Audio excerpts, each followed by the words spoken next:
We'll talk about that final. It's going to take place tomorrow in the early hours of the morning by 2 a.m. or 1 a.m. thereabouts, Nigerian time. Argentina up against Brazil. Neymar says that Messi might be his friend, but he's going to face him as a rival. And he even slammed Brazil fans or Brazilians that are supporting Argentina for this very final. We will talk about that, and then we'll head to the transfers as Arsenal have finally have made their first signing for the summer. Yes, we'll give you more updates about that and a whole lot more on the show. But then, I'm not going to be doing the show alone. I've got Ezine Oti right here in the building with me. Good afternoon to you, Ezine. Welcome to Today's Sports Live. Good afternoon to you, Victor. Good afternoon to your lovely listeners out there. It's great to be here, Victor. This is the weekend of finals. I tell you, different finals will be holding. But one thing is sure, one team, that for the female section, when it comes to Wimbledon, one lady will be sitting in the Hall of Fame. One of the teams in the Copa America, the Euro 2020, one nation will be sitting in the Hall of Fame. We'll wait to see who gets that. Well, I tell you, it's all about the Hall of Fame. Who makes it? Be students, we teachers, be politicians, be preachers. Well, the show is never for just us. We always love you to be a part of the conversation. We want to hear from you and get to hear your thoughts. You can do so by simply leaving us a message on our text or our WhatsApp line at 0701 933 9962. I take that again. 0701 933 9962. That is the number to send in your text or your WhatsApp messages to. Later on, we will throw open the phone lines so we can hear from you directly. Don't go anywhere. Don't go anywhere. The show will be right back when we come back from this short timeout.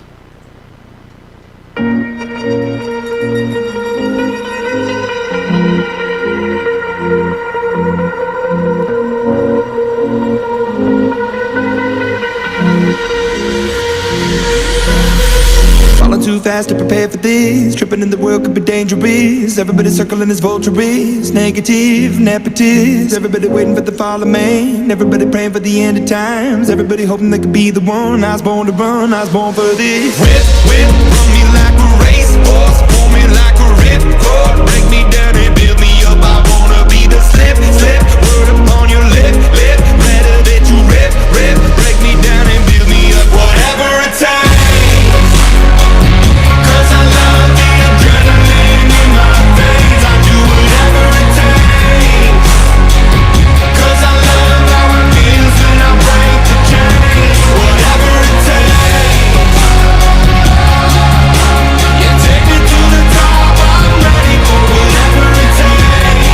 Well, Djokovic was definitely ready for whatever it took for him to get into the final of the Wimbledon. He will now take on Matteo Berrettini for a third straight Wimbledon title on Sunday after fighting off the challenge of young Canadian Denis Shapovalov. Well, the 22-year-old playing in his first Grand Slam semi-final was the better player for most of the first two sets, but he could not convert his chances and fell to a 7-6, 7-5, 7-5 defeat.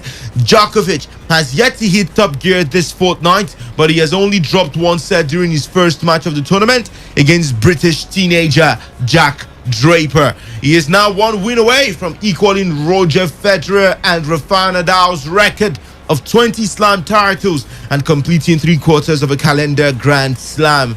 Standing in his way will be Berrettini, who was superb against Hubert Hughes earlier in the day. But this was an object lesson in why Djokovic has been the dominant player of the decade. He was well off his usual standards to start with, double faulting twice in the third game and dropping serve on a blistering Shapovalov backhand.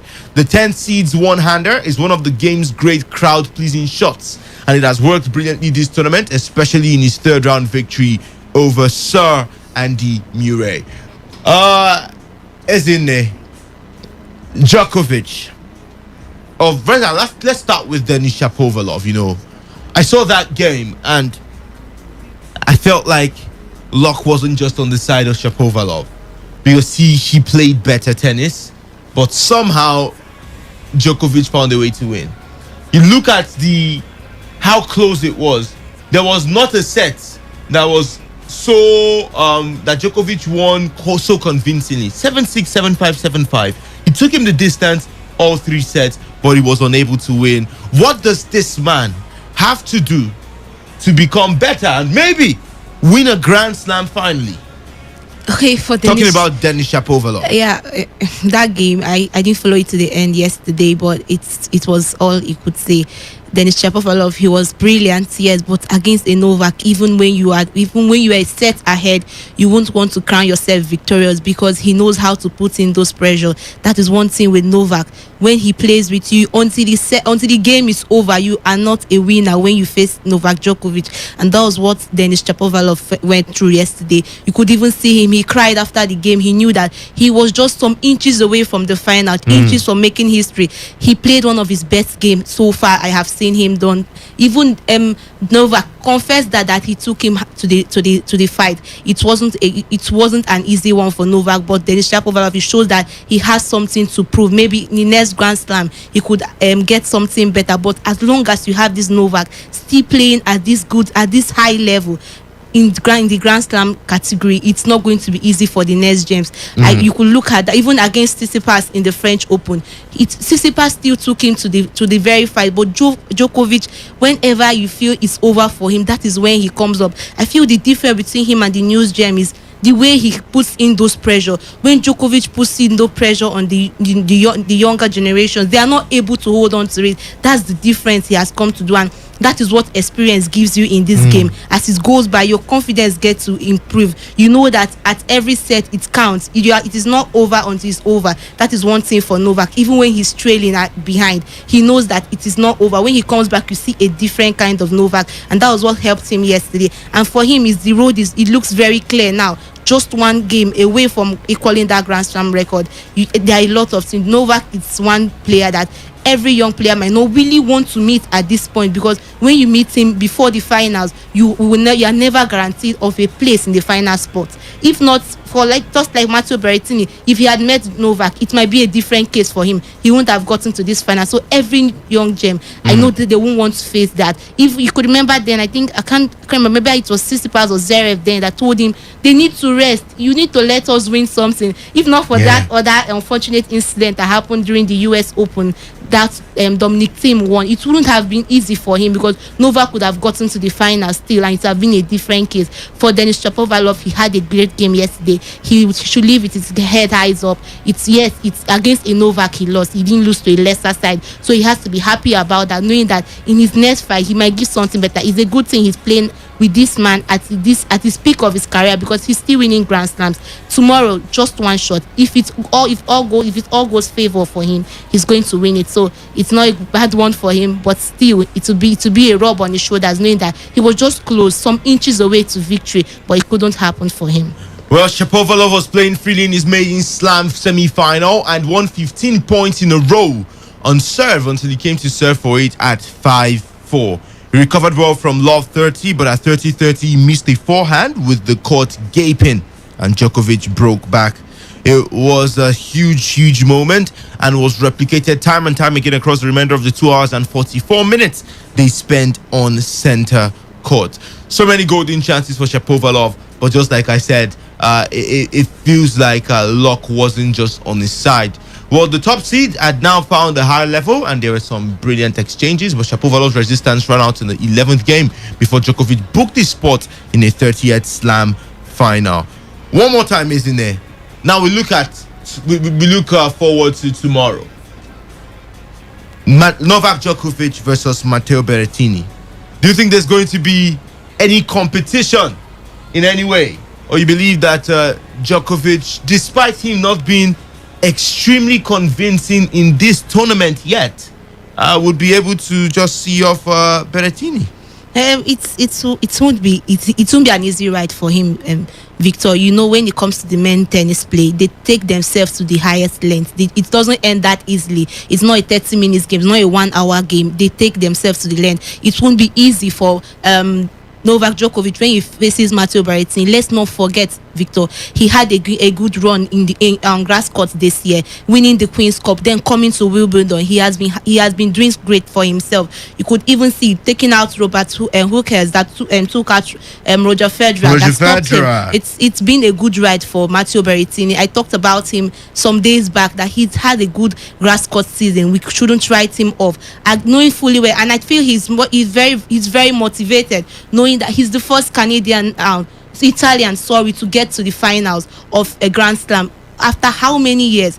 Knowing this is going to be, it's almost like a win-win for Italy. If he gets to win Novak, then he's check out. If his country then win England, it's going to be a win-win for him. I feel he's motivated enough to face Novak, knowing that Novak has not been so convincingly in this Wimbledon. No, yes, he has gotten to the final, but you might say that you could see that stress, that tiredness showing in him because he had not had a lot of time to rest. He went after the Rome Masters. He came to the French Open. Now he's in the Wimbledon. He has not had enough time to rest, just like other of the players that did. But he's in the final with Novak. But it's always going to be in favor of Novak against Novak in the final, knowing that this is his time. He's going to be able to equal that 20th Grand Slam title held by Roger Federer and Rafael Nadal. If he doesn't do it now, it might be hard for him. You know how these histories come to play. When you don't get them at that point, it might take you. It might be difficult. Serena Williams left the group chat. See, she left the group. You know how it is, Victor. It might not be easy but this is his golden opportunity. Over the week, we heard Novak saying he wanted to create his own history, and when he said he wants to create his own, that means he wants to surpass that of Rafael Nadal and Roger Federer. And for him to do that, he needs to win this Grand Slam title.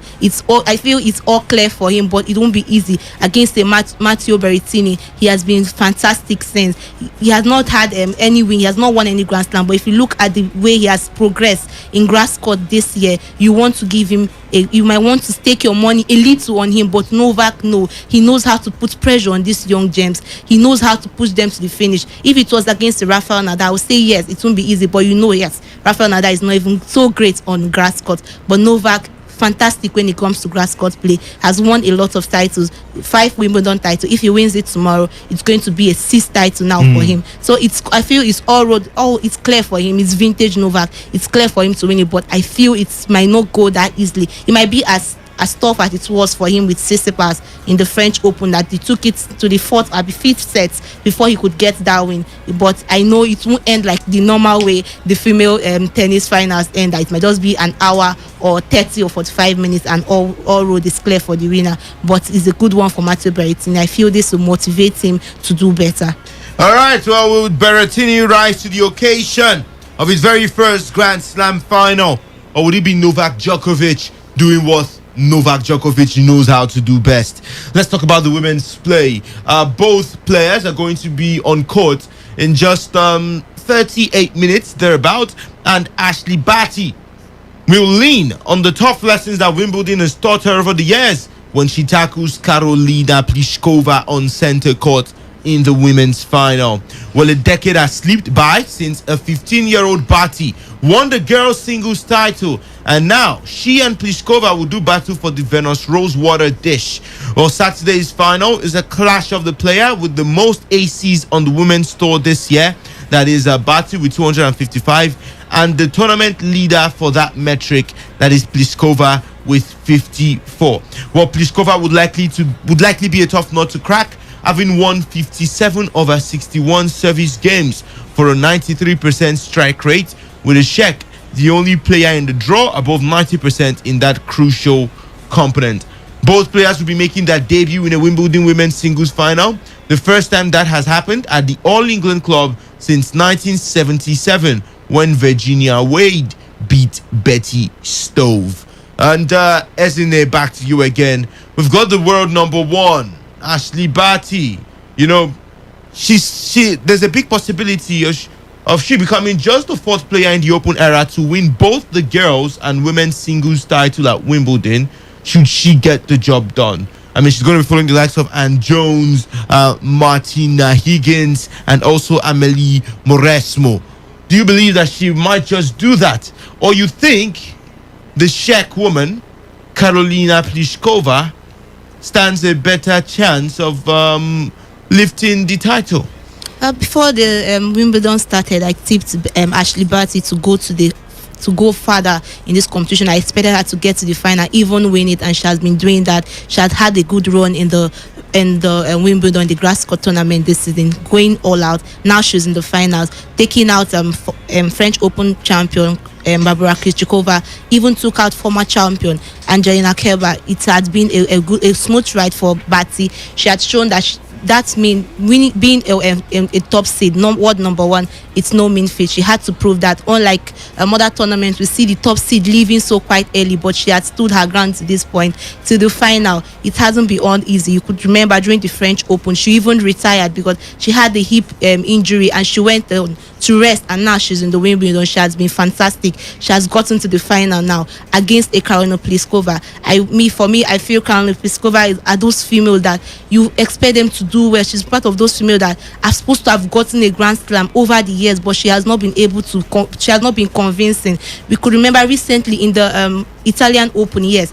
Victor, I don't know if you watched that final. She and Iga Swiatek, 6-love. That was what Iga Swiatek beat her. I think that game was like a 30 minutes final. That was heartbreaking. It wasn't something we expected from her. I feel she hasn't been convinced whenever it comes to final. She has not had a good run of games, but she needs to be decisive this time, knowing that she's supposed to have won a title, if not more than one. At least she should have one. If let's not call 2 or 3, because it's not easy. We know the inconsistency in the female tennis, but she's supposed to have at least a Grand Slam to her name. She has been there. When you say about, I feel the odds are in Barty's favor. I feel she had had the tougher opponents to meet in this Grand Slam, and she has seen them off. Then going in, the last time they met, she and Karolina Pliskova, the last 3 times she had a good run. She has won them in all of those sets, so it's open. I feel it's very open in this final, but I feel Ashley Barty has something to prove. I feel getting to this final, she's well motivated. She does know that she needs to keep her head right up, and don't forget that Ashley knows how to get you out of your game. She knows how to spoil that rhythm, the way you flow in your match. She just knows how to disrupt you. But against I think Pliskova is pacey. When you see her, she knows how to. Her pace is one advantage she has against her opponent. If Ashley could work on that and help and stop that rhythm, it could help her win this title. But I feel whoever can hold on to that pressure in this final will be the winner, because Pliskova, I feel that was what happened to her in the Italian Open. She couldn't get her head down right. While she was going down, she just couldn't create the composure. So whoever gets that, it will be a good one for them. But I tip Barty to win it today. Henry Ogugwo is also here in the studio. Good afternoon to you, Henry. Welcome. Good afternoon, Victor, and good afternoon to Port Harcourt. Now, both Pliskova and Barty have met 7 times in all. That is, if we're going to be counting a match at the futures level in 2012. And Barty has won 5 of the 7 encounters they've had. Out of those 7, twice have been on grass court. 1 at the WTA level and 1 in the futures event that I did say earlier, and each of them has won once. How do you think it's going to be? Pliskova said earlier, that was just yesterday, or in the earlier hours yesterday, she said she has never played a horrible match against Ashley Barty. How do you think it's going to be? Do you think it's going to be, it would go down to who wants it more, or already there's a clear, looking at the way both women play, you can say this person is better in terms of skills, in terms of backhands, forehands, and finishing, and so she should be more poised to win the title? I think, Victor, when it comes to finals, be it in anything we see, I think it's what you bring to the party on that day, or when it comes to a game, basically speaking. I think these are 2 wonderful players. Yes, Pliskova, you might say she doesn't have much going her way in the records and all that stuff, but I still think she's wonderful on her day, and she can probably and actually take out anybody on her day. So like I said, it's the finals. We have to be very careful with how we dissect these things at times. It's not like it's very straightforward when it comes to things like this. I mean, what is your mental where is your mind mentally before the game? Where are you mentally? Where are you physically, psychologically, and all that stuff before the game. It's the fact that you're playing Ashley Barty getting to you. I mean, she has a good record against Barty, if I'm not mistaken, right? And so is it playing on Barty's own mind? And so I think these are the factors that play in the finals. I don't really want to say one is better than the other, although it might look like so on the balance of play. But when you look at the head-to-head, you see a different picture altogether. And it's a finals. Pliskova wants to win her first Grand Slam. Barty will want to win on grass. She hasn't done it before. So it's actually, there's a lot to fight for, and there's a lot at play here and in play. So I just think it won't be a whitewash of anybody. It will be very, very difficult and a keenly contested game. But pinpointing anybody as a winner, an actual winner, even if the bookmakers and odds might say something else, it will actually be very difficult, frankly speaking. All right. Well, Henry believes it's going to be difficult, but remember, I did say both women have played twice on grass, and they've won each. You know, one has won one, and the other has won the other. All right, we'll be moving from tennis, and but first of all, let me just to be clear, guys, just tell me who wins. Starting with the women's game, isn't it Karolina Pliskova, Ashley Barty? Who's your winner? I'll go with Barty. I've always sticked my Okay, Ashley Barty. And Henry? I think she's the favorite, Barty. Ashley Barty, she's the favorite. What about your favorite? My favorite also. All right, then in the men's play, Novak Djokovic, Matteo Berrettini, isn't it? Victor is Novak against Novak in finals now. It's always going to be Novak. And Henry? Novak, yeah. Novak. All right. Well, unanimous decision today. It's not a split decision. The judges in the house, they've all given it to Ashley Barty and Novak Djokovic. Let's move from tennis and head straight to the Euros. Build me up, whatever it takes.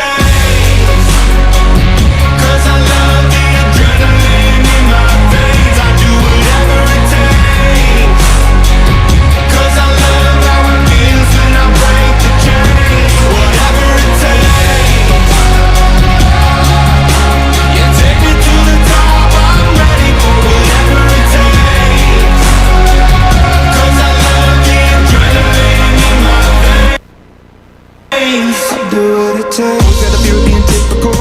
Looking at my body feeling miserable. Always hanging on to the visual. I wanna be invisible. Looking at my years like a martyrdom. Everybody needs to be a part of them. Never be enough from the prodigal son. Hey, I hardly know you. Can I confess? I feel your heart beating in my chest. If you come with me, tonight is gonna be the one. 'Cause you fail, no fear for the fight. You pull hope from defeat in the night. There's an image of you in my mind. Could be mad, but you might just be right. We are the people we've been waiting for. Out of the ruins of hate and war. Army of love that's never seen before. We are the people we've been waiting for. We are the people of the open hand. The streets of Dublin to Amsterdam. We'll build it better than we did before. We are the people we've been waiting for.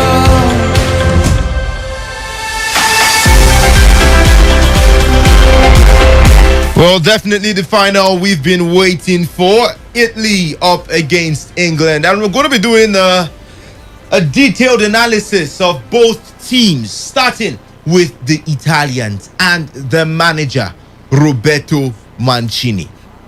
For the man, the road to redemption is promising to end where it all began. Now, if Italy find a way to beat England in the Euro 2020 final tomorrow, the Azzurri coach will experience the highlight of his managerial career on the same touchline as he endured his most troubling times. In May 2013, Mancini was sacked as Manchester City manager after seeing his team lose to relegated Wigan Athletic in the FA Cup final at Wembley. And 8 years later, still at Wembley, the man has taken a really difficult route back to the top. The 56-year-old has the opportunity to emerge from the same stadium as a European champion after overseeing Italy's remarkable revival as a major force since taking charge in the wake of the team's failure to qualify for the 2018 World Cup.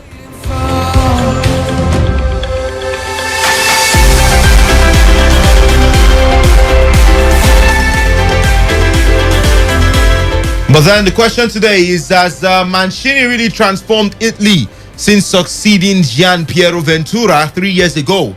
I mean, personally, I feel the man has reinvented himself after a series of fallouts with players, staff, and senior management at City prompted his sacking at the Etihad, and a year to the day after guiding the club to its first league title in 44 years. And let me start with you, Henry.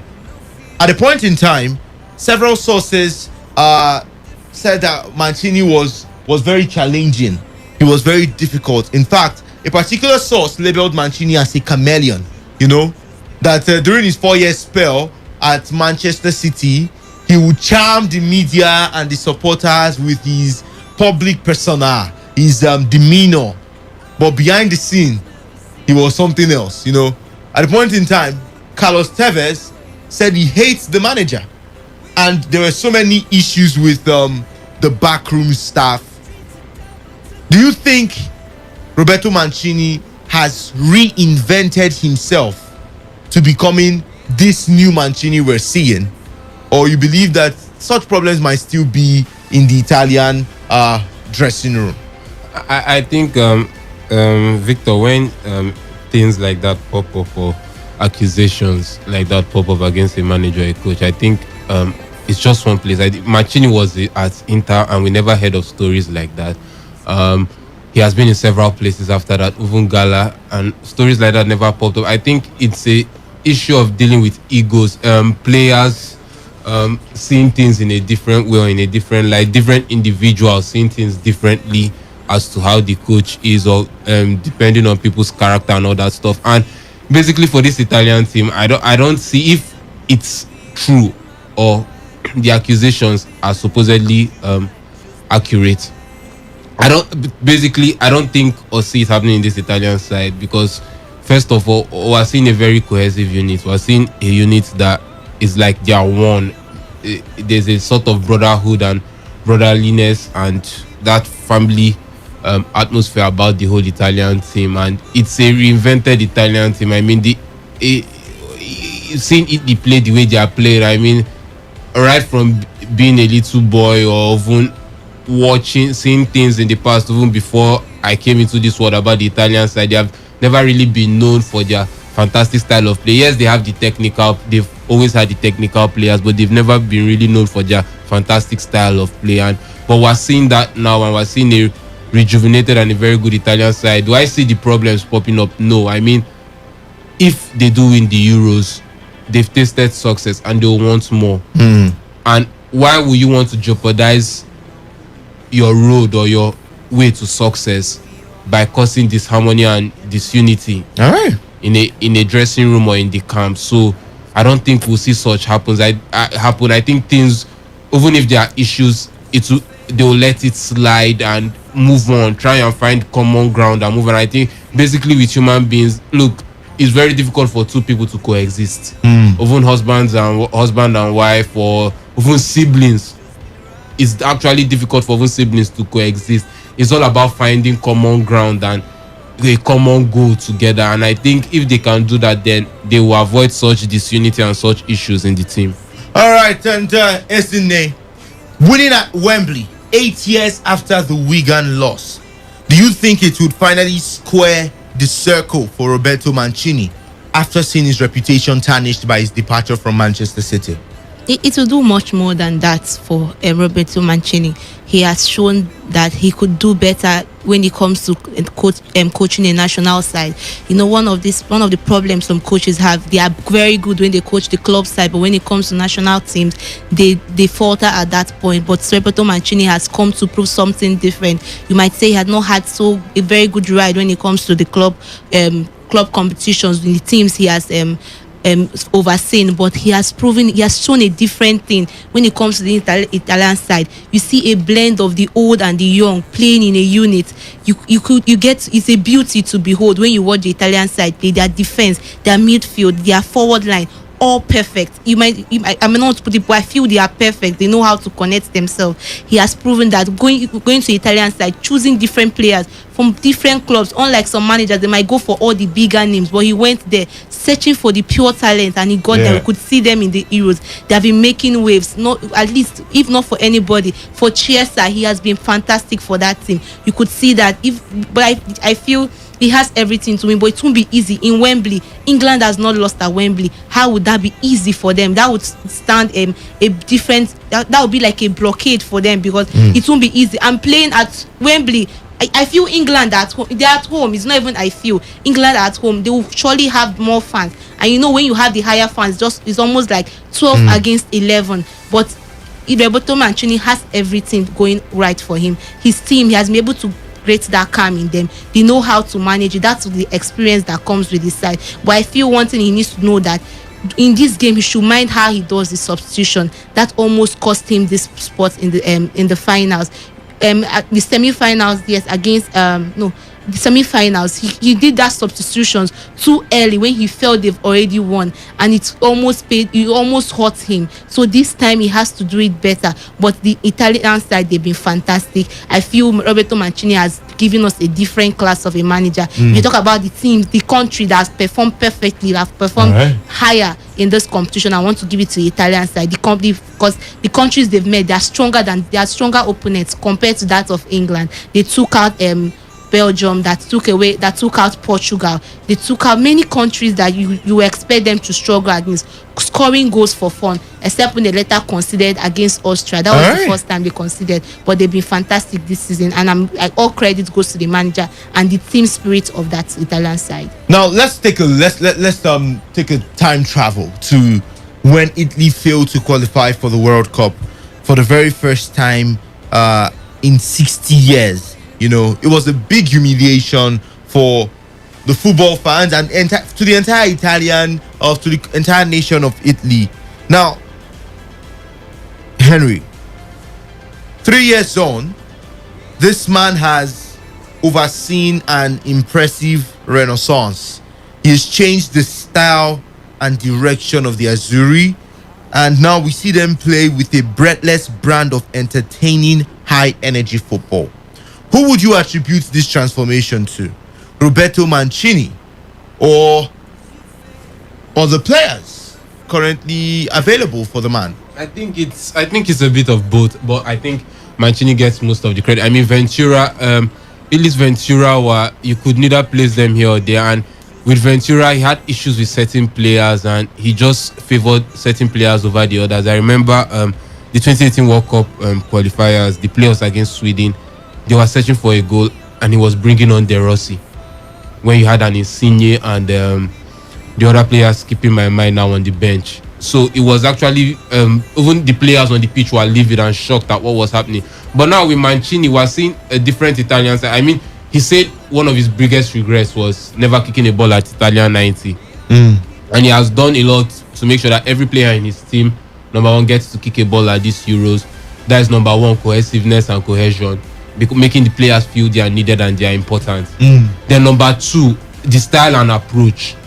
One of the criteria, according to him, for picking his team or selecting his team for the Euros was, first of all, technically gifted footballers with fantastic technical abilities. You might say Locatelli is workaholic and Pessina, they are all workaholic, even Verratti, but these are fantastic footballers technically who can stamp and make their presence felt, stamp their ideas and ideology on the game and make their presence felt in a match. So he knows how he wants to play. He wants to be progressive, wants to be attacking, he wants to play high intensity football, move the ball quick on the ground and work it well.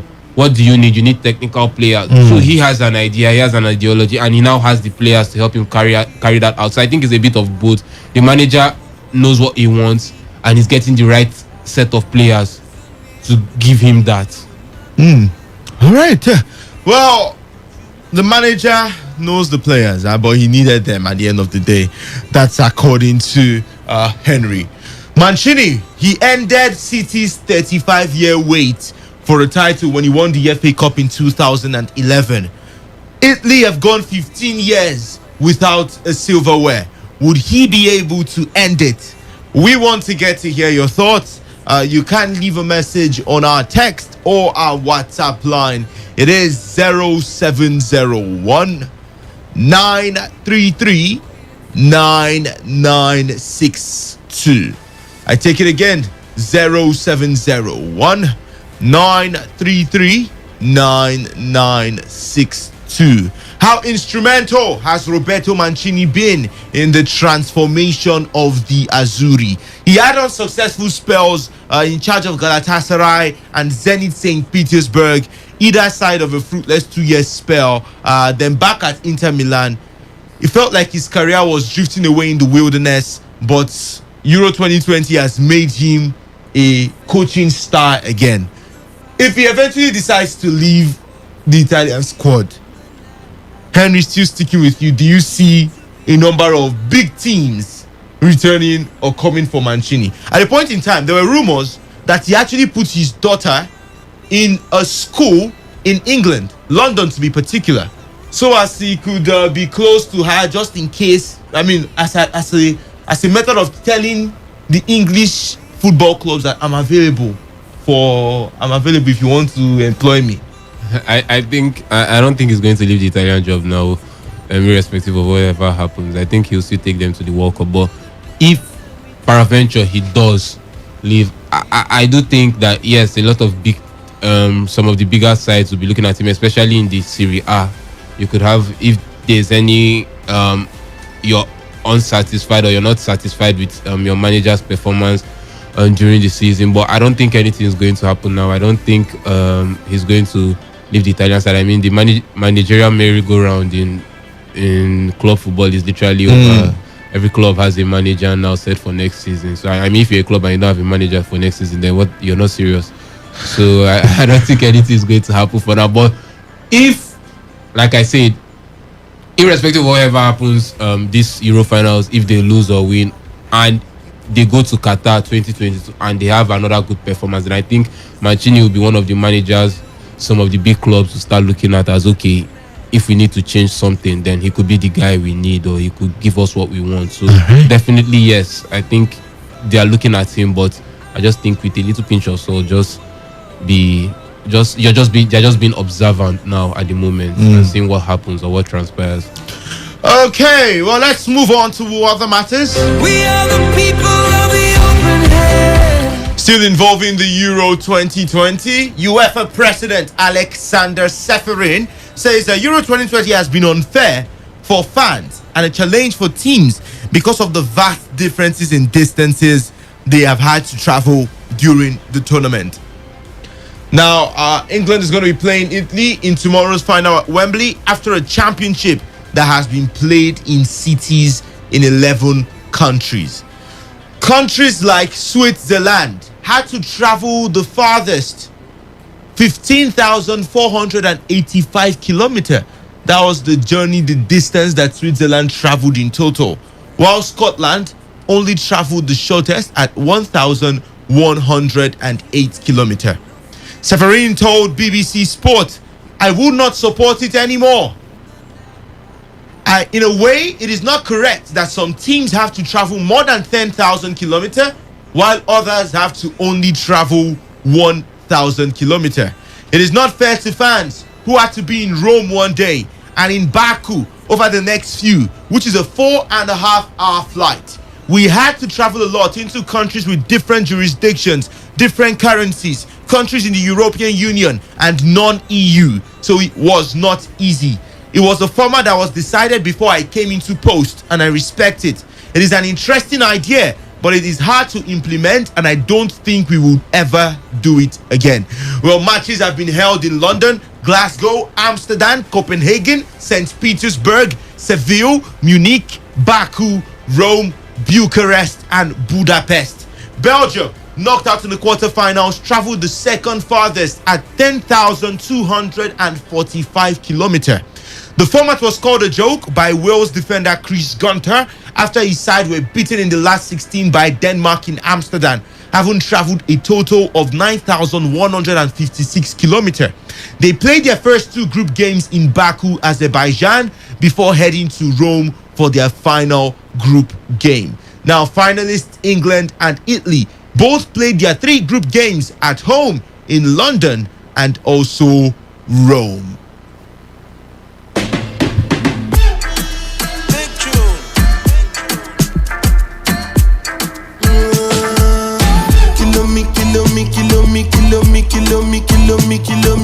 Well, England, who also played their last 16 and semi-final games at Wembley, have only travelled 3,874 kilometers in the tournament for their quarter-final against Ukraine in Rome.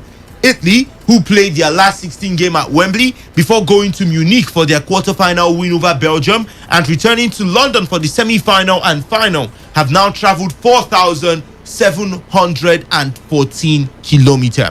However, Seferin also said Euro 2020, the first under his tenure, was the most interesting European championship. Before we talk about the excitement of these Euros, let's talk about this kilometer issue. Okay, now, isn't it? Do you really think it's actually fair? You know, some teams traveling a lot and other teams just being at home. I mean, England has traveled just once since the start of these Euros, and that was the game that they played in Rome. Every other match has been in Wembley. At Wembley, while the likes of Switzerland, Wales had to travel. Switzerland traveled for almost all their games. None of their games were held in their home stadium, so they traveled for literally all their games. Do you think it was actually fair by UEFA, bearing into consideration that you've got fatigue taking place? You know, players get to be tired, while the home team or the team that is not traveling is well relaxed, well refreshed for the game, while you are on a 4-hour flight to another country. Does it really make sense to you? First off, Victor, I would say this new edition that they did, that was done in different host cities, it was beautiful. I feel, yes, you might say many teams did not get opportunities like some, but it was a beauty to behold. We had the opportunity to see different fans, to get the feel of, especially, I wouldn't if I have to forget any other fan, see that of Budapest, the Hungarians. It was always a beauty to watch any game at that stadium. They always made it lively. You might say some teams did not get that opportunity, but it was a good one. It also gave equal opportunity to most countries.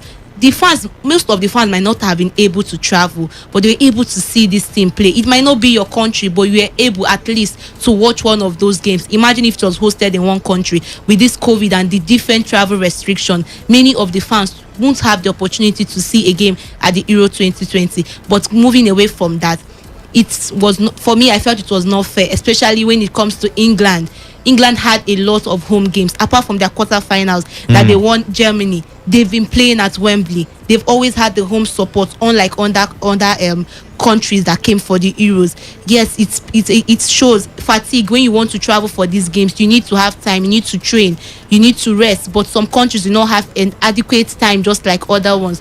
But it was a good one for from UEFA. Them not doing it again, I feel, yes, if you consider everything that comes in, the fatigue, the rest, the mental health well-being of the players after these long travels, because some of they might have some challenges, they might not tell us why they travel through this through all these journeys before they get to their games. Yeah, because I've been thinking about it. This proposal was made even before COVID-19. Yes, it was made. So it wasn't because of COVID-19 restrictions. They wanted to try it. That's the whole thing. They wanted to try it. That was the first time they wanted to see how it's going to work.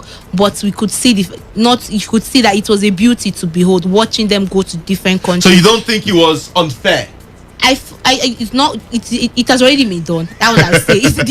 So was it fair has already or not? been made. But I just felt some countries had more advantage than the others. Maybe next time they could find a way, because that was the first to edition balance that they made it to out, balance it out. But I think maybe they could reduce the countries. But it's beauty. I feel it's nice to see it being hosted by more than a country. Okay, Henry. By the way, England quarterfinal game was actually against Ukraine in Rome.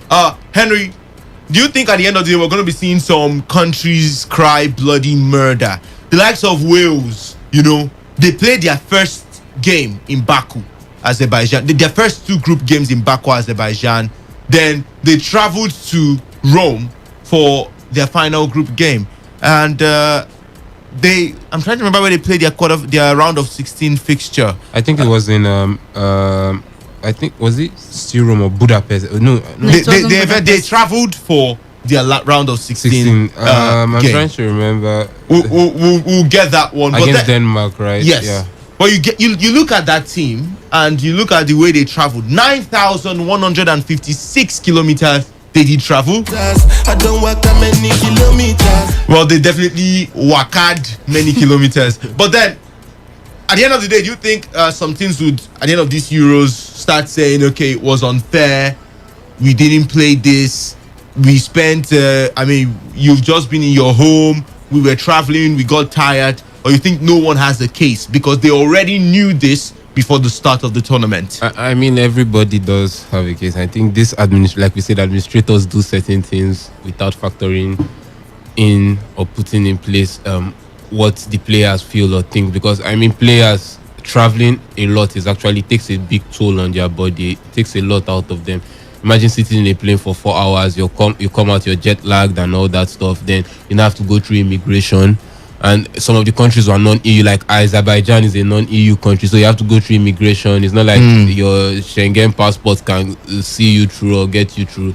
And the UK has even left the EU, so it's even worse for them. So anywhere outside the UK, they will have to go through more rigorous immigration and paperwork and all the whole COVID stuff and all that shenanigans. So it's quite a lot. You're talking about extra 2 hours or plus or more before they get to their hotels and the rest. So, meanwhile, you're playing at Wembley or you're playing in Rome, you're just in your hotel. The 4 hours the other team are traveling, you're probably relaxing or sleeping, rejuvenating yourself, relaxing, replenishing lost energy and all that stuff, and you're focused. Your mind is set. You're more relaxed than the players. I mean, a bed is more comfortable than a plane in a chair, even if it's first class. A chair in a plane, sorry, even if it's a first class flight or whatever. So I just think that it's a bit unfair to a lot of countries. I felt that when this first format was first announced, I felt like, okay, first of all, the aim was to bring the fans in. You want more countries to have a feel of the Euros, right? But it was also, if I remember clearly, one of the aims was in a way trying to also eliminate some sort of home advantage. But at the end of the day, home advantage wasn't even eliminated because England and Spain played all their games in Seville, their group games in Seville. Italy played all their group games in Rome. England played all their group games in Wembley. And we saw those 3 teams progressing to the semi-finals. Yeah, Germany played 2 games in Munich. So it's some sort of advantage. I felt, okay, if a game is going to be in Wembley, England shouldn't be involved in a game in Wembley. It made no sense. Okay.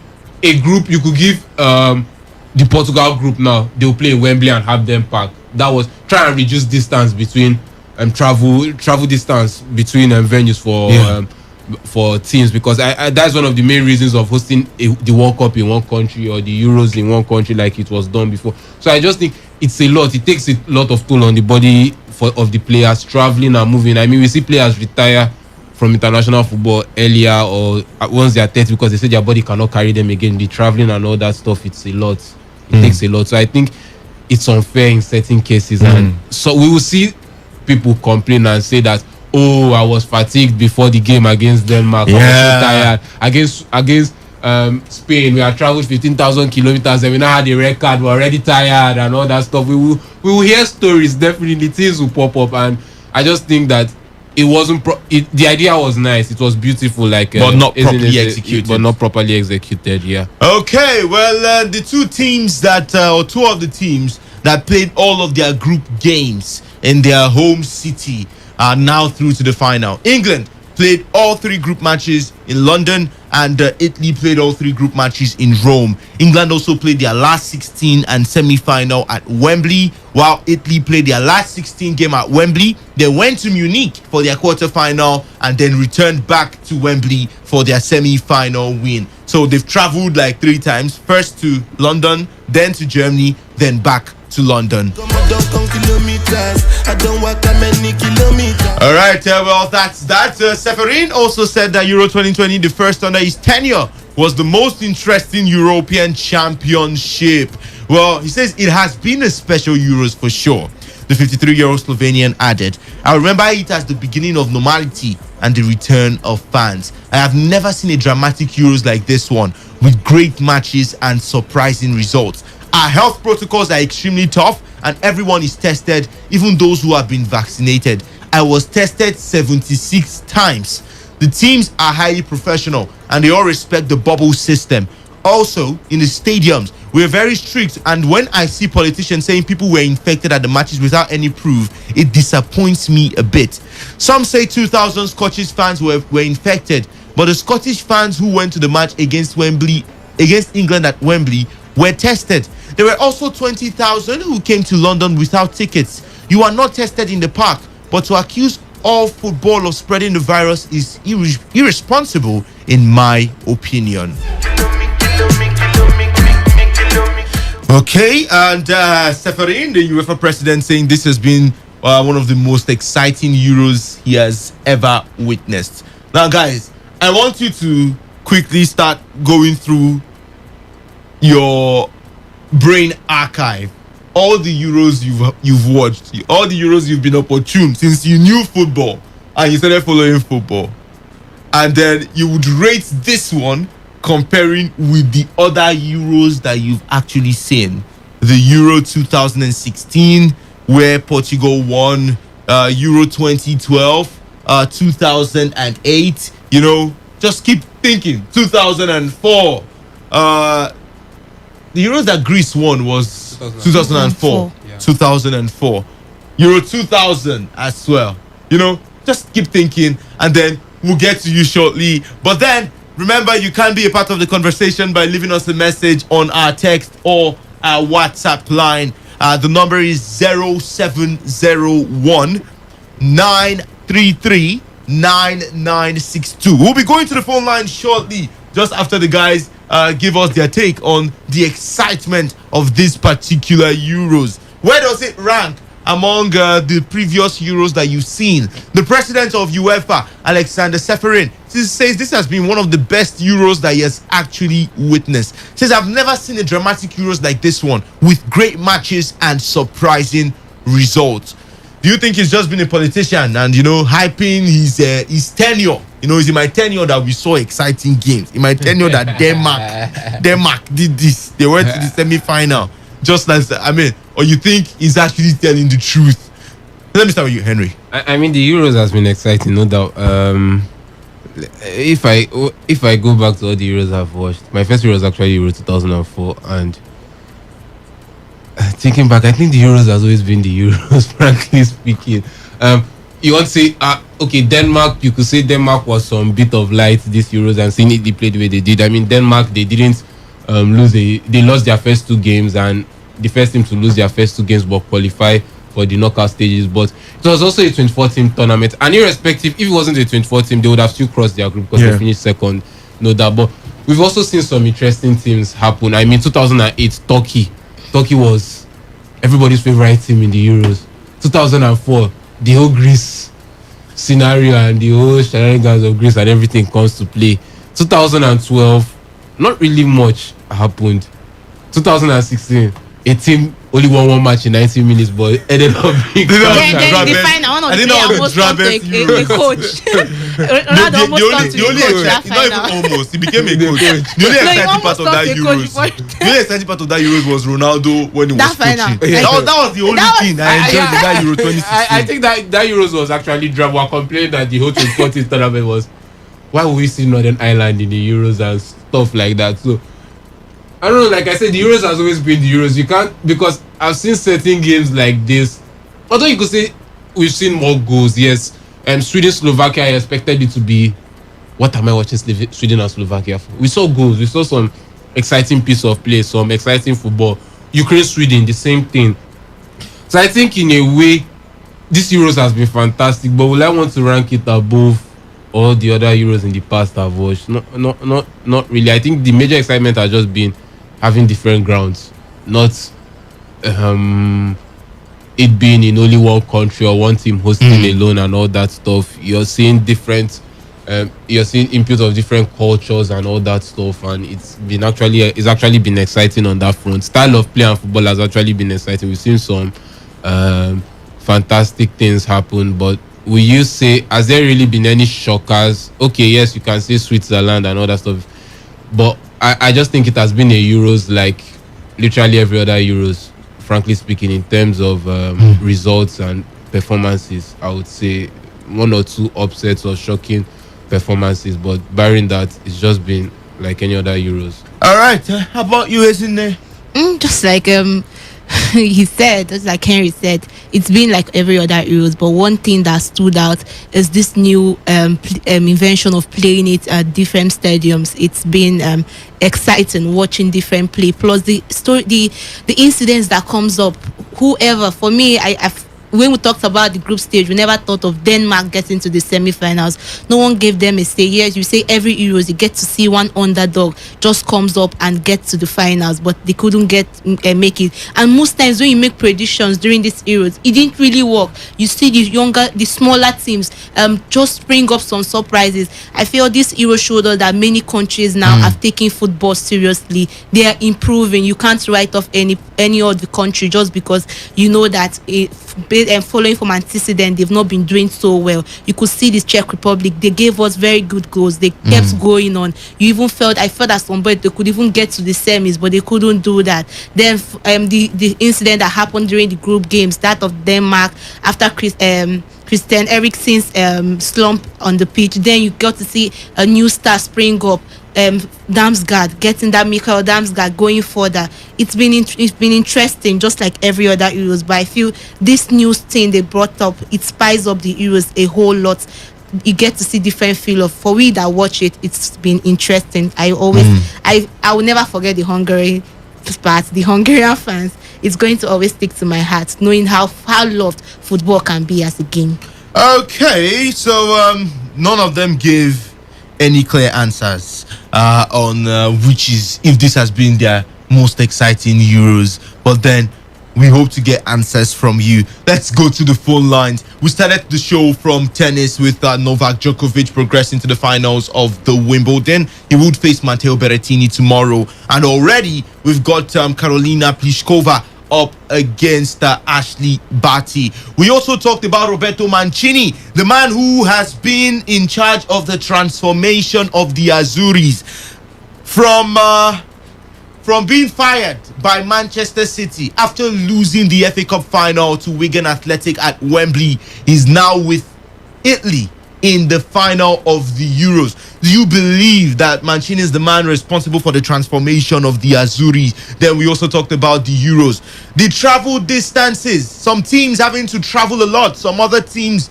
not traveling at all. Do you think he contributed to the reason why we're having the likes of Italy and England in the final of the Euros? Because I mean, both teams played all three games at their different countries, at their home nations, and even England played their round of 16 and also their semi-final. England will play their six matches. They'll play 6 matches. Tomorrow's game. Out of 7, they'll play 6 matches at Wembley. They didn't travel at all. But then you have the Italians who traveled twice, went to Munich and went to London, went to Munich and back to London. So let's get your take on this. And of course, Alexander Seferin saying that this Euros has been one of the most dramatic that he has ever seen, and a very special one. 0817 00 951 and 0810 9510 951. Hello, good evening, good afternoon rather. Hello. Okay, silent caller. Let's hear from this one. Good afternoon, welcome to today's Sports Live. Yeah, good afternoon. My name is Daniel. Daniel, you're welcome. I think for me, I have been watching Euro, but for me, this is beautiful. About 11 countries hosting. Are you with me? Yeah. You can imagine 10 African countries hosting African Cup of Nations. It's opportunity. Nigeria is one of them. Probably play in one pitch in Port Harcourt. You have opportunity to see a play that you have nothing as a fan. Different culture. Probably if you're a fan, you have a chance to travel to South Africa and you have a chance to travel to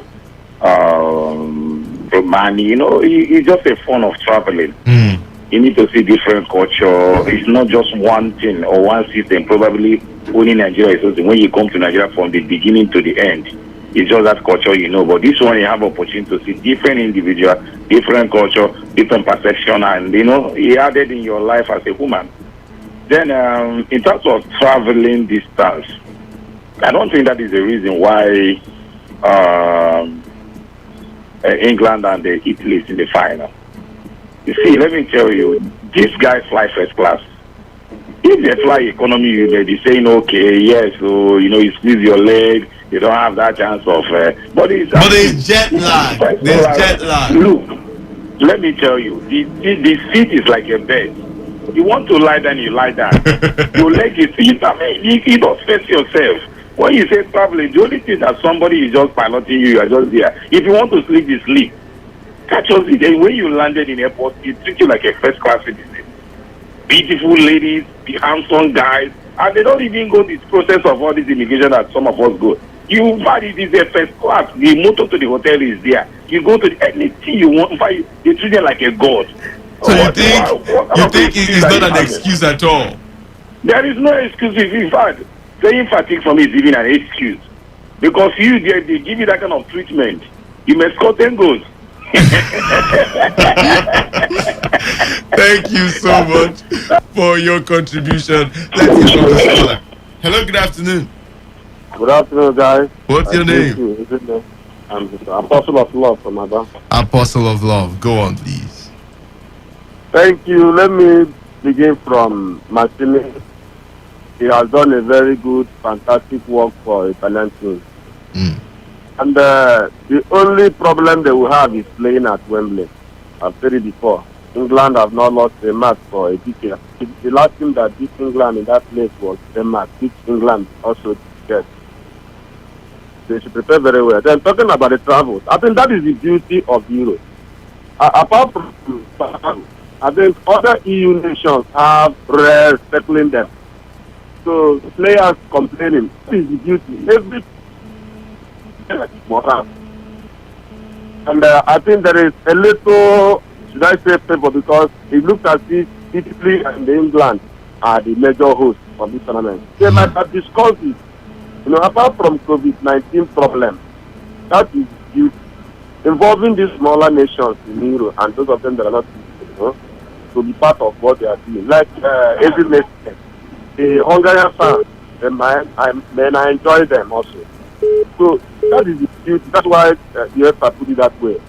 Thanks for COVID-19 for all those restrictions. And then, but just to add, this format was made before the COVID-19 restrictions. Yeah, that's what I'm saying now. Yeah. Just because of the COVID-19 that made them maybe pass or wait like 4 hours or 3 hours during takeoff and they test it. Okay. If not, all these teams, they have a private jet that will go and drop you at your venue. And no match is played today and the next one is tomorrow. They have about 2 or 3 days to rest for the match. And so that's the beauty anyway. All right. Thank you very much. Thank you so much, Apostle of Love. All right, keep the calls coming in. 0817 000951 and 0810 9510951. Please turn down the volume of your radio set. Good afternoon. Yeah, I've done that. This is Victoria, he not Reliance. Oh, sorry, Victor. My name is Harambi Star calling. This is my first time of calling this. I've been listening from somewhere and waiting for a day to call. I'm just lucky today to get on board. Well, it's very great that today is your lucky day. Go on, please. Yeah, you can say that. This one is for you. Okay.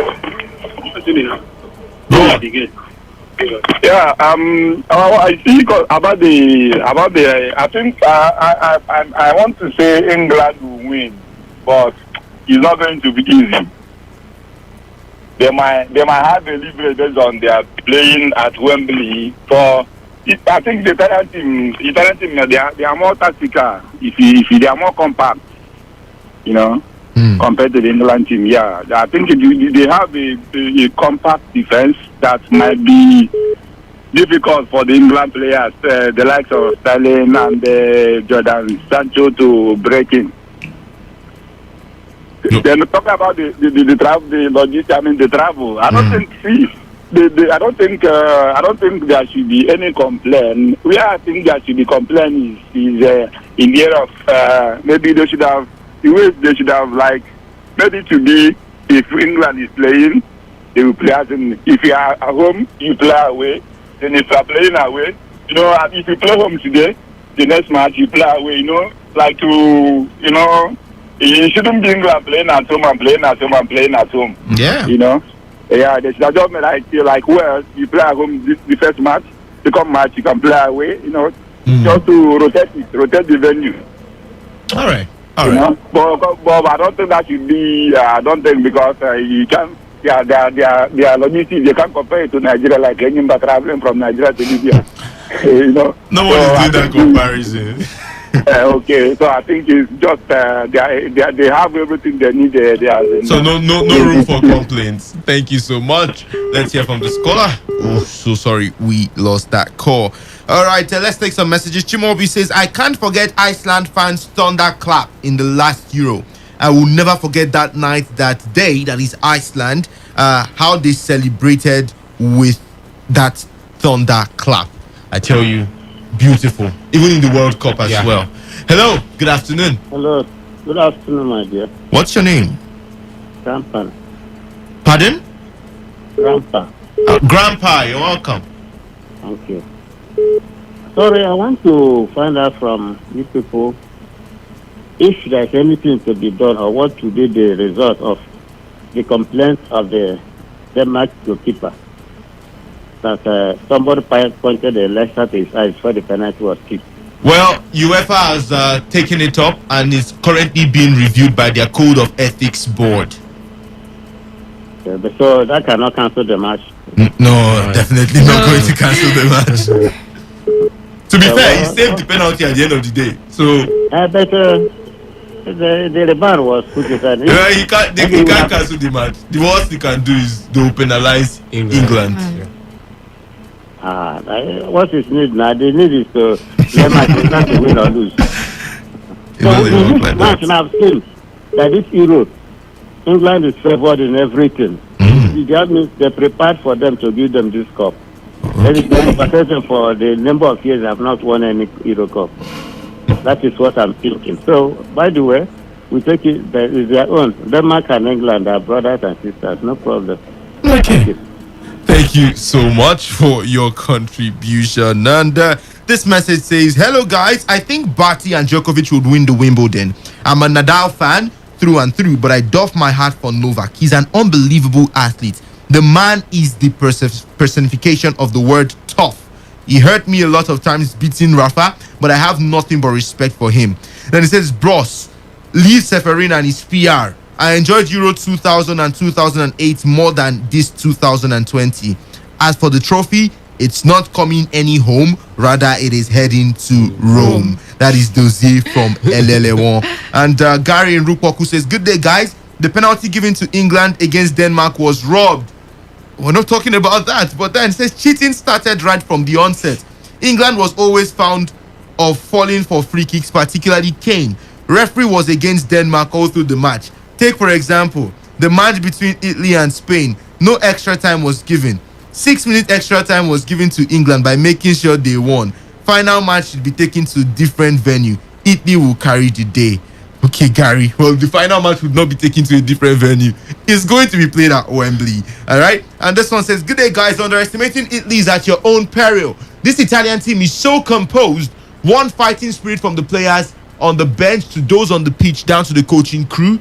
On paper, England have better players but take it to the bank. Italy will win, and it will be in a PK shootout. That is coming in from Moses. Thank you so much. And the last message we have here says, good afternoon, sports crew. The Euro is one of the best tournaments where you see small teams beat big boys. No too much defensive football. All countries play well. In fact, all the games that's where it ended. We hope the last part of that message would eventually come in. And then, okay, Kosi from Abuja is texting this one from the WhatsApp or through the WhatsApp portal. He says, good afternoon, Henry, Victor, and Ezine. Trust you guys are having a nice time. Well, we're certainly having a swell one here. Well, it says the first half of the show is off to a blast. Well, for Matteo Berrettini, I would love him to try his best and push Novak to the limit and frustrate him. He can do it, and I wish him the best. He says, I beg, the ladies, na them know. I've given up. You will see tomorrow, world number one will lose now. For the Euros, Mancini has been a genius. All those players are not really world class, apart from the two centre-back and Verratti. The rest are just good. But he made them the world beaters now. Kudos to them. For the two lions, I mean three, I believe you meant three lions. He says, I also wish them well. But he said two lions here. I also wish them well. It could be actually, it has to be. It says, I also wish them well. Home and away. Maybe it's coming home. And he ended with a laugh out loud. But Kosi also said, please guys, sincerely, how would you rate Maguire and Stones in these Euros? We'll get into that shortly. And he says the best Euros have to be the one Greece won in 2005. I think it was shocking, but it was actually in 2004 that Greece won the Euros. Let's take some more calls before we move on to talk about the game proper. And then, who do you believe is your best player in the English squad? People have applauded Raheem Sterling. Some say it's Harry Kane. Others say it's Luke Shaw. Let's hear from the scholar. Hello, good afternoon. Good afternoon. My name is Europe. I'm calling from Dio. Europe from Dio. 2008 African Cup of Nations was co-hosted by Nigeria and Ghana. You know so? Yeah. Yes, and Ghana played in Ghana. Nigeria played in Nigeria. And finally, yes, now Nigeria reached the final and lost to Cameroon on their own soil. So there's nothing like advantage or disadvantage. There's nothing like football pitch is football pitch, and those players are professional players. The only bit of maybe I say advantage England may have is just the fans. That's the fans. That is only. But in terms of traveling from one side, there is nothing like advantage here. And I don't know why.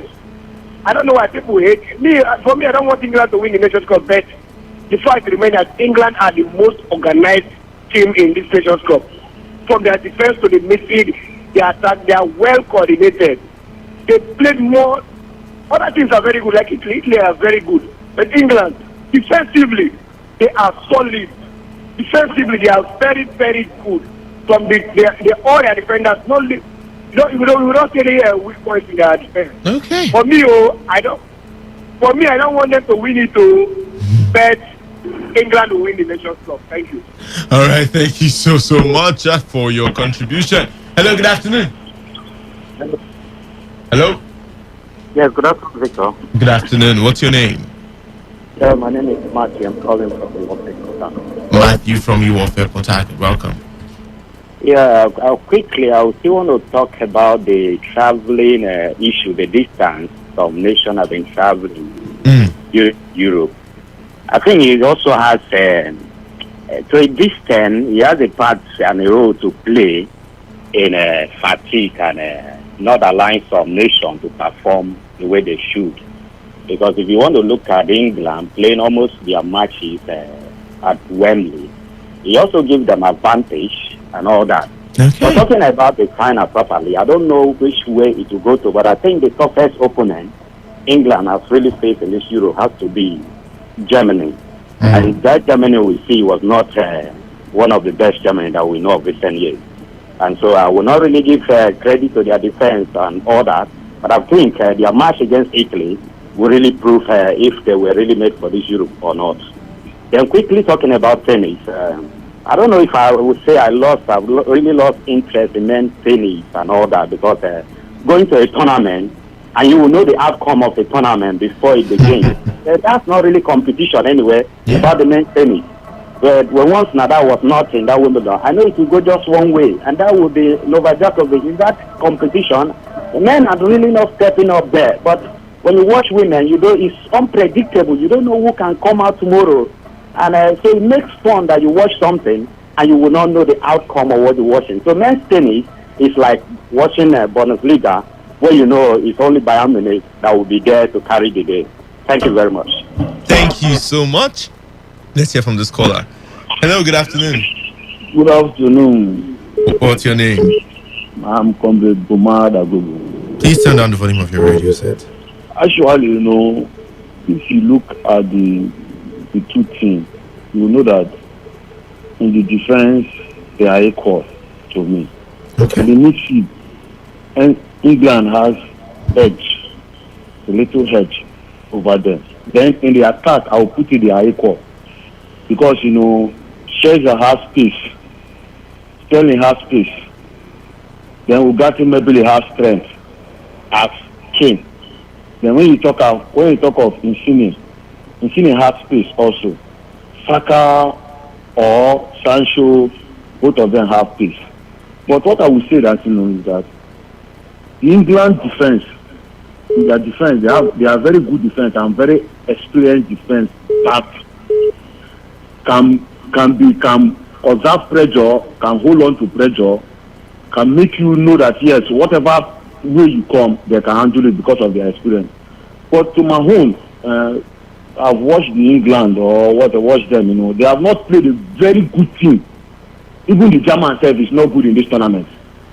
Even the Croatia they play is not much good in this tournament because I watched all of them.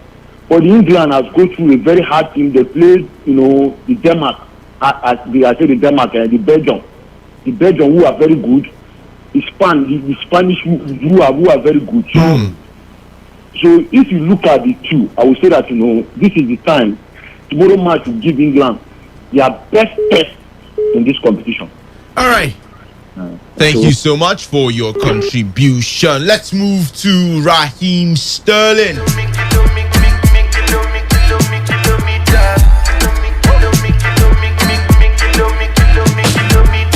Well, rather than basking in headlines, celebrating his man of the match performance that inspired England to a Euro 2020 semi-final victory against Denmark. That was last Wednesday at Wembley. Raheem Sterling was greeted with criticism for diving to win the penalty that led to Hurricane scoring the extra time winner for Gareth Southgate's team. Well, 8 days earlier, Sterling was equally outstanding in England's 2-0 round of 16 win against Germany, scoring the opening goal in a momentous victory for his country. But the focus was on Kane, who scored the second goal that sealed the historic win, giving his pursuit of the Golden Boot, as he's currently on 4 goals, one behind Portugal's Cristiano Ronaldo and Czech Republic striker Patrick Schick, heading into tomorrow's final. Now, Sterling went into this tournament with question marks over whether he would even find a place in Southgate's starting team. It seems a lifetime ago now, but when asked after the opening game against Croatia, after he scored the only goal in a 1-0 win, whether he had justified his selection, Sterling's surprise reaction summed up the pre-tournament doubts over his involvement, but also reflected that problem of having to work harder than most for the acclaim that his performance have deserved. He says, "Have I justified my selection? And I'm trying." That was his response. Well, Sterling's performance during England's 6 games make him an outstanding candidate to be named player of the tournament, with Ronaldo and Schick leading the race for the Golden Boot, but they exited the competition in the round of 16 and quarterfinals respectively, meaning neither is likely to win it, with Kane having 4 goals and he could just match or eclipse them both if he scores at least once against Italy in tomorrow's final. So let's talk about it from an England standpoint. Raheem Sterling. He has had 14 attempts on goal in 6 games at these Euros. He tops the charts when it comes to dribbles, 29 dribbles, 3 more than second place Kylian Mbappe. And his partnership down the left flank with Manchester United fullback Luke Shaw has also been a major factor in England's attacking success. Henry, do you think Sterling has proven his doubters wrong? Everyone who felt, some persons were even upset that he was included in the squad of the English team. You know, do you think he has proved them, he silenced them with the performance he has doled out so far in the Euros? I mean, for those who thought Sterling wasn't going to go, I think they were in dreamland. He was always going to go. He's one of Carl Southgate's favorites, and he has always somehow of recent, especially under Southgate, he has stepped up for the English national team a lot. So I think he was always going to be there, and his performances have been good, fantastic in this tournament. But will we say that it's like we say when a player has a good season and has a bad tournament, we call it tournament blues or something like that? You could say something like that. I just think he's having a fantastic tournament, and that is just it, proving his doubters wrong. It's Raheem Sterling. He's up today. You can't even place him tomorrow. So I just think he's just having a good run of games, and credit to him. I'm not discrediting or trying to water down what he has done. He has been fantastic, and he's been one of the main reasons why England has been where they are currently. Why England are where they are currently. So I mean, the man has been fantastic, and give him credit and kudos for that. Has he proved his doubters wrong? Like I said, he's Sterling. Today he's good, tomorrow he's Raheem Sterling. So it's just one of those things. We could see him he has had a fantastic Euros, and we could see him next season, and we're asking where was the player we saw during the Euros. So I just say I keep my fingers crossed, but he's a professional and he's a fantastic footballer. I don't think he really has anything to prove to anybody again. He has done quite a lot for himself in the sports over the short period of time he has played it. So I just think he just has to keep playing his game and forget about all the talks and all the criticism, frankly speaking. Okay, now let's look at it from the entire team. Isn't it? There've been a number of standout players in the English national team.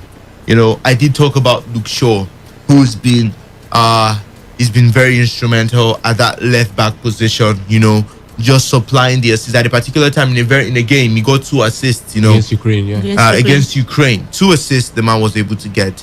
And then there's also Harry Kane, who is close on equaling that golden boot tally held by Cristiano Ronaldo and Patrick Schick. One thing that's known for Harry Kane, if you give him the chance, he definitely would convert.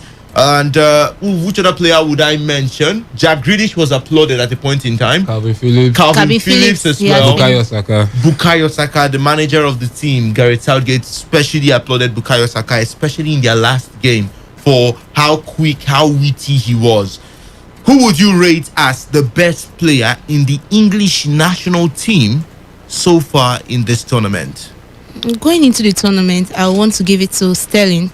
He has proved his doubters wrong. Going from his stint at his club, Manchester City, at some point, he wasn't seeing those games. Then when the England list came up, some people were furious that Gareth Southgate had to add him to that list. But he came into this England squad, always. Every time he goes there, he proves a point, and you could see that in the group games, he was the one that scored all England goals. He has been pushing in that attack, making sure that England gets to those goals. England are where they are because yes, you say it's a teamwork, but if he couldn't get those goals, if he couldn't make those opportunities count, they won't be there. He has been fantastic. I feel he has had a very good tournament in the Euro 2020. It's been fantastic for Sterling. Then I want to call Luke Shaw. Luke Shaw, I've seen a difference. Yes, he has developed so much on that Manchester United coach Ole Gunnar Solskjaer, and he has brought that into the England squad. You could see him pushing up that attack. Not so many left back could do that. What he's doing right now for the England team, we are seeing a whole new kind of Shaw. The way he plays is always quick on those counter,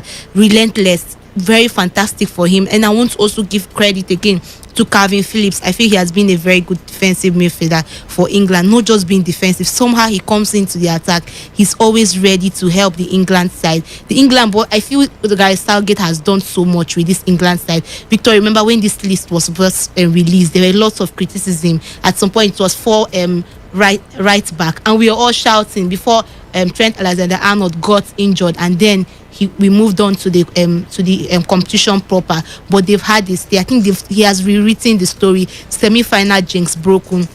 After 55 years now, they are in the finals, and what better way to play a final than in your own home soil? It's been fantastic for the English part. You say yes, maybe Harry Kane, I'll call him too. During the group stages, he was a shadow of himself. He could barely get those goals, but after the group stage, somehow the luck came into his favor from the Ukraine game and all. After the I think that was the round of 16. From there, he started getting those goals down to the quarterfinals and the semis. His other goal, the penalty that took them to the final. Kane has been fantastic. Scoring more goals. So I think if he gets to score another one now, what a good way to round up the tournament by being the best and the highest goal. If he could get more than 2, that will make him highest goal scorer, and it's really a good one for them. But the England team, they've been fantastic. Gareth Southgate has done a tremendous work with this team. He has proven his doubters wrong.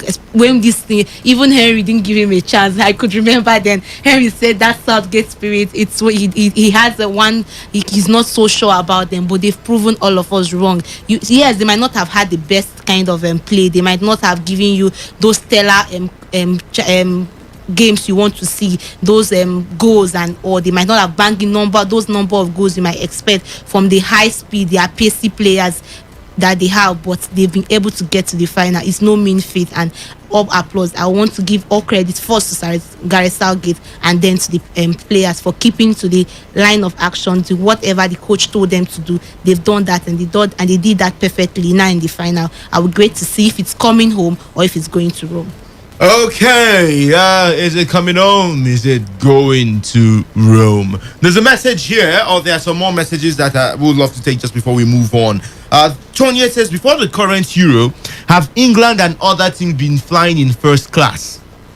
That's a question. And then he went further to saying, playing at home favors the home team in various ways. England only won the World Cup they hosted and are likely to win this current Euro, which they are playing at home. As for the UEFA president, he should go and watch Euro 2000 and 2004, then he would be proved wrong. Thank you so much, Tony. Bad Commando says, Italy is a joke. I thought they were good until I saw what Enrique did to them. Italy and Mancini are jokes. And England's midfield has what it takes to dominate and destroy them the way Spain's midfield did. But I really don't care who wins. That's Bad Commando. And then this message. Okay, no sender. Okay. He says, please, I want to know who will win the Golden Boot if Harry Kane score to equal the 2 players on 5 goals. And he says, my greatest pick for this Euro is Dani Olmo, pure talent. I hope Manchester United can allow Maguire and Shaw and Pogba wear their national team jersey under their Manchester United jersey, because these are not the players we see in Manchester United. And Bad Commando went further to talking about the inexperience of Italy. He says Italy is overrated, especially that midfield. Okay, Italy is overrated, especially that midfield. How can inexperienced Pedri, old Busquets, and confused Koke run you? That means Rice, Calvin, and the flop Mount will destroy you. But I don't care who wins, Sha. With all these things, how can you say all these things? I don't care who wins. But I think Victor, it's very unfair for anybody. Spain, they are the masters of possession football. Even the English midfield teams, they will dominate them. Spain will dominate any team in the midfield. It's going to happen. They will hold on to the ball. They will hug it. All you have to do is you find it. Italy went to default Italy against Spain, and they actually did it well. Just that some of their chances they just couldn't convert it. Okay. Jackson from Moji is asking. He says, please, is Ezine and Queen the same person? Ezine, answer that question. No, we are not, but we are both females. Yeah, we are not the obviously. same. I don't know if you've seen a guy bearing Queen before, but well, Ezine Guys, and bear Queen. blessing. I've seen. I'm talking of Queen. No, I'm just saying for names that both female and my female. name is Queen. This message says the Euro 2008 and 2012 were the most boring tournaments where Spain passed every team to sleep. But someone just said, have you seen the Euro 2008? Russia and Turkey were like everybody wanted to watch the 2 teams play. Okay. Emerson G from Eneka says, good day guys, this Euro has been amazing. Talking of traveling issue, I don't think there should be a complaint about that. And for the England team, I'm giving the best player to Luke Shaw, and the trophy is going to Rome. So beyond England, look at the overall performance of the different teams in the Euros. it's going to be difficult for us to just say who is your best player. So let's just do it department after department, starting with the goalkeeping department. Now, I want to also give my own pick. You know, I had some players that I actually just penned down. Okay, this one, he did try you know, but then I feel like that would influence your decision. I'm just going to give it either ways. Let's start from the goalkeeping department. You got Kasper Schmeichel, who was instrumental for Denmark, you know, absolutely brilliant. He made a number of spectacular saves in that game against England, but somehow he was unable to progress to the next stage of the competition. There is also Donnarumma of Italy.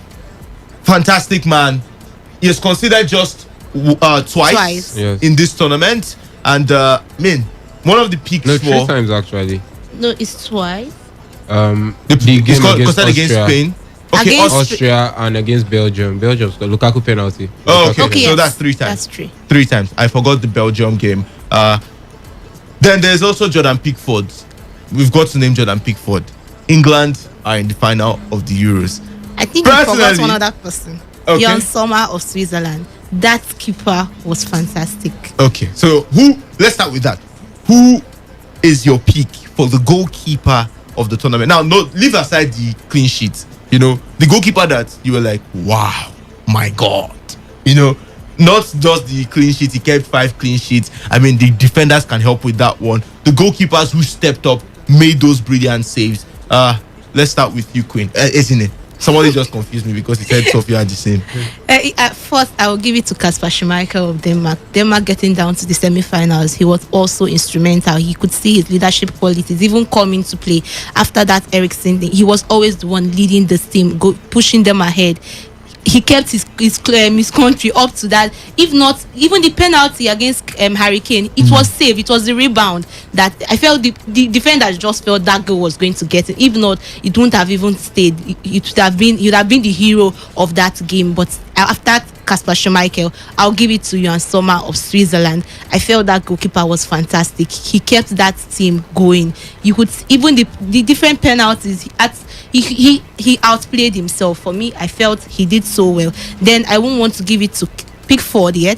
And then I'll go with the Italian goalkeeper, Donnarumma. Donnarumma has also been fantastic for the Italian side. If their semi-finals, I'm trying to remember who they played against now. Victor, who did they play? Italy. Spain. Okay, Yes, this Spain. semi-final. Yes, Spain. he was instrumental too for the Italian side. He kept them to the final. This keeper, before I'll go down to Pickford, I feel England had the lesser teams when it comes to this competition, and somehow they had a good back line. The defense were always there. You had the Kai Walker always making Harry Maguire. He has been fantastic in this season, in this competition. So I felt that counted very well for Pickford. But my first pick will be Kasper Schmeichel. I'll go with Jan Sommer of Switzerland. Then I'll go with Donnarumma of Italy before I'll call Pickford. But going to the competition, I feel Pickford is going to win it, regardless of whatever happens. He's in the finals, has considered the less number of goals with all the other goalkeepers. So I feel he's going to win it. All right. And to you, Henry. If you want to look at the stats, Pickford, like she said, Pickford has already won the Golden Gloves. I don't think there's anybody that is going to take that from him. But we would like to say that he hasn't really faced any. The only game where he faced a lot of threats was the game I can remember vividly, was the game against Scotland, where he was constantly bailing out the English side. They were in shambles that day. But barring that, not much of it. I've not really seen any other standout performance from Pickford. But when you look at Kasper Schmeichel from the game against Belgium,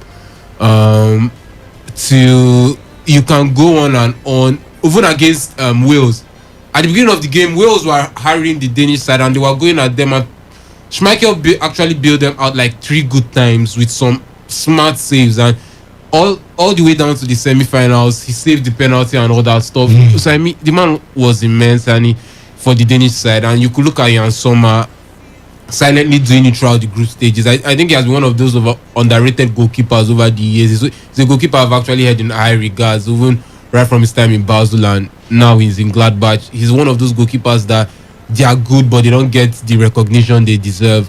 And for me, both have been actually my standard goalkeepers. Donnarumma has been fantastic, but sometimes you see some scary moments. I've seen some scary moments from Donnarumma in these Euros that makes me begin to question him sometimes a bit. But I think Schmeichel and Sommer for me are my top picks for goalkeepers this Euros.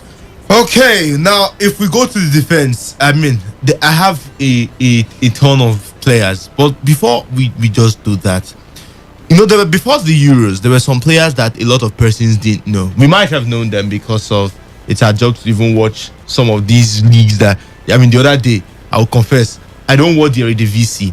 I came to the office and I saw Henry watching, he was really paying attention to who was playing. I think Heracles or Melo, and I was like, what are you doing? It was PSV and I think it was they were playing Heracles. Yes, I know it was Heracles and Melo that were playing. I was like, what are you doing? What are you watching? You know, and he was really following it. So I don't watch the Eredivisie. I'm going to confess, you know. But then you might know some of these players, but the regular persons might not know these players. Those are like relatively unknown players that have somehow lit up the Euros. We've got Joachim Millier of Denmark. Yeah. You know, after Denmark, they've had a remarkable campaign so far. The man is an attacking left wing back, and I think he has been one of the standout performers for the team. You know, he's capable of playing in both flanks, and his energetic displays on the left wing has seen him emerge as an attacking threat. So that's Millier. There was a player for the Netherlands. Denzel Dumfries, amazing player. And there's someone else who was assisting Denzel Dumfries, Donyell Malen. Okay, the PSV Eindhoven man. You know, I think both of them were brilliant. Patrick Schick, of course, the striker for Czech Republic, currently plays with Bayer Leverkusen. A number of persons don't know that he's played with Roma, played with Sampdoria, played with RB Leipzig as well. Then there's Manuel Locatelli of Italy. I'm reading all this, and there's some notable mentions. We've got Bril Embolo of Switzerland as well. There's the young star from Belgium, that Jeremy Doku, but I think he was just outstanding for one game. Yeah, just one. You know, but he was brilliant that one game. There's Domenico Berardi of Sassuolo, and then Alexander Isak. He plays for Sweden. So at the end of the day, amongst all these relatively unknown players, who do you think is up there at the moment? And then the guy who scored the free kick, Mikkel Damsgaard. Who do you see as who do you think has been the best unknown player? You know, heading into this tournament, you did not know him, but you think after these Euros, teams will pay money, millions, to sign them. Starting with you, Henry. Best unknown. I think some of these names have been, because of what we do there in our subconscious, we hear them, we see them, maybe once or twice we've watched them. But I think the performance I was actually impressed with was actually Mahil, because Joachim Mahil, or the name, the pronunciation of the name, that AE, all that stuff. But Damsgaard, I'm not a bit shocked, because at least if you watch the Serie A bit, you'll see, if you've seen Sampdoria just a bit, he's their live wire. He's the main threat in the attack. Like, he's literally the one carrying the team. But for Atalanta, he's not even a starter. You have Gosens and Hatebo ahead of him in Atalanta. He doesn't really see much of game time in Atalanta. But the man came into this tournament, and I have to say was fantastic. And for Dumfries also, I think I'll put him and Dumfries in the same way, because for someone who has literally just been in the Eredivisie, and he's 25 years old now, and then all of a sudden he just came into this tournament and he's shown a lot. I mean, both have actually been fantastic, and I'll say they are the two least popular names that have actually stepped up the most. I think, and you also have to add Patrick Schick. I mean, who has to forget Schick? The man has failed to live up to expectations at club football. He's somewhat almost turning into a journeyman in his club. He's only just about 22 or 23, and he has already played for like 5 different clubs already. So a lot was expected of him, but he hasn't really lived up to expectations there, and he has come into these Euros and he has been fantastic. He has he was the focal point for the Czech side all the way to the quarterfinals and put up some fantastic performances and was very good. So I think for me, these three actually have been the unexpected, and you could still put Damsgaard there. Let me still put him. Right. They've been the most. They've been the highest performers of the unexpected performers. Let's I would go with Mikhail Damsgaard for coming up to step in for Christian Eriksen after that fatal incident. He lived up to the expectation, leading the Denmark side. Even that free kick he scored in their last game, that was the first time any player could do that. You In the had tournament. the tournament that had Cristiano Ronaldo that was removed. You had Romelu Lukaku. De You had Bruyne. De Bruyne. You had a lot of names, but they couldn't do that. There were lots of free kicks and they couldn't convert it. And he was able to step up at that point when it matters the most. Yes, you say they did not get to the final, but for Denmark to come first, to get the first goal against England, that was a talking point for them. I feel Michael Damsgaard did so well. Then I'll go with Dumfries. Those were the two standout players. I didn't really know Dumfries before this Euros. I've heard, but I've not followed him. I've not watched his game like that. But when I saw his performance was something else. But his country left quite early in the tournament. I'll always give it, for me, I feel it's Mikhail Damsgaard for the unknown players in this Euros 2020. For Denzel Dumfries, the first time I knew of Dumfries, I think it was in a rap song. You never believe it. There's this PSG guy. No, he just moved to, what's his name? He just moved to Barcelona. Plays for Netherlands. Memphis Depay. Okay, He's Memphis a rapper. Depay. You know, Depay is a rapper. And I was listening to one of his songs, and then I saw someone, and Priya was like, this guy they play ball too now. And he was rapping too. I was like, what's happening here? You know? And I got to figure out that later. I think it was Denzel Dumfries who was also rapping in that song. But Memphis Depay is actually a very good musician. He's like the Drake of Netherlands. You know, I feel like at the point I was learning Dutch and the language was very confusing. So imagine hearing rap song in that confusing language. It's just funny. Whenever I listen to him rap, I'm just laughing because I think it's more comedy than music. But then let's go back to our defenders. I've got Leonardo Bonucci. I've got Giorgio Chiellini. I'm just calling the back line. We've got Luke Shaw. We've got John Stones. It seems like we have almost all the England back line here. But we've got Luke Shaw. We've got John Stones. We've got Giorgio Chiellini, Leonardo Bonucci. And there's one more name here that I'm just trying to get. Is it Harry Maguire? Harry Maguire. Who do you think has been the best defender? Or the best individual backline? I will go with Luke Shaw. Luke Shaw for Izine. Shaw. Individually, Yeah. Yes. it has to be Luke Shaw, definitely. All right, individually, it has to be Luke Shaw. In midfield, we've got Kevin De Bruyne. We've got, I forgot Christensen. Christensen was also, it was the name that was missing. Christensen was also in the back line, you know. All right, for the midfield, we've got Lorenzo Insigne, Granit Xhaka, Jorginho, Pedri, Leonardo Spinazzola. Spinazzola is a- Okay. He's a left back. I forgot to put him in left back because he got injured. So, those four men, who do you think gets it? In the midfield, you said De Bruyne. I think De Bruyne, Xhaka, Pedri. Jorginho, and Lorenzo Insigne, as well as Pedri. I think that I'll is go very with difficult. Xhaka. Xhaka was I'll go fantastic. with for Xhaka. He was Switzerland. fantastic. But Jorginho has been doing sort of the unheralded job, the job that nobody is seeing. He has actually been fantastic. Sometimes you wonder whether it's the Jorginho you see in the church. I think some of these club sides need to just ask their national team coaches what they do to these players, because it's like, I know at the point in time, Arsene Wenger was asking. That was after Alex Iwobi scored. There was a time we played Argentina and Alex Iwobi scored 2 goals. And Arsene Wenger was like, "This Iwobi, what's happening? Give us Iwobi of Nigeria, because whenever Iwobi represents Nigeria, he plays so well, and then he comes to play for Arsenal, and you are wondering, wait be this." That is the thing. So I think of all of them in that midfield, I think where and Pedri, the young man, displaced Thiago from that starting lineup and has never looked back since then. He has been fantastic. But I think Jorginho. What about Pierre-Emile Højbjerg? Højbjerg was fantastic. Yeah, he was. But I will give it to Xhaka, Granit Xhaka. He was fantastic for his own side, for Switzerland. He led them through even to the very point.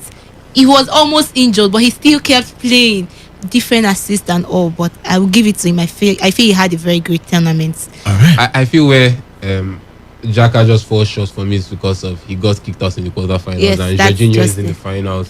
I think I've watched Italy keenly this competition, and I can't remember seeing Jorginho displaced off the ball. He has progressed the ball fantastically.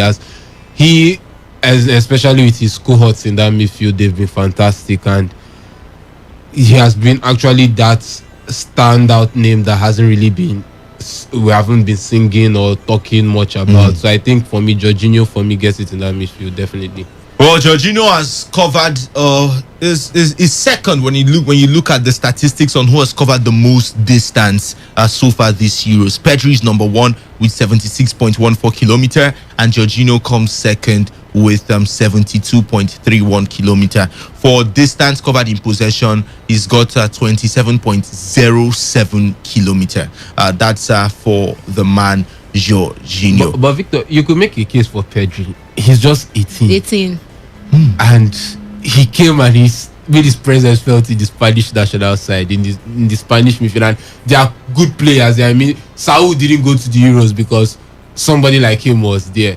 Thiago didn't get to start because he was there. Okay. Now let's talk about the forward line. A number of players here. Raheem Sterling, Romelu Lukaku, and Cristiano Ronaldo, Patrick Schick, Harry Kane, Karim Benzema. I'll give it to Sterling. I think Sterling also. Okay. Sterling gets it. Sterling gets it. And then lastly, who wins the Golden Boot? Do you think it's going to remain the way it is? Ronaldo and Schick will share it. One person will take one leg, the other person will have the other leg. Or you think it's going to actually be Harry Kane either equaling or surpassing? I think it stays the way it is. And you, isn't it? I feel there will be 3. You feel there will be 3? Yes. So Harry Kane will score tomorrow. Yes. Okay. All right, well, let's go once more to the phone lines before we go talk about the Copa America, and then we wrap the show with the transfer updates.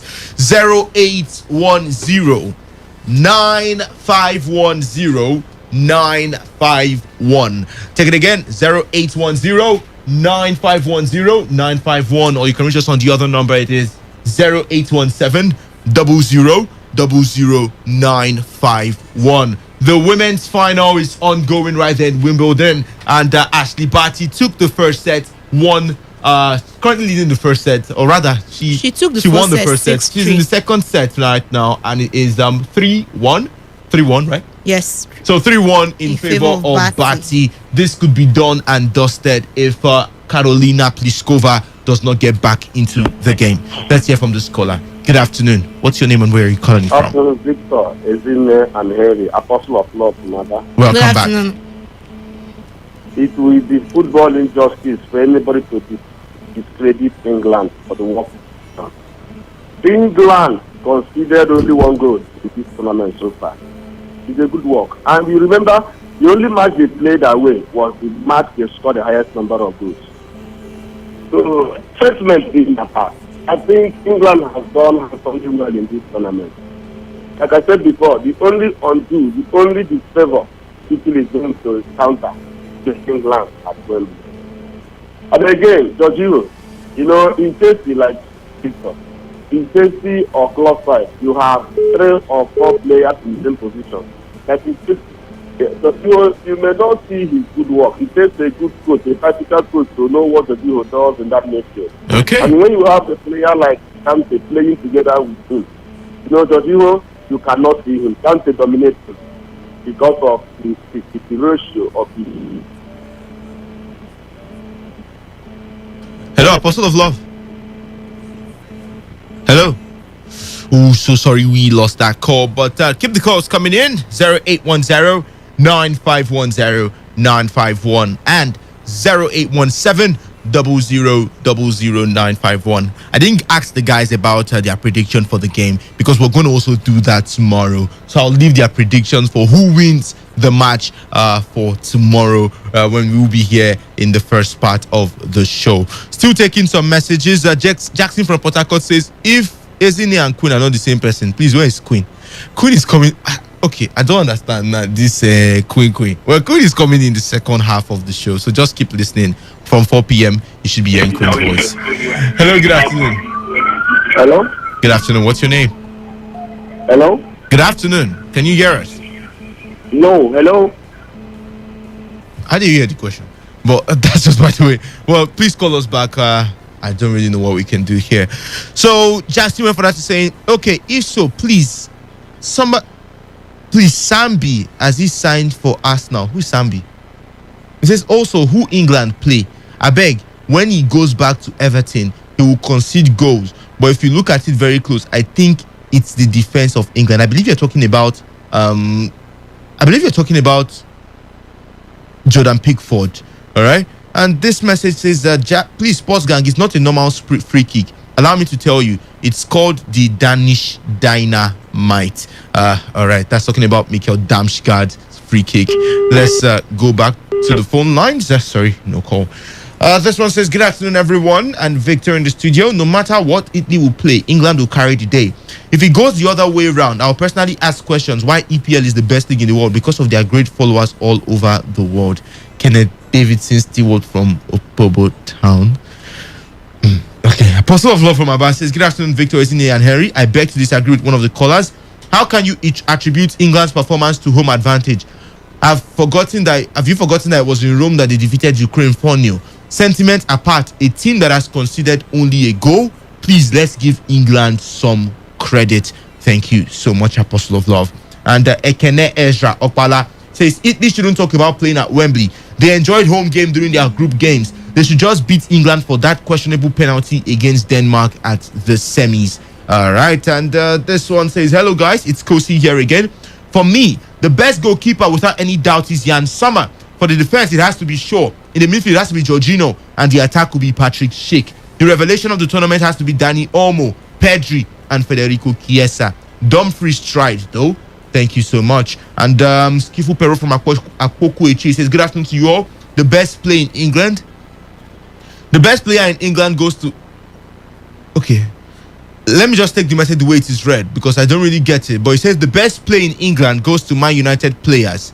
Second goes to Man City man. But Italy will win them tomorrow. You should talk about the Copa America final. That's our next bus stop. Skillful Peru. Your message wasn't really clear. Let's hear from the scholar. Hello. Oh, so sorry. We lost that call. So let's see how many more calls we can squeeze in before moving to the Copa America. 0817 00 00951 and 0810 951 951. Hello, good afternoon.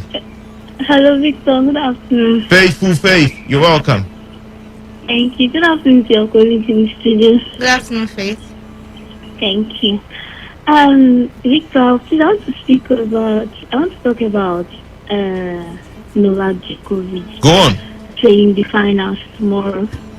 I hate to admit this, but with the way Novak Djokovic is going, I think he might surpass the number of Grand Slam that Roger Federer and Rafael Nadal have been able to win.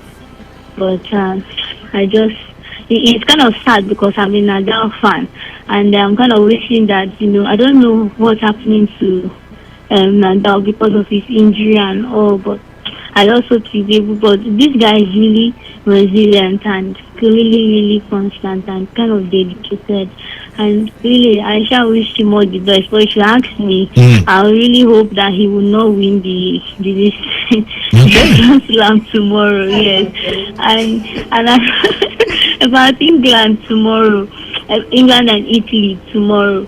God, I don't whether it's only one goal they've conceded though, or whether they've kept clean sheets. I think they will meet what's greater than them tomorrow, and Italy will take the day. Thank you. Greater is he that is in Italy than he that is in England, right? Okay, thank you so much, Prophetess Faithful Faith. Hello. Good afternoon. Yeah, good afternoon, Mr. Victor. What's your name? My name is Chijoke. I'm calling from Porakon. Chijoke, welcome. Yeah. I guess Europa tomorrow, Italy versus England. Italy has more players than England for me, for my own opinion. So I prefer Italy to carry that league. So in Copa America, I'm supporting Argentina because I'm a soccer fan because of Valencia. Okay. Yeah. So all right, thank you so much, and let's go to this caller. Good afternoon. Hello, Victor. Good afternoon. Welcome. What's your name? Yeah, my name is Destiny. I'm calling from Sasamadi. Welcome, Destiny. Please go on. Okay, talking about giving England unduly advantage. It's not until the ref or the UEFA pick the ball and throw into the net that is the advantage. How do you compare giving 60,000 against 1,000 fans? If you know England is restriction from Italy or whoever, why would not take the game, the natural ground where everybody has equal rights? Can you compare 60,000 fans to 1,000 fans? That alone is undue advantage. So what are you saying? If they play all their matches, UEFA president yesterday, last night, said this tournament will never go on again. They want to say some people travel 10,000 miles and kilometers, while others travel just 600 kilometers. Then you come and compare us at the end of the day that we were hosting a tournament or we were playing together in a tournament. If the only time England has traveled out of England is against Ukraine, and then even if they play it anywhere, there's no way England will not beat Ukraine. All right. So the advantage they gave to them is there. I don't want to talk much about that. They let just see tomorrow how it goes. Thank you so much. But you must also add that Italy played all their home matches in Rome as well. And I think the team that traveled the shortest distance was actually 1,000+ kilometers. No team traveled 600 kilometers. But thank you so much, and we would be switching our attentions right about now to the Copa America.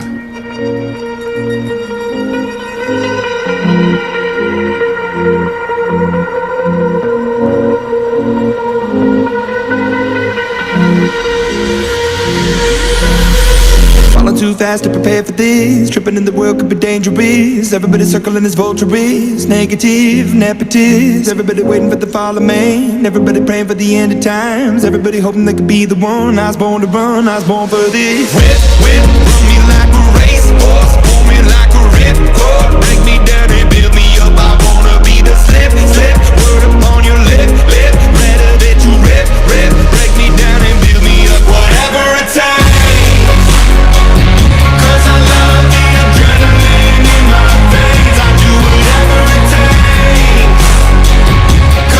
Lionel Messi might just be doing whatever it takes to make sure he wins a silverware with his senior national team, that is Argentina.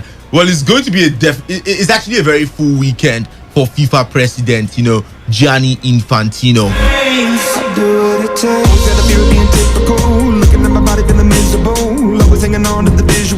Well, the man will be in Rio de Janeiro for the Copa America final. That is on Saturday in Brazil, but in Nigeria here, it's actually a Sunday, early hours of the morning. And then he would now move to London for the Euro 2020 game between England and Italy. No problem. I mean, we are staying awake to watch it. We'll be watching tennis since. We're going to watch the Copa America, and then we'll also watch the England game.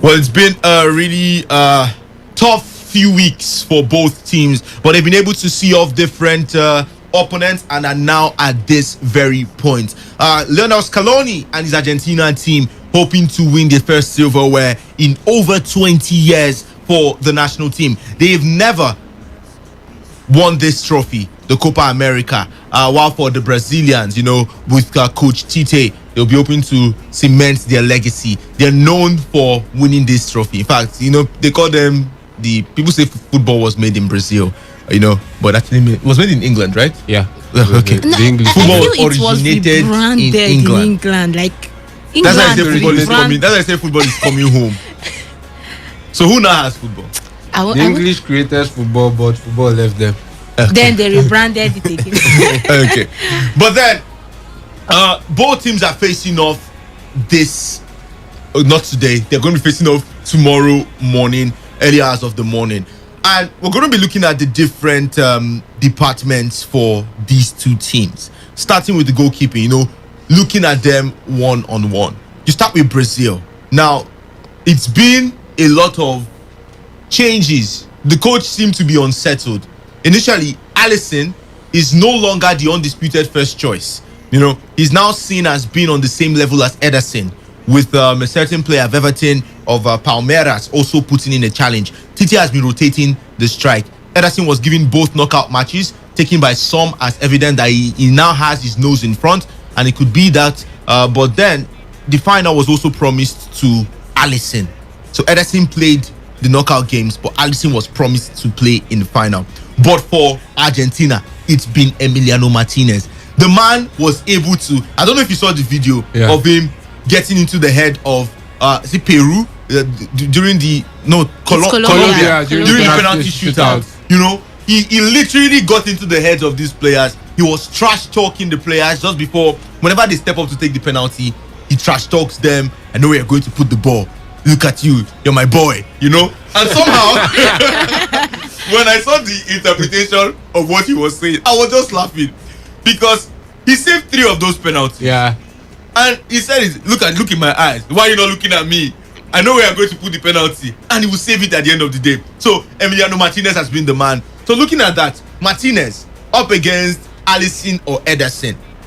Now it's promised. They say Alisson will play in the final. It's not, we don't know yet. But Ederson played in the knockout matches. Isn't it? Which goalkeeper, if it gets to a shootout, which goalkeeper do you think you'll be more confident or more comfortable having? Okay, no, don't worry. He's got it covered. You have to go with Emiliano Martinez because Victor, consistency is key when it comes to this kind of competition. He has been there for them from the group stage down. He was just recalled to the Argentina squad. He just came back. He had so many troubles when it comes to Emiliano Martinez with Arsenal not being the first choice has always been a problem for him. Now he's in the Argentina squad and finally he gets this spot. He has proven beyond doubt that he can do this. Against Colombia, he saved 3 penalties. He has been there instrumental, unlike the Brazilian side. Yes, you say they have been winning, they've scored goals for fun, but can the keepers keep up to this pressure when it counts the most? This is a final. It's a keenly contested one because now Lionel Messi knows that he needs to score. Neymar knows that he needs a first silverware too for his country because him too has not been able to get that. I feel Emiliano Martinez will stand better when he comes because he has had more game time. The motivation is there, the drive is there. Saving 3 penalties in a semi-final is no mean feat. This drives him down to the final over a Brazilian side that have inter-switched their goalkeepers. Today you have Alisson, the other side you have Ederson. I feel it won't be a good one for them because somehow the goalkeepers might be a bit conservative, not wanting to make the mistake, so that it won't be in my own position that we consider this or that we lost. But if it was the goalkeeper that started that tournament with you, you know how far to go about it. I feel Emiliano Martinez has an edge, a slight edge. You might say when it comes to pedigree, he cannot come close to Alisson or either Ederson. They have one more Ederson. They have one more silverware than him. He has none to hold for himself now. But when it comes to this game, the Copa America, I feel Emiliano Martinez has it for him. And for Messi, I know that he needs to score. And that will be the undoing for either Alisson Becker or for Ederson. They will have to be very conservative. They won't want to make mistakes. But for Emiliano Martinez, you know that the threat that will surely come in most times will be that of Neymar or maybe Firmino. But I feel it might go slightly to his own favor. For Brazil, their defensive unit has been performing extremely well. Adding up the current set of World Cup qualifiers and the Copa, they've considered just 4 goals in 12 competitive games. But Tite has an important decision to make, and this one looks important, a critical one. Danilo will play a conservative role at right back. Renan Lodi will be more adventurous at left back, though he could come under pressure for his place if the more physical Alexandro makes a full recovery from injury. The magnificent Marquinhos, so good that he can often go unnoticed, will be at centre back. But the question is who's going to partner him. Is it going to be Eder Militao the plan for next year's World Cup is to pair that man with Eder Militao, especially now that he's getting more game time at Madrid. But if that doesn't happen, Tite is going to have to figure out a way, because Thiago Silva is a wonderful defender, no doubt about that, but he's approaching 37 and he has inevitably lost some of his pace. Chelsea use him in the middle of the back three, protecting him with the speed of Antonio Rudiger, and in open space he's now more vulnerable, with Perusa, Gianluigi Lapadula turning him inside out with ease to get in a prime shooting position in the semi-final. Moreover, Brazil have been less able to press the opposition when Thiago Silva has played. But for Argentina, there are high hopes of centre-back Christian Romero, but injury has kept him out of the last 3 games. There's also the German Pazzella, who probably partner with Nicolas Otamendi at the heart of the defense, leaving Argentina vulnerable to pace and candidates to concede free kicks close to goal. Attempting to protect the defense may well have an influence on how Argentina line up in midfield. Henry, you look at the defense, the players in defense for both teams, Brazil and Argentina. Which of them do you think has a better defense line? Do you think it's the Brazilians, or you think the Argentines rather, have got the better defense? I mean, Brazil has a better defense line and Brazil has a better squad. in every aspect of, in every way, in every department, Brazil are the better. I mean, even up front. Even up front, yes. You want to say Messi is, we all classify Messi as like, it's like there's Messi, there's Lautaro Martinez, there are Messi and the rest, but there's Messi, there's Lautaro Martinez, there's Aguero. There's the Lucas Ocampos. I think the Ocampos, yeah, Ocampos is present, yeah. Well, you can say, but there's, as much as you say there's a Lautaro, there's a Neymar, there's a Gabriel Jesus, there's a Richarlison. Richarlison didn't go. He's actually going for the Olympics, so I think Richarlison is actually there. He's there. He's actually there, because I got confused at the point, because I saw him in the Olympic squad. I was he scored even during one of the games. Yeah. Okay, now I remember very well. Richarlison, you have his name's skipping my mind now. Okay, Rodrigo is still a young boy. Vinicius Junior. Vinicius, you have Gabriel Jesus. You have Everton, Gabriel Barbosa. Everton, yes. Gabriel Barbosa, Gabigol. You have some fantastic footballers there also. And Brazil are a unit.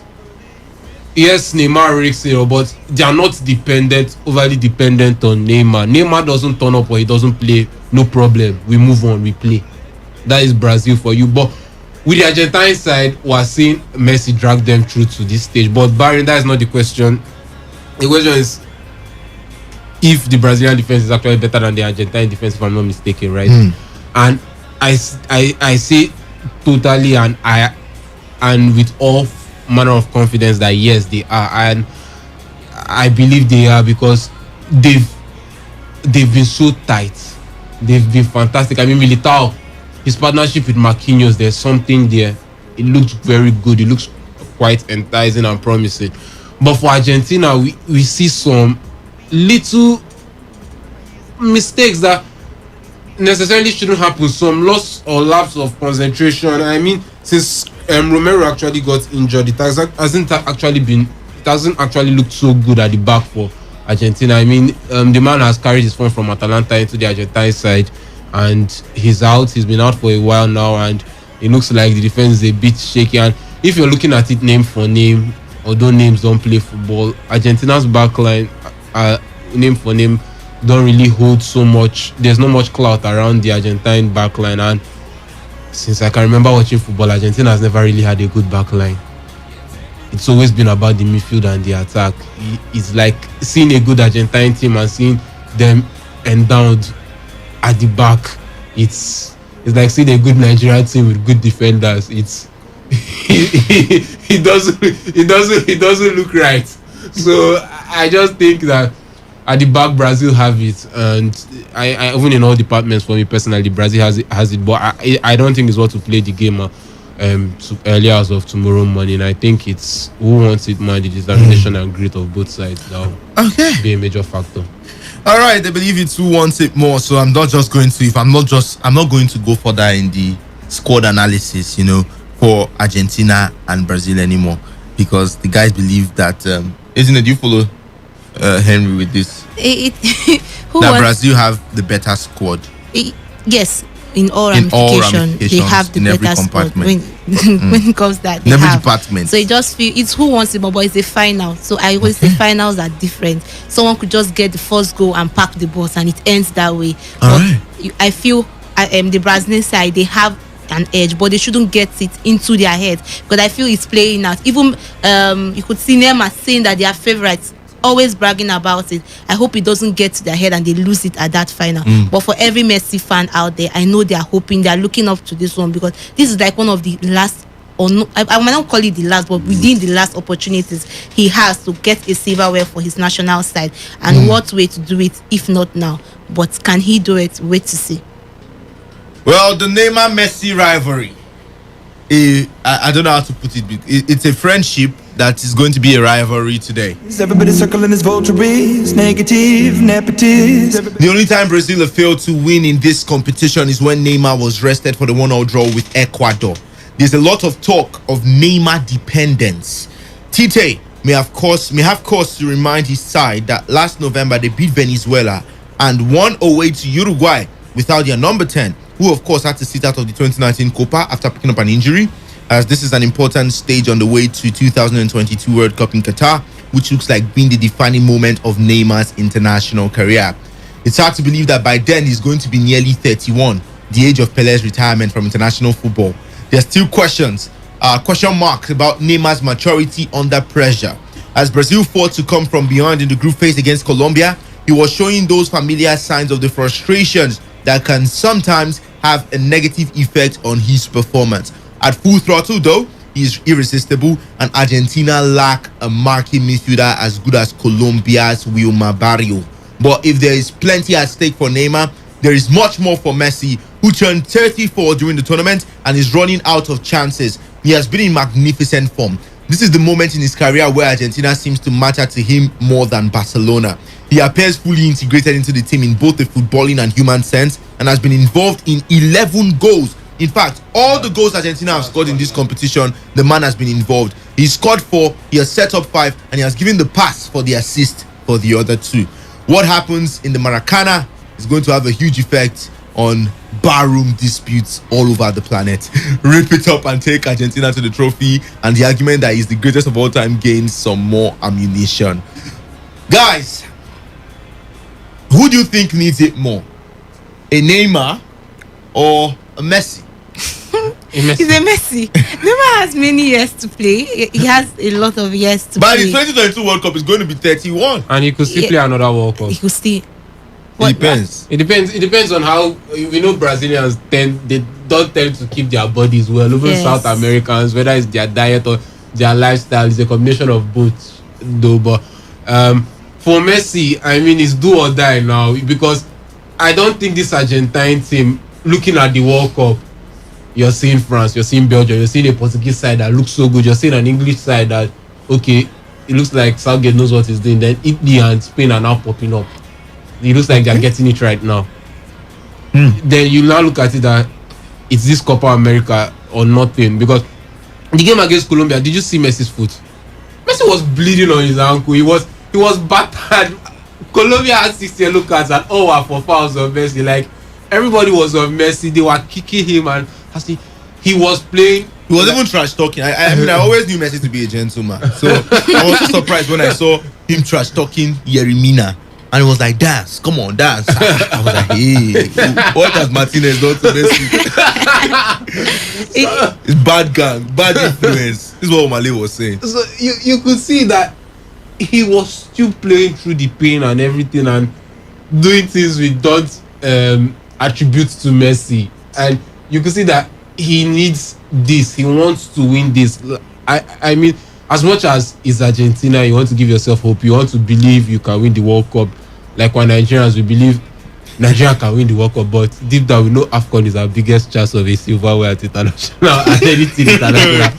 I don't know when you say Nigeria can win the World Cup. It has never come to we want to believe. We want to believe and hope we can do it. Okay. But I think the same is playing in the minds of the Argentines, because they know as much as the Argentina deep down were probably not good enough for a World Cup trophy. or to win the World Cup in 2022. So we have to give our all this Copa America, and that's what they are doing, and that's what they are fighting to do.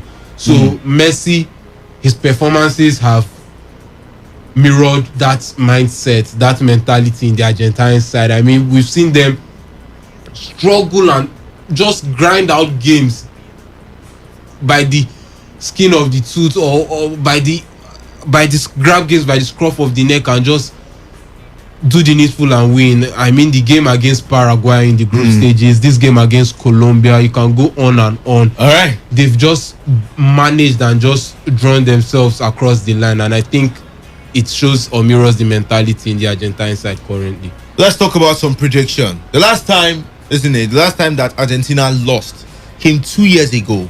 They lost in Brazil, and they lost to Brazil in the semi-finals of the 2019 Copa America. There was some controversy about the refereeing in that very game, but the outcome was entirely predictable. Argentina were picked off on the break. Now there've been talks about if they are now much of a team now. If the gap between the Argentina of 2019 and the gap between Argentina and Brazil of 2019 and now the Argentina and Brazil of 2021 has closed, But for all Argentina's improvement, Brazil seem to have the better balance between attack and defense. Who do you see winning? Do you think history is going to repeat itself again with Brazil defeating Argentina in Brazil, or you believe that Lionel Messi would be able to spearhead his team to the trophy? Victor, for me, the bookmakers, they've given it in favor of Brazil. And judging from antecedents, you could see they win them most over.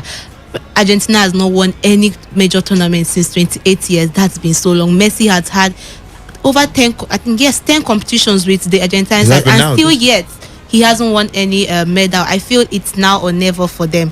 You could see, I feel one thing the Argentines have learned this time is that there's a team spirit. They are all playing now as a unit. That was something they could not do during the World Cup, and that led to them being crashing out. They didn't go too far in the World Cup and they crashed out. Now they are in the finals again. I feel it's now or never for Messi. He has to win it. You don't just you don't do all of this. You don't get all the assists, bang in those goals, and later get to the final and not make it count for yourself. He needs the silverware. For a great player of that caliber, without a national medal to his name, it's not a good one.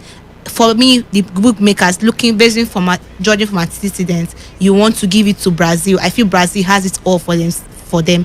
But something in me tells me that I feel Argentina will get a better chance against Brazil in this final. I feel Messi will finally get that silverware, but it might not happen. But I have a strong feeling that this time he might just get it. All right, he might just be getting it. Henry, how about you? Do you think, Brazil, they say they are dependent on Neymar, and you've got Argentina, who would always be dependent on Lionel Messi? If we're talking about dependency, I think Argentina are more dependent on Messi. Like, you literally look at every goal. Even when you don't watch a game and you go back to watch the highlights, or you just check the game first before you go back to watch the highlights, goal Messi or assist Messi, or key pass Messi. Like, everything is going through Messi. So I don't think Brazil, you won't say they are dependent on Neymar, but they won the 2019 Copa America without Neymar in the squad. They've played games without Neymar. I think they're a better unit without Neymar. Look, if every...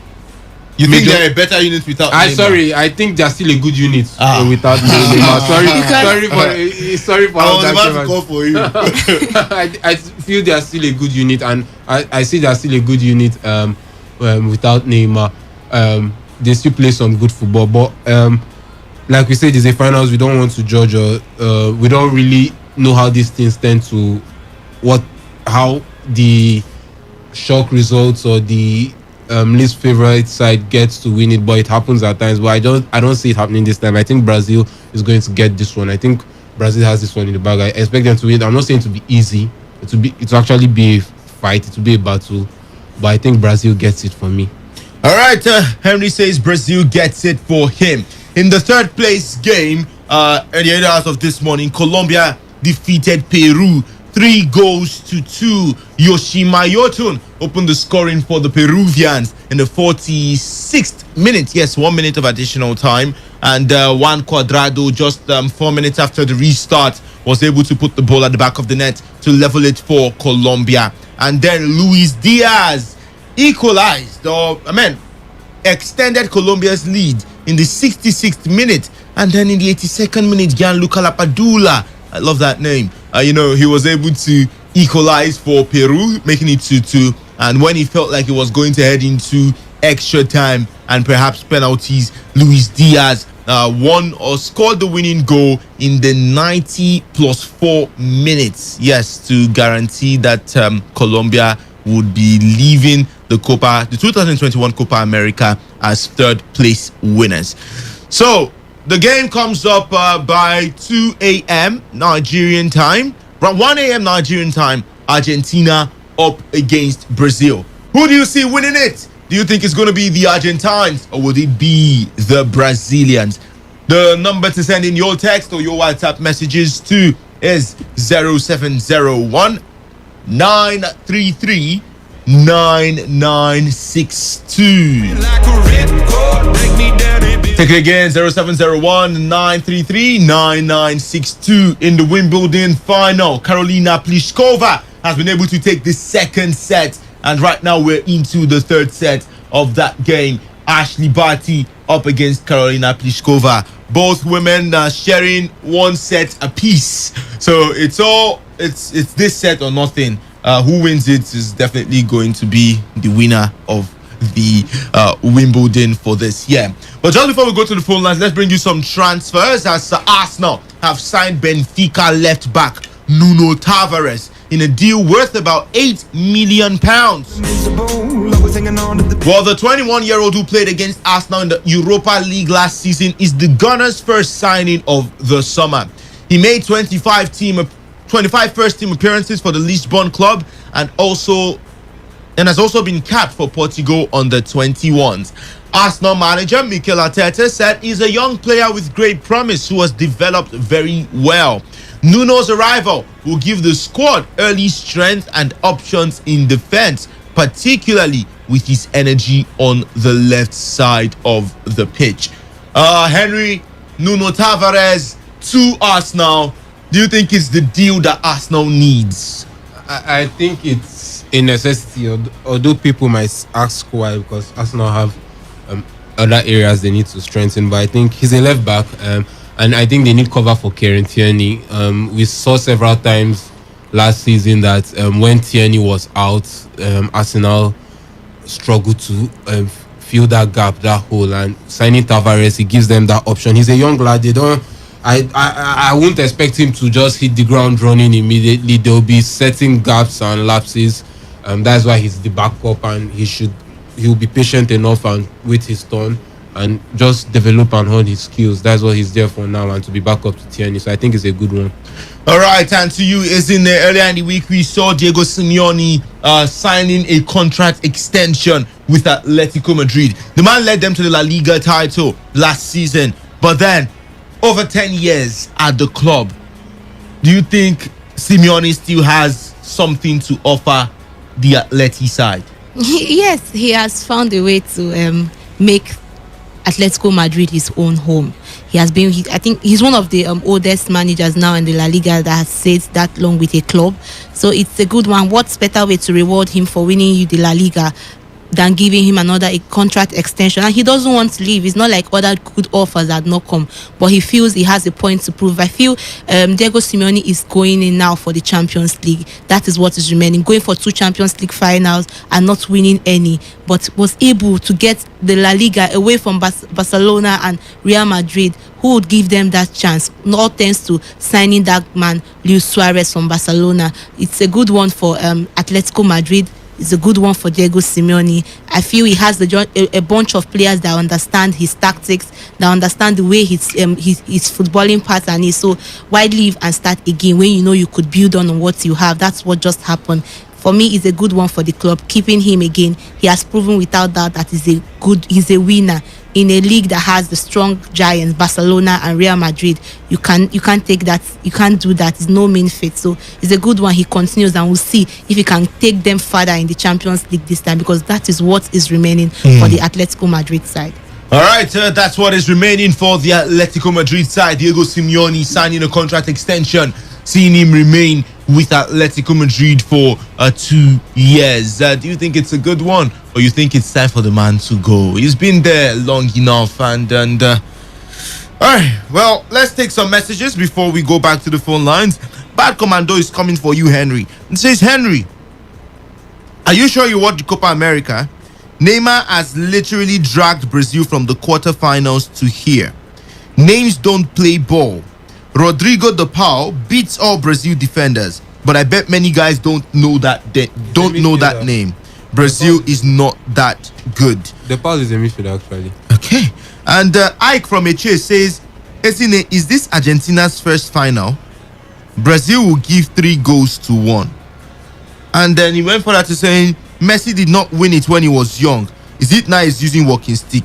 I beg you. All right, well, he's Messi using doesn't walking use stick, walking 5 stick. assists and 4 goals. No, I don't know.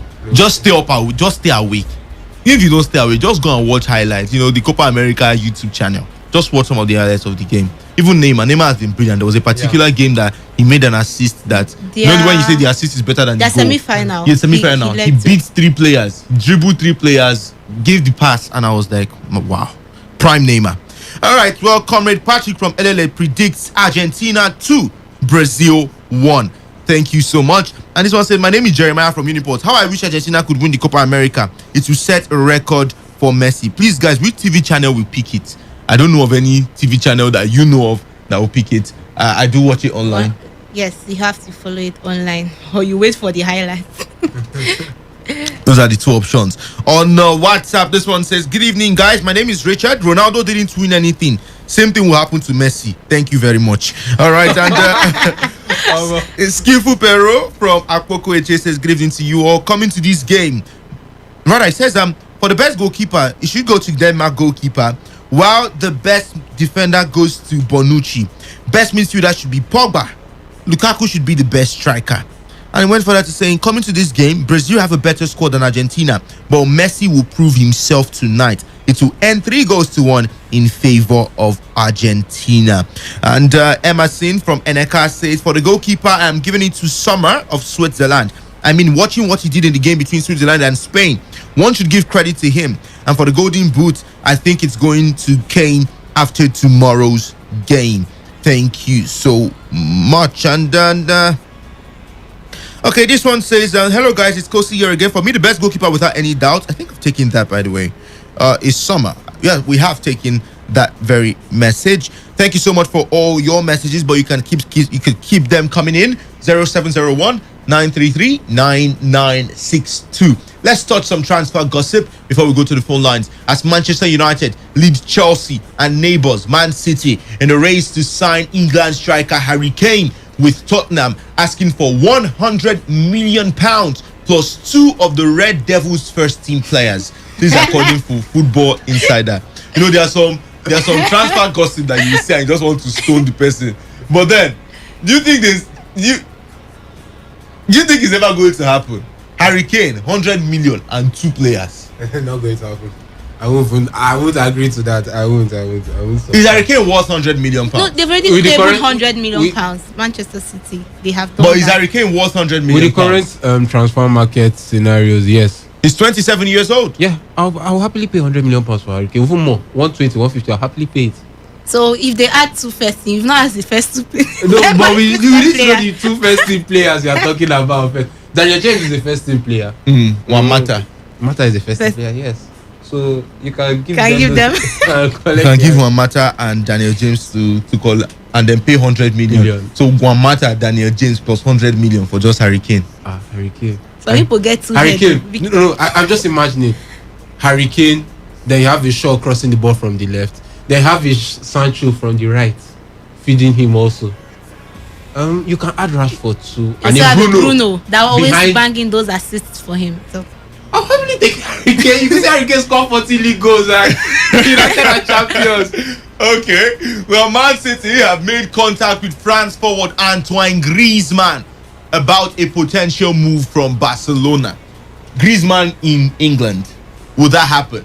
I don't know. It might or might not happen because Manchester City. Would you want to see it happen? Yes, why not?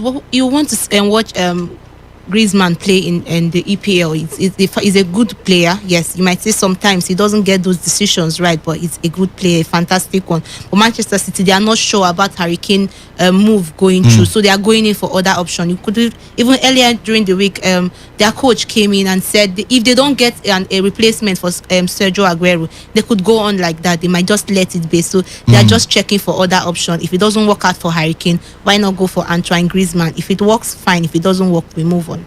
All right, West Ham are in talks with Paris Saint-Germain about signing 28-year-old France goalkeeper Alfonso Areola, who featured for Fulham on loan last season. Austria striker Marko Arnautovic's move to Bologna from Shanghai SPG has stalled, with the former West Ham and Stoke City player locked in a dispute about the terms of his release from the Chinese club. Tottenham have joined Arsenal, PSG and Atletico Madrid in showing an interest in Lyon and France midfielder Houssem Aouar. Every transfer market, we get to hear about Houssem Aouar. Arsenal wants him, this club wants him, but the man still remains with Lyon. Henry, do you think this summer Aouar will find a new club? He's turned out of training. He's leaving. I don't think he's going to stay. Frankly speaking, I think he himself is tired. He wants to leave. He wants a different challenge. He's about 23 now. He's about 22, 23 years old now. So the man wants something different. He has been in Lyon all his life, and I think he needs that next step in his career. He's one of the best young French talents that is there, and he wants something different. I mean, I think he's also disappointed by the fact he couldn't make the Euros, and that could also be one of the major factors in him trying to force his way out of Lyon currently. All right, Arsenal have increased their offer for Brighton defender Ben White and made a third bid of £48 million plus £6 million in potential add-ons for the 23-year-old England international. Okay, we'll take the remaining transfer gossip when we come back, after we head to the phone lines rather. 0817 00 951 and 0810 9510 951. Let's get your thoughts as regards all we've discussed, be it tennis, be it Roberto Mancini, your best player in the Euros, who you think would win tomorrow's game, and your thoughts about tomorrow's Copa America final. Let's hear from the scholar. Hello, good afternoon. Victor, good afternoon. Eto from Luma Hall, you're welcome. Thank you, Harry. Good afternoon, and Ezine, good afternoon. Good afternoon, Eto. I don't know. I sent a message yesterday. The whole world, no, even God in heaven stand it. That the moment is the prophecy that was made. That the moment Lionel Messi leaves Argentina, that is when they are going to win a silverware in national team. So as long as I'm concerned, it's going to be 5 goals to nothing in the favor of Brazil. I'm not seeing Argentina scoring 1 goal. I'm not seeing it. I'm never seeing it. Only one thing I just like there is that the Martinez that was glamoring for a face shot team for Arsenal. I went to Aston Villa and have it. So as long as I'm concerned, that is the only thing that they have. They don't have the other thing. A defender that was manned by Otamendi, he can conceive as many as millions of goals. As long as I'm concerned, as Brazil all the way, 5 goals to nothing. If you like, bank it. After tomorrow, 1 a.m., 2 a.m., 3 a.m., you go and cash it. If there is any bank that will open for Thank you so much, Eto from Rumaholu. And let's take some more calls. 0817 00 951 and 0810 951 951. Hello, today's Sports Live. Hello, good evening. Good afternoon. What's your name? Ben, I'm calling from Manager. Welcome, Ben. So I think for the Copa America, I think this time Messi takes that cup. He actually deserves it. This is not his first final. I think out of pity, she just carry. No, football does not work that way. Out of pity, he just carry. Out of pity, Nigeria for the win World Cup now. I don't know, for Nigeria, I don't follow for that one. Then I think for the Euros, England is just like the Chelsea in the Champions League. Yeah, I said that yesterday. Like they want to carry it, but if you carry it, it's problem. Korea word. But I will give it to Italy. I mean, England has not really faced anything that will shake them. The only team that tried to shake them was Denmark, and they robbed their way out of it. I don't see any reason to rob their way out of Italy tomorrow. I think I give it to Italy. Italy will carry the game. Thank you so much, and let's hear from the scholar. Hello. Yeah, good afternoon. Good afternoon. What's your name? Ernest. You're welcome, Ernest. Yeah, I think seeing that Brazil, they are good in all departments, not Argentina. You let that Argentina team. Yes, because Neymar is not better than Messi. That's number one. Well, Neymar is not the only. He's not the only player out front. Hold on, okay. I'm coming. Okay. Richard Allison is not better than this guy from Atalanta, Alexandra Gomez. So you can name all the strikers. And again, like according to what we are saying there, that football is not played by the name. I think Emiliano Martinez, if he can, mount the goalpost of Aston Villa, to come up with the position they came out in the last season, I think he can do it. For me, I have that strong feeling that Argentina, come this night, they'll be lifting the Copa America trophy. All right. And Messi is going to be the man that will do it. Okay. Thank you so much. Oh, sorry, we lost that call, but keep the calls coming in. Quite a number of messages, and Ike from HA says, please let Daniel Levy also demand for Manchester United Stadium for Harry Kane. He says, please let Man U forget about Kane and go for Olmo of Spain. Well, that's the beauty of the Euros. You get to hear this. I mean, if Manchester United had told you before that they are going for a certain Danny Olmo, people would be like, who be that one again? But then, let's head back to the phone lines. Good afternoon. Hello, good evening. Please turn down the volume of your radio set. Okay. Yeah, this is Chelsea Ambassador from Aba. All right, Chelsea Ambassador from Aba, welcome. Yeah, today is my first time of calling. You are welcome. Thank you. Sorry, my own prediction on Brazil, Italy. Sorry, Brazil and Argentina. It will be a 1-0 in favor of Brazil. Yes. So, please, I want to know the latest updates about Chelsea signing Haaland, please. Well, no update from that one. No, Chelsea never. We don't have any updates. Let me just leave it there. Thank you so much. Hello, good afternoon. Hello, Victor. You're welcome back, Faith. It's Prophetess Faithful Faith. Sorry, ma. Okay. So, please, I want to, please, even if you don't mind it too, now, but they worrying him. He's a Ronaldo fan. So, Argentina did not draw. I mean, Messi is not Ronaldo that dropped out in the round 16. So, for the fact that he has made it all the way, I think he's gonna get something. I mean, look at his contribution to all 11 goals. I think he means business this time around. I can remember what happened the last Copa America that Messi and his team were really serious because they believed they were duped. So that was in the semi-finals, but this time around they've managed to get to this thing. Please, where is Aguero? Please. Aguero is with Barcelona. Okay, are you talking of his club or his country? The tournament now. Is it with Argentina now? He's playing. Like I know he's an Argentine, but where is he in this tournament? He's on the bench. He's on the bench.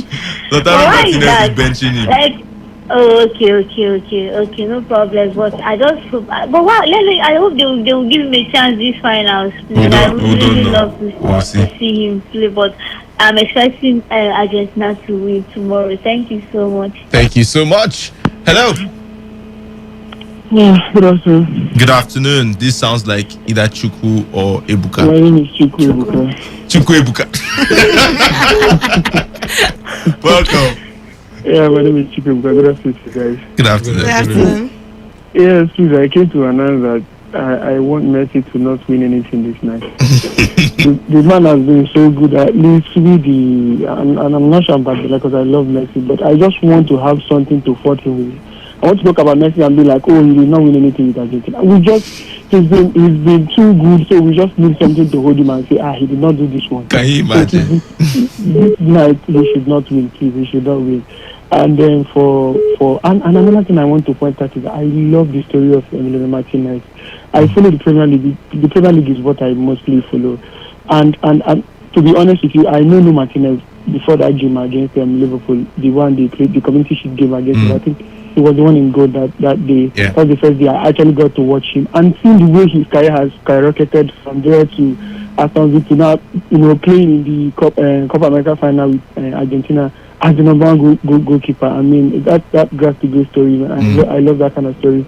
And he's been doing good too. It's not like he's locked something. So for me, that's one man too I have soft spot for. But Messi is too good, and I think he should just not bring this one so that, like I said before, if we talk, we'll be like, Messi no winning anything. No winning anything in Argentina. Something like that.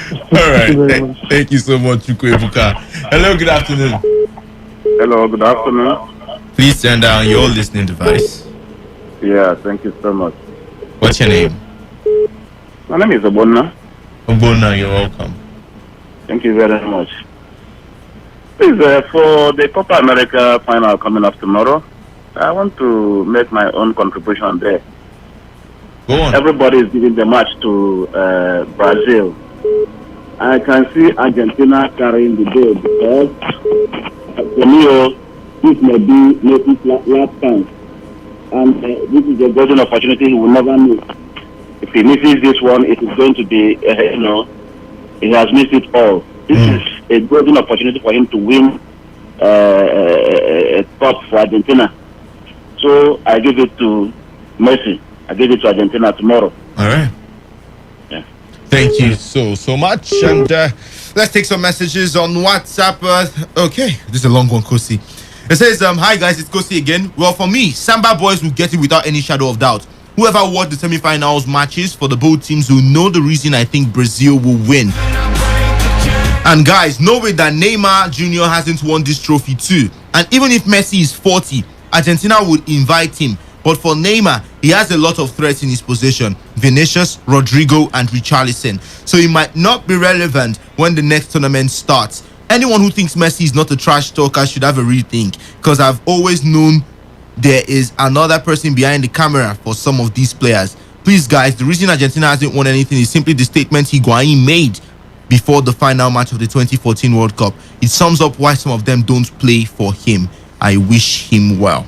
And it says every South American player has a little bit of trash talking in them. And for the transfer update, it says now, wow, 2 players and 100 million for a 2-Lion player. All right, thank you so much, Kosi. Zaki says, I hope Argentina wins. I'll be very happy, and I do not know why. Europe best player is Messi. Copa America best player is Messi.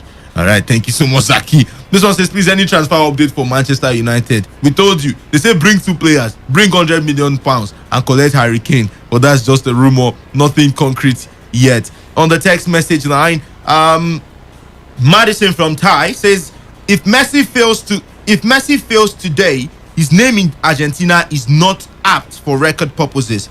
I cherish his contributions to the team, but cup and medal stands the test of time. This one says Messi stay with Barca. That is where you choose in life. That's coming from that. I don't know if your name is Tata, but it says Messi stay with Barca. That is where you choose in life. Tata. So I believe maybe Tata is your name. And Ike from Eche says tomorrow finals, Brazil 3, Argentina 1. And Dozier from LL1, well, it says hello again, guys. Big kudos to whoever packaged the show. All right, it was very deep and loaded. I appreciate a very good job behind the scene. Thank you so much, Dozier. And this one says, did you see the performance of Emiliano Martinez in the tournament? He saved 3 penalties in the shootout against Barcelona.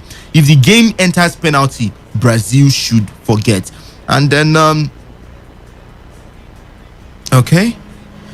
okay, and Tonye also says Leonardo Paredes and DePaul are great players in the Argentina midfield, Brazil are only better than the Argentines in defense, not in every area. I watched the Copa America.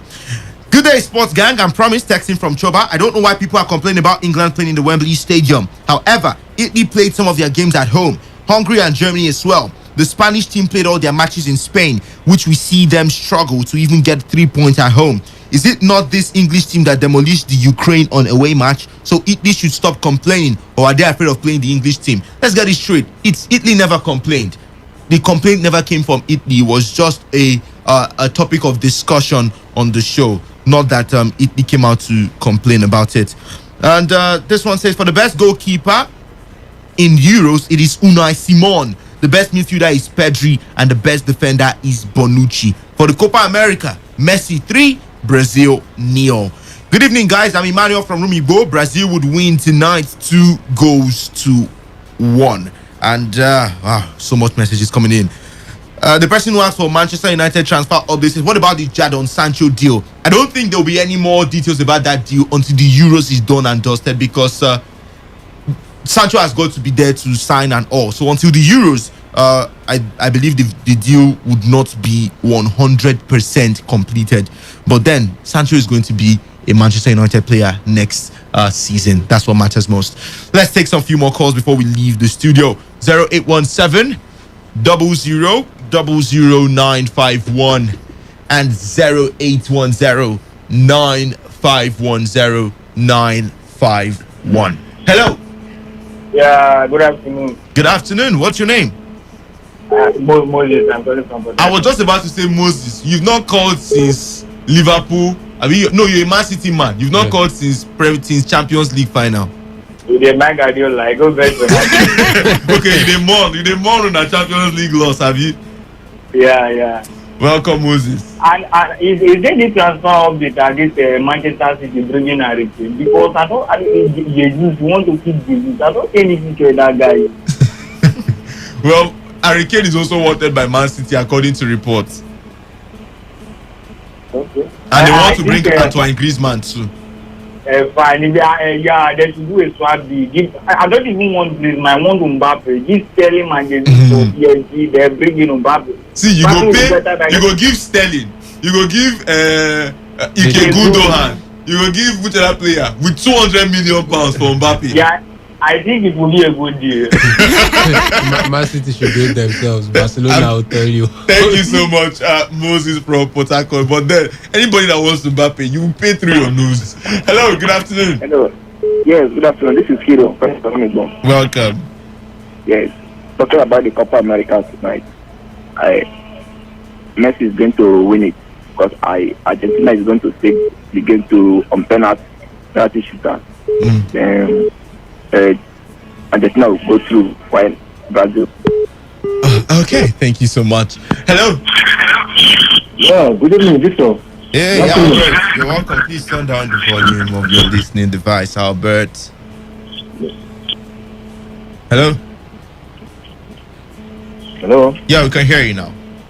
Yeah, to be honest, I think when it comes to this Copa America football, mostly when Brazil plays at home, it's difficult for Argentina to go back to bring out the result.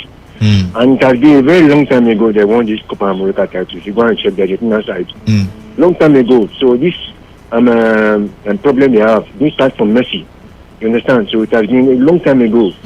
Small other countries like the Colombia side and Uruguay, they sneak the competition, not every time.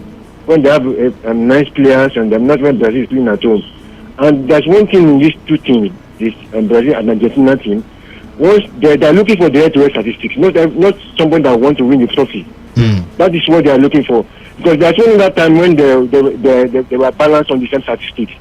So they want as of that time, Brazil want to play the game in Brazil. They say no, let us go and play the game in the neutral ground. And eventually Argentina won that game by 4 goals to 3. All right. So the statistics is what they are looking for. That's what they want. So I want Argentina to win, but they will not get it. Thank you so much, Albert. Oh, sorry, we lost that call. Just running through some more transfer gossip. Sampdoria are determined to keep a hold of Denmark forward Mikkel Damsgaard for at least another season with Liverpool, Tottenham, and also Juventus, as well as Barcelona, among a host of clubs interested in the 21-year-old. if you were Damsgaard, Henry, and you're playing for Sampdoria, and after these Euros, you hear that Juventus wants you, Barca wants you, Liverpool wants you, and Sampdoria are saying no, you will stay with us for one more season. What will you do? It depends. If it's just rumor, I'll stay. But if the offer is on the table, we will sit down. I will sit down with Sampdoria. I will have the president of the club. I will have a man-to-man talk. Like, are you serious? It's not that easy. Ask Harry Kane. Even the man-to-man talk, he's still there. He has not still. Oh, you sign this deal now. I don't go play for again. Let's take some few more calls. 2 calls before we leave the studio. Hello. Hello. Welcome. What's your name? Left, right, center. Honorable BB Palliative. Chop knuckle. Go from Rumu Bayesa. I give a love for that. BB, quickly. Chop knuckle too. First of all, I just hope. Hello. Go on. Hello. We can hear you. Good. I just hope after tonight, Messi will not retire from national team. You know how many times he has retired because the last time he retired, the second time he retired, I hope after tonight he will not still retire again. That's my prayer. And secondly, you see this game against Brazil, I don't think, listen, my mind tells me either Messi the worry against or Argentina the worry Messi. One of them the worry from somebody. There is a worry because okay. If you know which today, we will know the worry. Thank you so much, Honorable BB. But this is where we will be bringing the first part of the show to a close. Today's Sports Live continues, but this time with the Nigerian football edition. There's a game today in the NPFL that Kada FC are playing today, but Reliable Reliance and the rest of the sporting crew would be here to bring you up to speed about all the happenings in Nigerian football. Sincere apologies. The phone lines are still blinking, but we can't take any more calls. Thank you so much for being with us from 1 p.m. to this very moment. And of course, to Henry Ogugo and Izine Oti, who have also been here with me in the building. I am your favorite melanin sports presenter. My name is Victor Oriahi. And by the way, Bati is about to... Okay, no, she's not about to do it yet. But it's 5-3 now in the last set. So it could just go the way of Bati. We'll wait to see. Do join us. Second part continues in just a few minutes with Reliable Reliance and the rest of the sporting crew.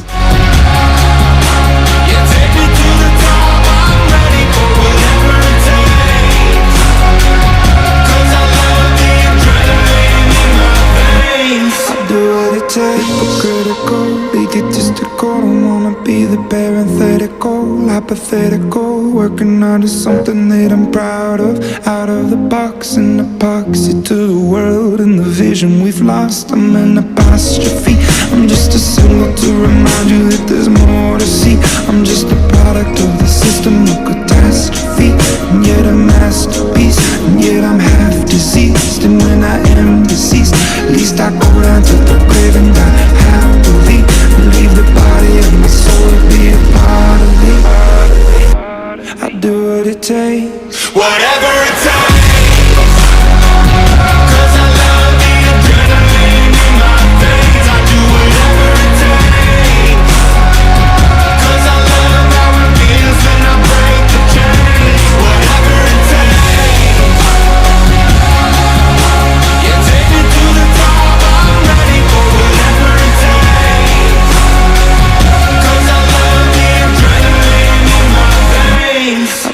It takes.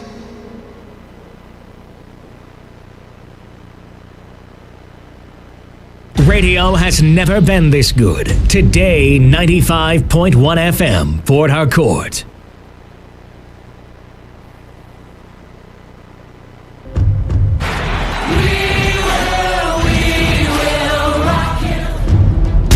This is what we've waited for. The showdown. The fastest men in the world. This is what we've waited for. The showdown. The fastest men in the world. One light, two lights. They're backing off and backing. Paul's rising. Who will come out on top? Who'll take 3 lights, 4 Who's ready to be the star? The anticipation strong. Time, Tyson Gale, hold all the way, he's looking right. The heart stops.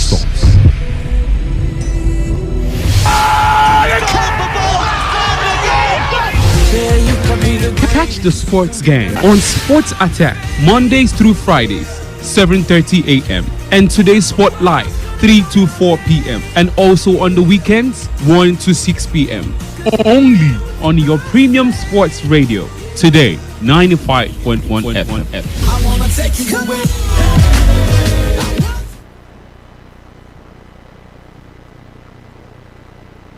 Hello listeners, my name is Akarandu Nicodemus Orok, Kwa United the striker. I want you to always listen to Today's Sport Live on 95.1 FM. Keep listening.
Trust me, it is getting hot, and hot in the Nigerian Professional Football League. The quest for who wins the Nigeria Professional Football League title 2020/2021 season is getting hot all over the league. Aqua United, Rivers United, Rangers International of Enugu, Enyimba, all in the mix trying to secure the trophy. Who goes home with the trophy at the end of the season? It's road to the title, road to the Nigeria Professional Football League title 2020/2021 season. And of course, as hot as it can get, many have described it as one of the league season never have been seen due to how hot it is. The contest at the top of the league table, it's becoming as the match days go by. It's just about 7 match days left. That is starting from tomorrow or after tomorrow. Matches may have been completed, and then the king of the MPFL will be crowned. Who would that be? It is getting really hot. Thank you very much for joining us. Good evening to you. Welcome to the second part of today's Sports Live, the marathon edition of it. And this part we discuss Nigerian football. We bring to you the latest happening from Nigerian scene and talk about it, dissected with undiluted and unbiased analysis coming in from the sports crew of Today 95.1 FM right here in the Garden City of Port Harcourt. I remain the one who is going to drive the show this evening. My name is Reliable Reliance Odanyan, and of course I will never change, but I'll keep on being your reliable radio spokesman, the classical gentleman. Joining me on the show this evening is High Chief Okechukwu Edenkwo. High Chief, great to have you join us. The road to the title is getting hot as we are getting down to the end of the season. Yeah, good evening, Reliance. Good evening, Osas. Good evening, everyone out there at home. There's no place to be on a Saturday and Sunday other than today's FM, where we dish out the best of Nigerian football. And I think the MPFL per se, it's gradually going into the business end of the league and everything. But in as much as it's going towards the business end, we still have pretenders and contenders. That's why you laughing. You know how to drop the lines, High Chief. Anyways, let's equally make welcome Queen Chikezie, also part of the show. Queen, it's great to have you here. Good. Is it afternoon or it's evening? Evening, Queen. It's evening already. Don't mind me. Yeah. Good evening to you, Reliance, and to all our listeners out there. It's always a great time to talk Nigerian football. I mean, I heard Mike, you said time for us to know pretenders and contenders. I didn't say it. High Chief said it. But then I've never had a crown to make words like that. I'm still learning. High Chief has the lines. Of course. But then it's going to be a great weekend. I think this is the weekend that will decide who the true title contenders are and those who will be going home or going back to NNL yeah, at the end of the season. All right, I actually said that is about 8 match days left. I beg your pardon right there. It's 7 match days left, and after tomorrow it's going to be 6 match days left. So who goes on with the title? Well, here is Osas Ihemi, part of the show this evening. Good evening to you, Reliance, and a beautiful evening to everyone out there. Good evening, Port Harcourt. Good evening to all sports fans around the city, around the nation, and around the globe. It is it's hot times right now for the Nigerian Professional Football League. Everyone will be scampering for points.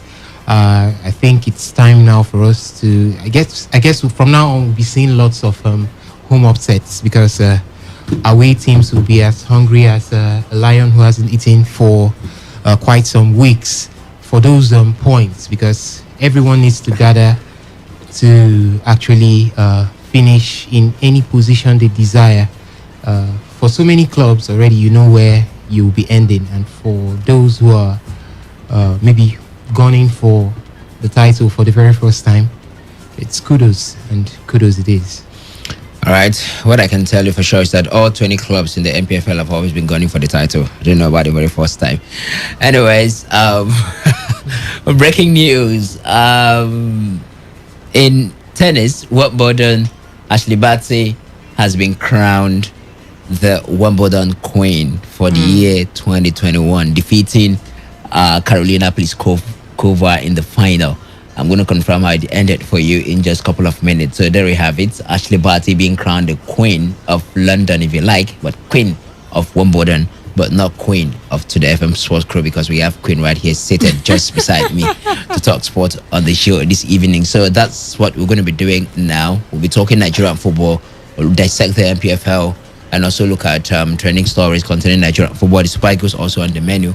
And as usual, we're going to have you talk to us on the show via our SMS and WhatsApp portal 0701 933 That is 0701 933 That's the SMS and WhatsApp number for you to send in your contribution. And the front lines will be thrown open much later for you to air your view. Those are the only portals or feedback platforms that we are using on the show this evening. And trust me, even if the weather is cold, the road to the MPFL 2020/2021 season It's hot. really hot. Well, I'm hot, you're hot. He's hot, she's hot. I'm hot, you're hot. He's hot, she's hot. Get hot.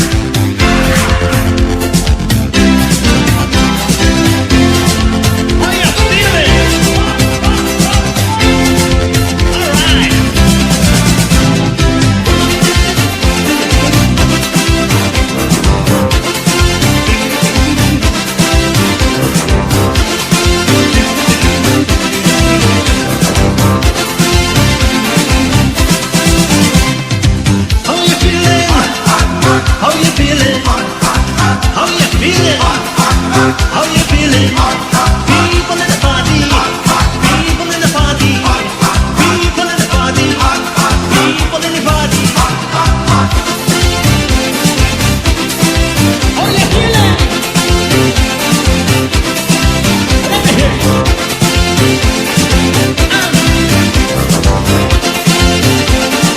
Get feeling hot, hot, hot. Feeling hot, hot, hot. Feeling hot, hot, hot. Feeling hot, hot, hot.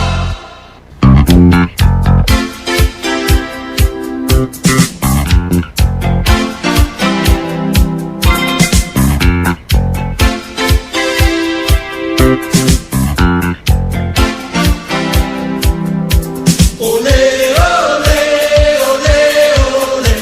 Ole, ole, ole, ole. Feeling hot, hot, hot.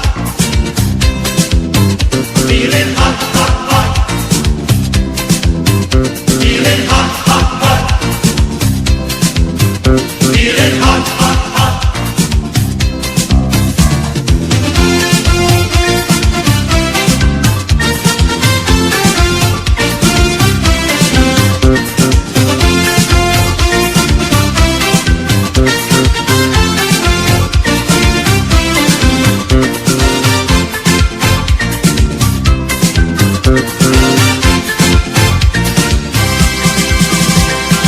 Me mind's on fire. For some reasons, I'll prefer henceforth that we brand any Nigerian professional football league show on this dial as road to the title. Henceforth, I mean, we just have 6 or 7 match days, but that will have to be ratified by my boss. So who am I? Anyways, it's the second part of today's Sports Live. Thank you very much for joining us. Reliable Reliance is the one talking to you. Hachi Vukachiko Denko is right here. Queen Chike is also part of the show. And I equally have Osas Inhiwi, and we're about to dissect Nigerian football to your own listening pleasure. You don't want to miss any bit of it because the guys are eager, anticipating and waiting to dissect and chew and jump into every topic of discussion on the show this evening. But trust us, there's no other way we can start the show from other than from the MPFL, because that is the professional league in Nigeria. So when Nigerian football is discussed, there's just no way you cannot start from the MPFL, although the NLL pride itself as the most important league in the nation, because they basically provide leagues or clubs who play in the MPFL. But it can also be argued because there are some clubs in the league who have never been relegated. So lots of arguments right there. But in the meantime, I'll tell you how it happened between Ashley Barty and Karolina Pliskova. So Ashley Barty championed first Wimbledon title for her. She won Karolina Pliskova 6-3, 7-4, 6-3. All right, a match of 3 sets. She took the first set, lost the second set to Karolina Pliskova, and eventually wrapped things up in the third set, winning it for herself 6-3. So that's it. Tomorrow we're going to be having an epic final, maybe not one of the expected final, between Novak Djokovic and Matteo Berrettini. Probably some hoped for Novak Djokovic, Roger Federer, but Tim Roger may forgive Hubert Hawkash because the man is a young man, so he was just living his dream. So you guys have to forgive him. All right, let's talk to Nigeria Professional Football League on this show this evening.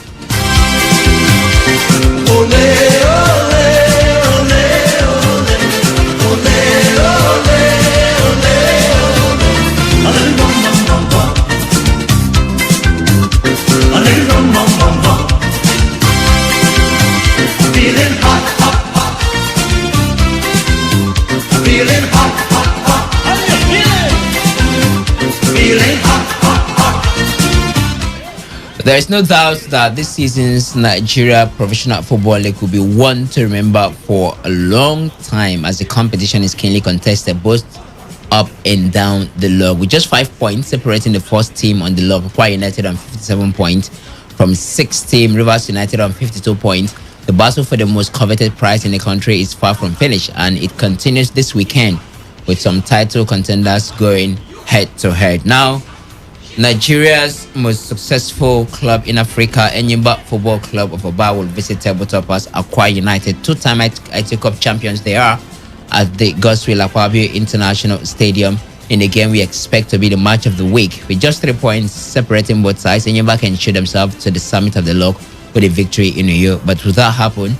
Well, 6 p.m. tomorrow will exactly tell us. But Nasarawa United themselves, second on the log with the highest goal difference of the top 6 teams, pays a visit to FC Fanyuba, who is seeking for an escape route out of the relegation zone.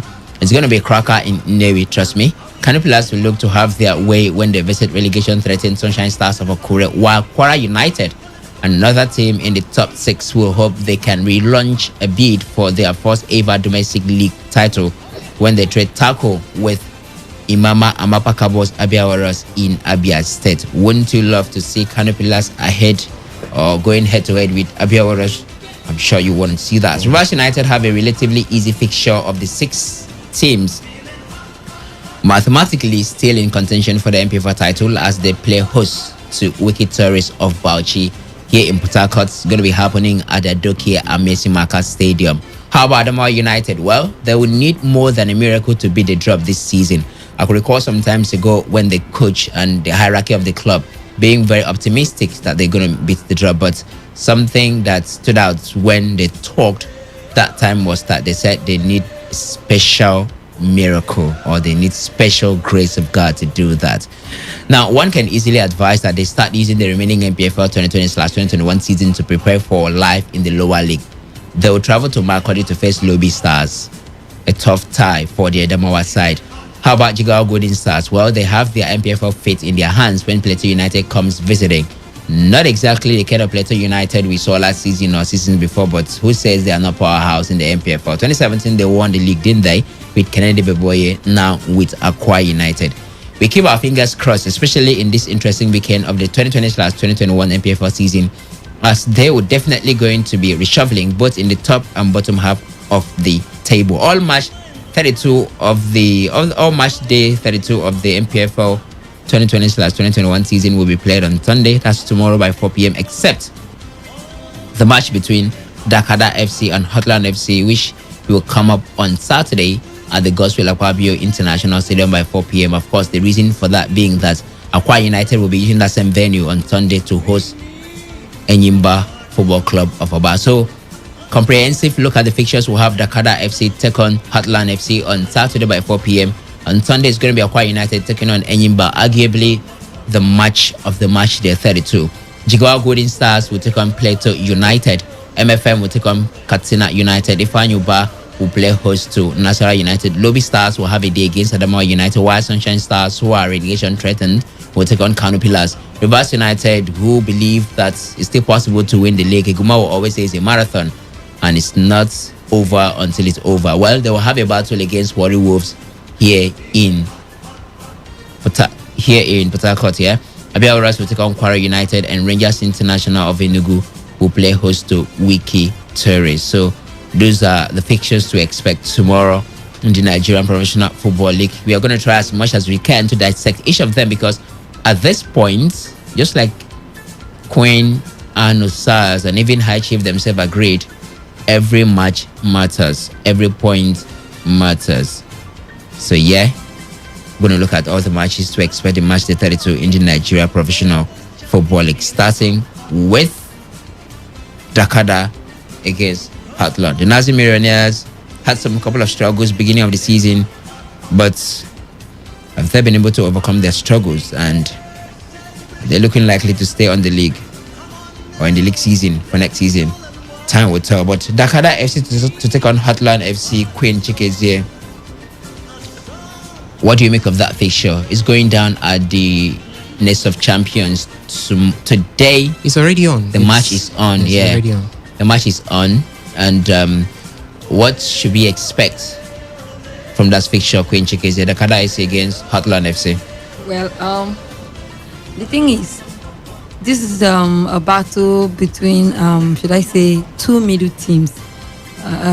Anything can happen, but then it's the home of the Dakada FC side, and they would want to see of things. Heartland FC have not really been impressive. I mean, they lost their last game at home, and then going away, I think the confidence with the team is damped, and they would need to need a little bit of a miracle for me to come up with something against them. I know Dakada FC, they are not really spectacular this season, but then it's their home, and then we know how it plays out in MPFL. Most times you just get those home wins.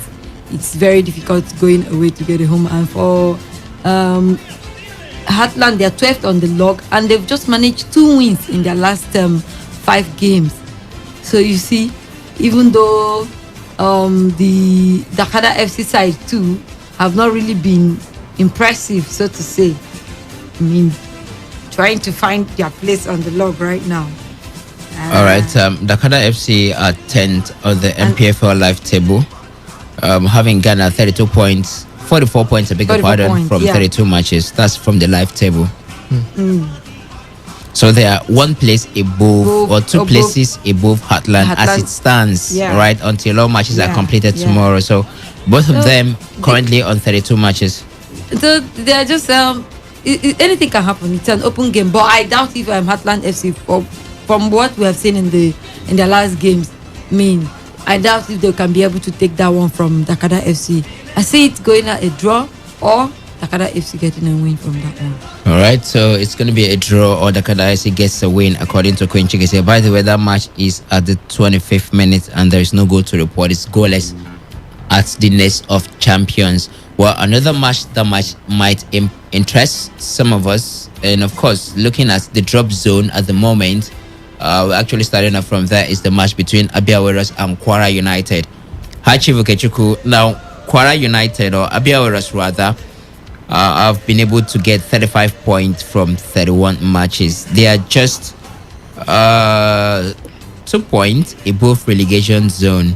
Now, on the 17th position is Chicago Golden Stars, 33 points from 30 matches, meaning Abia Warriors are just 2 points above relegation zone on the 15th position. Do you think they are being threatened at the moment? Of course, from all intent and purpose, they are very threatened, and they'll do everything humanly possible within the ambits of the rule of the game to make sure that they escape relegation or they don't even go into that dreaded zone. We all know what it means to be part of that relegation zone. It's not as easy as it is. It's not as rosy. So they have a good manager. It's just that somewhere along the line, things went well for Abia Warriors. They picked up. But beginning of the second stanza, after they got that draw in Port Harcourt, I think it was just the catalyst that really made them started having some funny results both at home and away. Otherwise, given the way they started midway into the league, and if they had sustained that tempo, they shouldn't have been in this relegation zone where they find themselves. So whatever happens to them, I think they are architects of their own misfortune. And then to add Reliance, it's going to be very difficult, and they're going up against a Kano pillar, right? Kwara United. Now that are also in sight for the title. It's going to be really very, very, very dicey for the Abia Warriors side. They've not even had any win. They've not even had a draw in their last 5 games. They've lost all 5 games.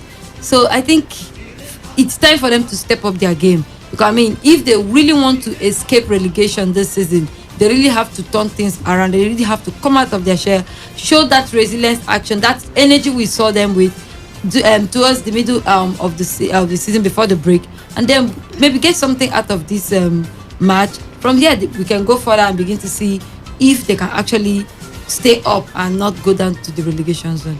All right, so that's what it is. Abia Warriors have been winless in their last 5. If you like, you can make that their last 6 matches. They've been winless. They've not even drawn one. The last time they drew was somewhere around. Today makes it exactly 31 days. That's Abia Warriors, and that's why got a point in the league. I said that they are the architect of their misfortune. And that was a way to the Church Boys MFM. They played out goalless in that match, and afterward, okay, they actually got a win. Afterward, they defeated Lobby Stars 2-0. Yeah. Then after the Lobby Stars defeats, then their last 5 matches they have been winless, just like Queen mentioned. So what is wrong with Imama Amapakabo and his boys?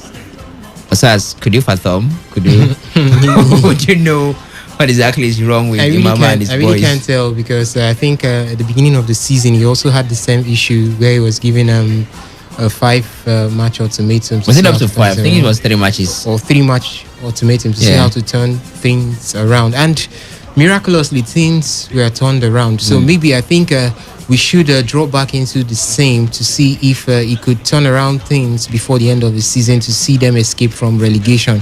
Maybe 7-match ultimatum this time to secure a maximum 7. Who does that?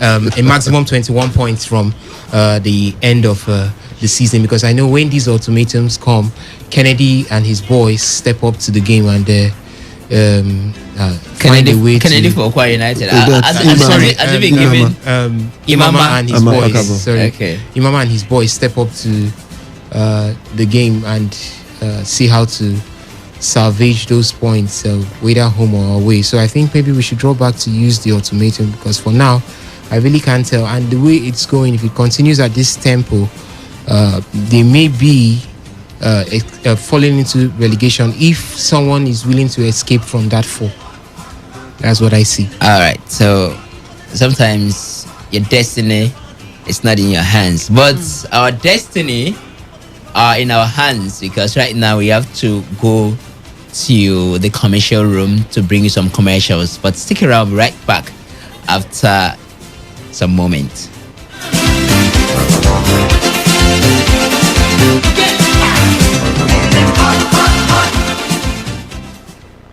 Have you ever wondered why most companies are folding and Returns Market Cooperative is still up and running since 2016 till date? Returns Market Cooperative is here to give you all the answers to your long-awaited questions. Do you care to know how members' dividends are generated with Returns Market Cooperative? Then join us as we give a live presentation on how the cooperative made over 300 million naira as investment income for members of the cooperative on the trading floor of the finance market. Morning session starts 11 a.m. and afternoon session starts 2 p.m. on the 14th of July 2021 at Returns House number 33B, Rumola Stadium Link Road, Port Harcourt. For more inquiries, please call the following lines: 0815-518-9002 or 0903-461-4444, or log on to our website at www.returnsmarketcooperative.com. Returns Market Multipurpose Cooperative Society Limited, a Nigeria beyond oil. 95.1 FM, voice of the people. And we're back. Anwanko aka Papilo for the latest and trending sports stories. Always listen to Today Sports Live on Today 95.1 FM Port Harcourt.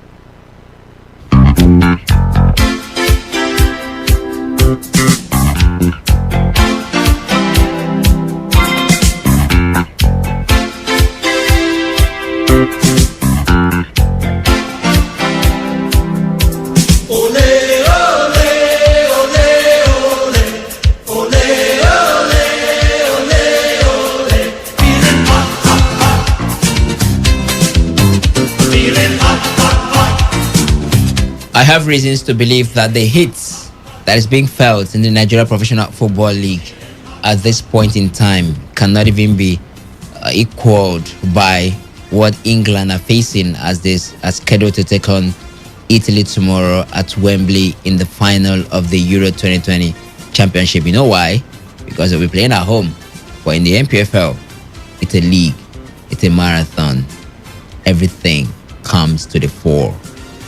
All right, great to have you back from that commercial. Today's Sports Live, the second part of it, where we talk about Nigeria football. Right now, we are discussing the Nigeria Professional Football League. I have the company of High Chief Okechukwu Edenkwo, Queen Chikezie, and Isasi Hinwi, and together we are dissecting the NPFL because it's getting hot and hotter as we wind down to the end of the season. And who will go home with the title? Like I said, I would love henceforth any Nigeria Professional Football League show is capped road to the title. Isn't that wonderful? But trust me, it's not in my hands. All right, so we talked about the Abia Warriors earlier on before we went for that commercial break, and Queen highlighted or brought to our attention the fact that they are winless in their last 5 matches and they are threatened by the relegation zone, according to High Chief Okechukwu, because they just have 2 points different between themselves and Jigawa Golden Stars, who are 17 on the log, whereas they themselves are 15th on the log. And tomorrow they'll be taking on Kwara United, one of those who still, of course, 7th position Kwara United are, so they still have mathematical chances of winning the league this season. That's depending on what happens to the likes of Rangers, the likes of Enyimba, the likes of Kwara United and Kano Pillars, who are ahead of them, or maybe Nasarawa United. But look at that much later. What do you make of the poor run of form for Abia Warriors in the last 5 matches? The side is being coached by an experienced and seasoned coach in the MPF, won the league with Rangers in 2016, Imama Amapakabo. I beg your pardon. And what do you think is actually wrong with the side? Well, we'll love to hear from you via our SMS and WhatsApp portal 0701 933 9962. That's the SMS and WhatsApp number for your contribution on the show. Now let's look at other matches that we have built for tomorrow. Now I'm going to get to, before I come to Rivers United Warriors, of course we're surely going to talk about that, is the Rivers United side here in Port Harcourt, so there's no way we can miss out that. Let's look at Sunshine Stars against Kano Pillars. Now, all things being equal, is there any time that all things are ever equal? Especially in the MPFL. In the MPFL. Well, I'm still going to use that line regardless. So, Osas, all things being equal, Sunshine Stars are somewhere at the bottom of the league, and they are taking on Kano Pillars, who are vying for the league title. Serious contenders. Yeah. I don't know if High Chief is going to call them pretenders, but I think they are serious contenders based on where they are on the league table. Now, they should be able to thrash Sunshine Stars well. There's that disparity, both in history and in current league form, is just too different. Just too much. Do you see that happening tomorrow when Sunshine Stars take on Kano Pillars? On pen and paper, we may be hoping to see that happen, but I'm of a different school of thought right here, because if you look at it carefully, in the last 5 matches, Sunshine Stars have been able to come up with 3 wins. And if you reduce that to 3 matches, just 1 loss and 2 wins. This is the same team that beat Heartland away from home. And if you look at the standings on the table, it's very obvious that Sunshine Stars are trying to fight their way away from relegation. And there is something about playing or coming up against a team towards the end of the season that is trying to fight its way or escape from relegation. They have teeth all over their bodies, so every part of them becomes dangerous. If Kano Pillars should go, and this is actually away from home, that's for Kano Pillars. If they should go into that game expecting to crush Sunshine Stars, then I think it's going to be a ricochet attack or a ricochet effect on them, because they will be coming up to meet something very, very different from whatever they have actually expected. I think Sunshine Stars at this moment wants to get every point. They want to get a point from every game, at least a point from every game, and with that, they'll be coming out offensively as they've never done before. I think for Kano Pillars to be able to go up against them and crush and have a win over them, I think they have to do that early. Don't allow Sunshine Stars play their game. It's in their home. Don't allow them play their game. Get the early goals, then see how to hold on to that till the end of it. But I think Kano Pillars has got everything in their arsenal to be able to deliver when they get down to the home of Sunshine Stars, and they know what's at stake right now. Any slip up right here, you just gift Aqua United the league. Definitely, they will want to do the needful, and I hope they'll be able to do that. All right, so analysis there coming in from Osas hearing about that match between Sunshine Stars and Kano Pillars. Now, there's another relegation threatened team, and that team is Jigawa Golden Stars, and they'll be taking on Plateau United. Middle of the table, they already know, just like you mentioned, High Chief. I think they already know where they're going to end at the end of this league season, Plateau United. But for Jigawa Golden Stars, they are not choice. Either they're going to remain in the league or they're going to be relegated to the NNL. It makes that much important, mostly for Jigawa Golden Stars. But again, all things being equal, Plateau United should be able to defeat Jigawa Golden Stars away from home, even though it looks like it's a Northern Derby. But what do you see happening? Jigawa Golden Stars, if they win that match tomorrow, they are out of the relegation zone. And Plateau United, if they win, they where them there. I think at this point, Jigawa Golden Stars looks to be the most desperate, and a desperate situation deserves a desperate measure. Playing at home and believe they are going to give that match their all. If they could beat an Enyimba side 3-1, then nothing stops them from beating Plateau United. And I think because their back is already against the wall, they'll definitely bounce back. I see Jigawa Golden Stars taking the maximum points. Plateau United, at this point, they are not contenders, neither are they even pretenders. We have the title contenders and we have the pretenders. The pretenders are the likes of Kwara United, Rivers United, and Enyimba. While the contenders are Aqua United, Kano Pillars, and Nasarawa United. Wonderful. So these three might usurp any other person. Yeah. But for sure, I believe that this league will definitely go down the wire. It will be a photo finish, maybe on the last day, where a winner will emerge. But everything still tilts towards your team, Aqua United. I'm not saying it to patronize you, but they've shown capacity. But between Aqua United and Rivers United just lies 5 points, and you know what it is. Do you know what 5 points? We saw Sunshine Stars pick 3 points out there in Osas. Was it Owerri, right? Heartland's home. Heartland, yes. Okigwe. Okigwe, sorry. Yeah. They picked maximum 3 points. Who says Rivers United cannot do 3 matches unbeaten? And 3 straight. And Aqua United will be doing what? And how many? See the match. See the game that will really decide the fate of Rivers United is their game against Aqua United. And that's I overheard Kennedy Bobo say that match is going to give it his all. And you know, and I think Stanley Egumatu would want to give it his all too. Let's be realistic here. If it is in the EPL, I can relax and tell you anything can happen. But this is MPFL. And I strongly believe too that Kennedy Bobo has a very strong dossier of the Rivers United. He has been here severally on spy mission. Of course. He knows their weaknesses. And he has been here several times. He has been here severally. He has been here to watch their game. And for me, I think he knows their game plan very well. He knows their weaknesses. All right, guys. We'll talk about road to the title proper. We're just looking at match days, match day 32, and looking at some of the matches we have. Now, we will talk about road to the title proper, maybe just after now. But let's stick with some of the matches we have on the menu. Now, Rivers United against Warri Wolves. I'm sticking with you, High Chief. No, just like you mentioned, you've already called or you've already branded them as pretenders, Rivers United.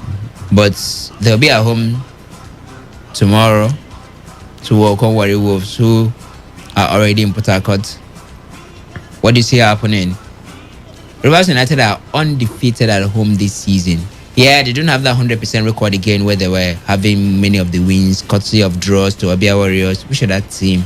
Wiki Tourist also came here. I can't forget that Steven Gopez opener for Wiki Tourist. The man was a bully. He was bullying the defenders of Rivers United. And the man is in where now? Is it Ukraine? He's gone to Ukraine. Yeah, got a contract in Ukraine from Wiki Tourist. So 2 draws at home, Rivers United. Still undefeated at home. Right now, there's Warri Wolves. Now, this match, my memory serves me well. Before the league season, was it the league season where the league was concluded using points per PPG? I think this was the last match Rivers United played at Yakubu Gowon Stadium, and they defeated Warri Wolves 3-0. Do you see a repeat of that tomorrow? Well, I'll start by saying some things in riddles or parables. They don't come. If you underestimate what's inside the boiling pot, if you're not careful, the vapor will put off the fire. Oh my. It definitely happened against Wiki Tourist, where we underestimated Wiki Tourist. And that goal by Steven Gope, it took us the last breath for us to get an equalizer. And I think everything boils down to the fact that we underestimated Wiki Tourist. So if they don't underestimate Warri Wolves, I see us picking the maximum 3 points, and maybe we might also increase our goal haul. And these are one of the games where we need to really score more goals, so that at the end of the day it could speak for us. So I still use the word if we underestimate Warri Wolves, we might get the shock of a lifetime. But bearing any unforeseen circumstances, because I don't want to use the word all things being equal, things can never be equal. So I said, bearing any unforeseen circumstances, Rivers United has all it takes to beat Warri Wolves by a minimum of 3 goals. That's if we put our acts together. We don't get to underestimate the boys from Warri. We'll definitely pick the 3 points, and let's see how it goes.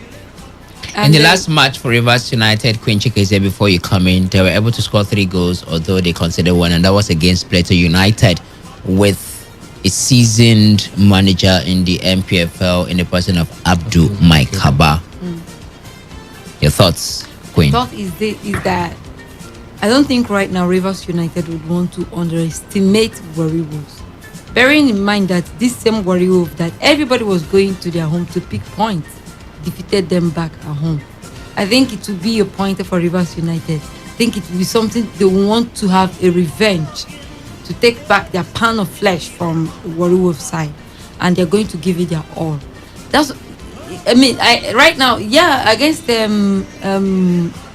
Wiki Tourist now, I sat here and also confirmed with all boldness, or say with all boldness, that Rivers United were going to beat a Wiki Tourist with at least nothing less than 3-0. But what happened? We had to struggle. I'm saying we now, like I even joined them to play the game on the pitch. They had to struggle to get back a point from Wiki Tourist, and that is really very discouraging. It's really very shameful. But then, for tomorrow's game, I think Stanley Aguma and his men would know that something is at stake. If they really have to contend, or really have to turn around from pretenders to contenders for this title, then they have to get that one from Warri Wolves. All right, beautiful. So they'll have to do it over Warri Wolves tomorrow, Rivers United, if they want to turn their fortunes around and cement their position on contending for the league title. By the way, it's halftime at the Nest of Champions between Dakada FC and Hotland FC of Warri. Guess what? Emmanuel Charles at the 33rd minute gave Dakada FC the lead. So the home side, Dakada FC, are leading Hotland FC of Warri by 1-0. The Nazi millionaires are being beaten by a club who supposedly are not supposed to be millionaires. Right? The Nazi team. Okay, the Nazi. They are not millionaires. Okay, so that's that about that. Now, Rangers International of Enugu will be taking on Wiki Tourist. Your thought on that match, Osas? Rangers against Wiki Tourist. Wiki Tourist, actually a great side. Even if they are not up, I think they have a manager who is very well. Salisu Yusuf, yes. They are a very athletic side, but this is Rangers at home, and I think the Cathedral is like a fortress for the Rangers side, and except a team from the east makes it an oriental derby, it's actually not going to be a difficult one for Rangers to come up with a victory. So I think Rangers right now want to better their chances of finishing at least. Yes, I know they can't finish in any sport to get any ticket to the continental stage, but at least they can finish well and beat their chest and say, yes, we've done well for the 2020-2021 season, and let's see what happens in the 2021-2022 season.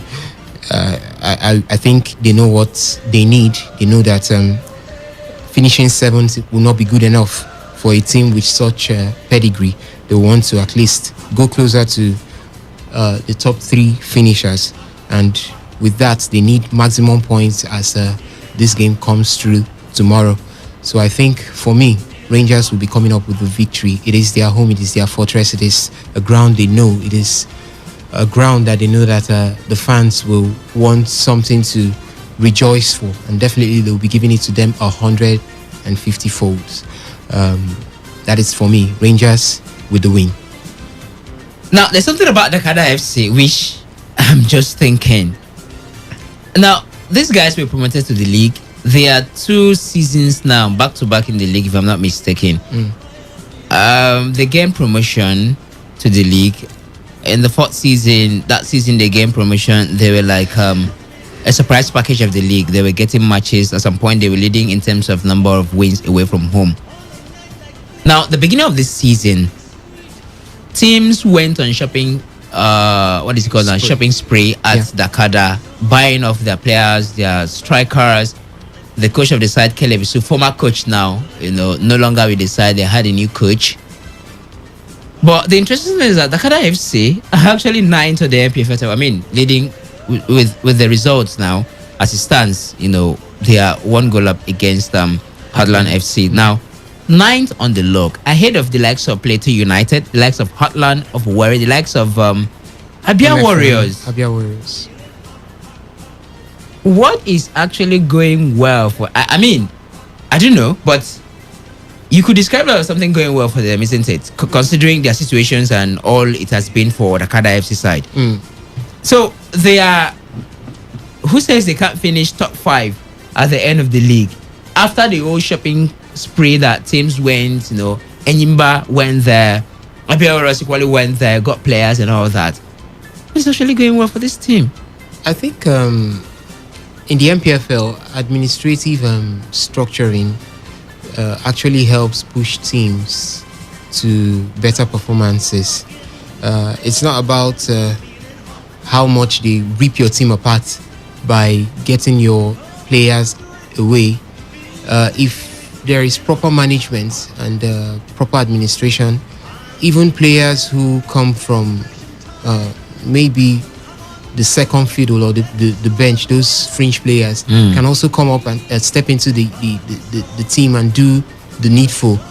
I think it's Dakota FC are having a proper administrative structure, and they've got the support from the government of the state. It's one thing also that can motivate a team to do very well. We've seen most of the times where teams do not have this support, they begin to fail even when they have the best of players within their ranks. So it's not about the players you rip away from them, provided the administration is good. There is nothing they really cannot achieve. Having those top players is just an icing to the cake, another sauce to the plate, and it's what we are seeing right here with Dakada. And if they continue at this pace, you can see that the improvement is between it's both ends. I mean Dakada and their brother or Akwa sister team, United. Aqua United. Now it's on both ends. That's to tell you that something good is going on in Akwa Ibom State, in Akwa Ibom. And if this continues, definitely we may be coming to a particular point in the MPFL where we see Akwa United on the second spot and maybe Dakada on the top, or Akwa United on the top and Dakada coming up as runners up. It did happen. It did happen. Yeah, go ahead. And then to add up, I think it's also an indication that there is support for both teams. There is no segregation. There is synergy. I think the Dakada FC side are also getting, if not equal, but at least a good amount of support from the government of the state. But in Nigerian football, must we always attribute a team's good run of form to the support they get from the state government? What happens to the coach being tactically enough or technically sound? What happens to having quality players? What happens to all of that? Is it always Reliance. about the support they get from the state government? If they are owned by the state government, of course, only 2 clubs are being owned privately in the league. Reliance. He who blows the pipers dictates the sound. Now, if the state government do not give them the money to buy these quality players, they won't have such quality players in their team. Okay, take for instance Lobby Stars. The salaries were not paid. See where they are. So that's the support I'm talking about. Now, what happens to a team who has all the support, but they are doing badly? They have the money. They've been given the Of money. They course. bought quality players, and now they are not performing up to par. If you still look properly, you will still see that there is a hand of the same government who owns the team in whatever is happening in that team. Would that be the reason why they are not doing well? I mean, we are talking about support here, isn't it? Now, Yes. and I'm asking, at some point, if you give all the team support, will have all the support. If you give get all the support, money, buy quality players, but the Yeah. team is underperforming. That's what I want to say. If you give all the support and buy all the players, and you still dictate how these players are paired, don't forget that for you to get this result, you should manage So when you this say all the talent. support, what exactly are you talking I about? mean that these coaches are allowed to do their job the way it should be done. They are Finance. allowed to explore their tactics the way they think it's best for And the I'm team. telling you, and the people and I'm who owns asking this you. club are actually leveraging them that right and not invading that's in why their decisions. That's why I'm asking you. What happens to a team who has all that? And he's not performing. Yes, it's underperforming. Then At that point, would it be fair to attribute, will it be fair, or what do we attribute the problem to? The problem should be to the players or the coach. So when do we give credit to the players and the coach when a team does well? Why do we always have to hinge it on the support from the state government? That's what I'm telling you now. Yes, of course, you should do your job as a coach and as a player. It's your job to play a good football, get the result. But what I'm saying is the reason why I give this credit to this support is that most times we see that a lot of times in MPFL, players go hungry, players go months without being paid. Coaches are old. Coaches are not allowed to do their job freely. So when you see a coach doing well, if you look at it very well, you see that the owners of the club are actually leveraging them the right to do what they think is better for the club. So that's why I give the credit to the support. Okay, I just wanted to come in to chip in one or two things, because when I talked about it, I said I think Dakada FC are having a proper structure, administrative structure, and also good support from the state government. Now, these two things help a team. That's irrespective of the quality of players and the dexterity of the coach. Here, when we talk about financial support, both financial and moral support coming from the state government, when it meets from the state, when it meets with proper administrative structure, then you begin to see success in its full.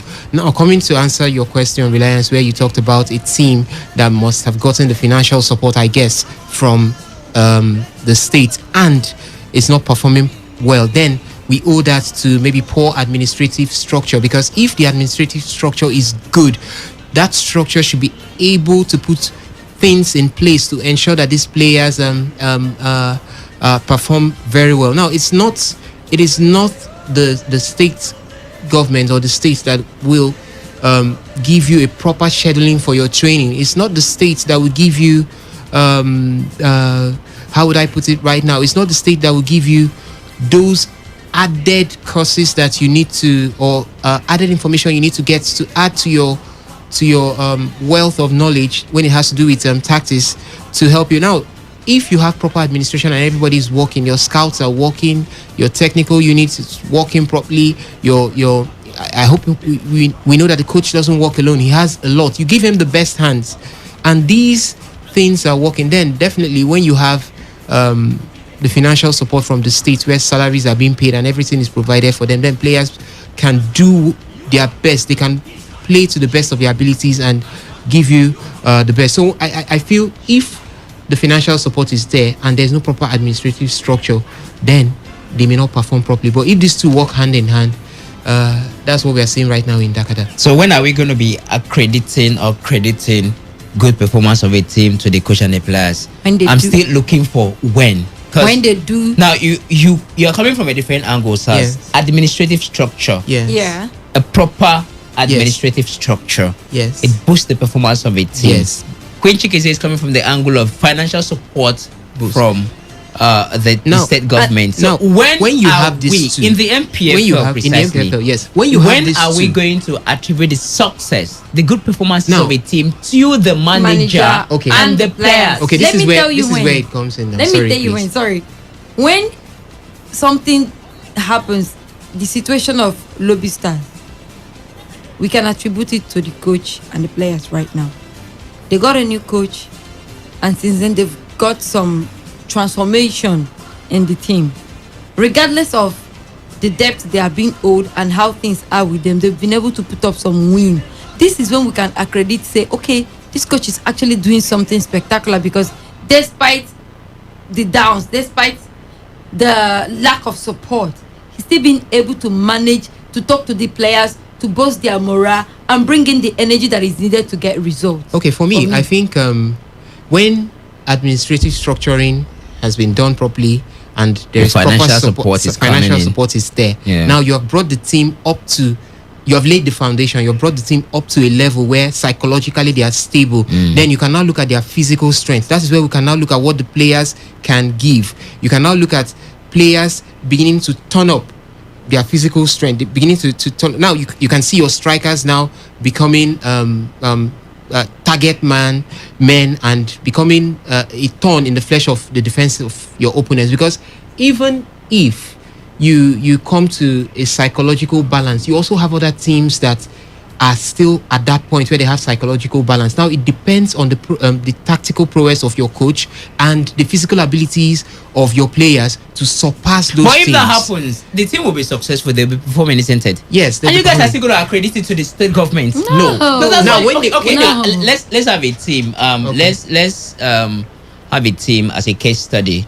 Aqua United. Yes. What is the brain behind Aqua United's success this season? Now is the coach and the players. The coach and the players. No, hold on. Let me explain myself first. It's now the coach and the players, because now I think the support from the government and proper structuring administratively has brought them up to par with clubs like Kano Pillars. Now it is the players that are doing this. And now if you watch Aqua United carefully, the past 5-6 matches, you can see how these players have been able to harness results away from home. They know how to hold their own. The coach, you can see the tactical plan of the coach playing out. Now, Aqua United, when they go away from home, it is difficult for you to get those goals. Now, like in MPFL, where we know that when you play, you can see Dakada right now. It's for the first 45 minutes and a goal already. Dakada are up.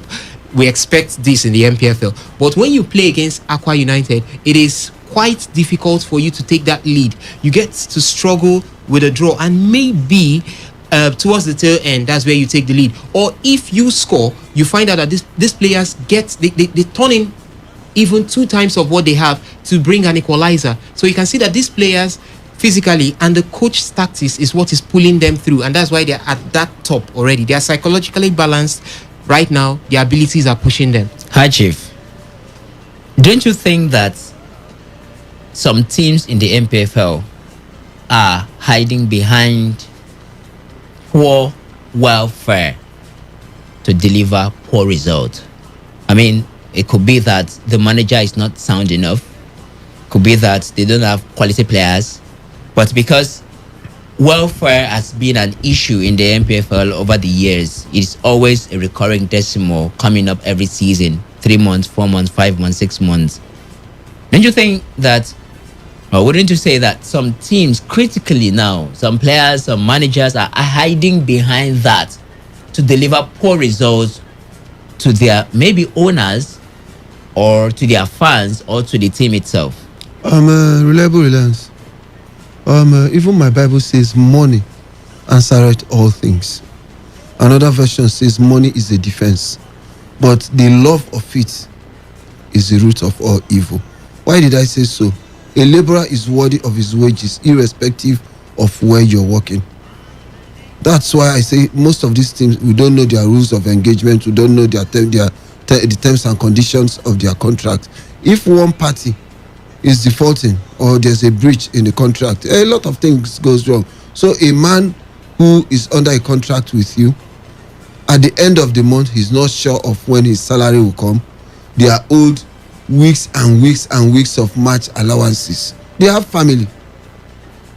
Some of them, they play under pressure, and psychologically it will definitely affect their performance. A man who is hungry definitely is an angry man. A hungry man is an angry man. He can never put in his best, no matter what, no matter how hard or no matter how well you psych him.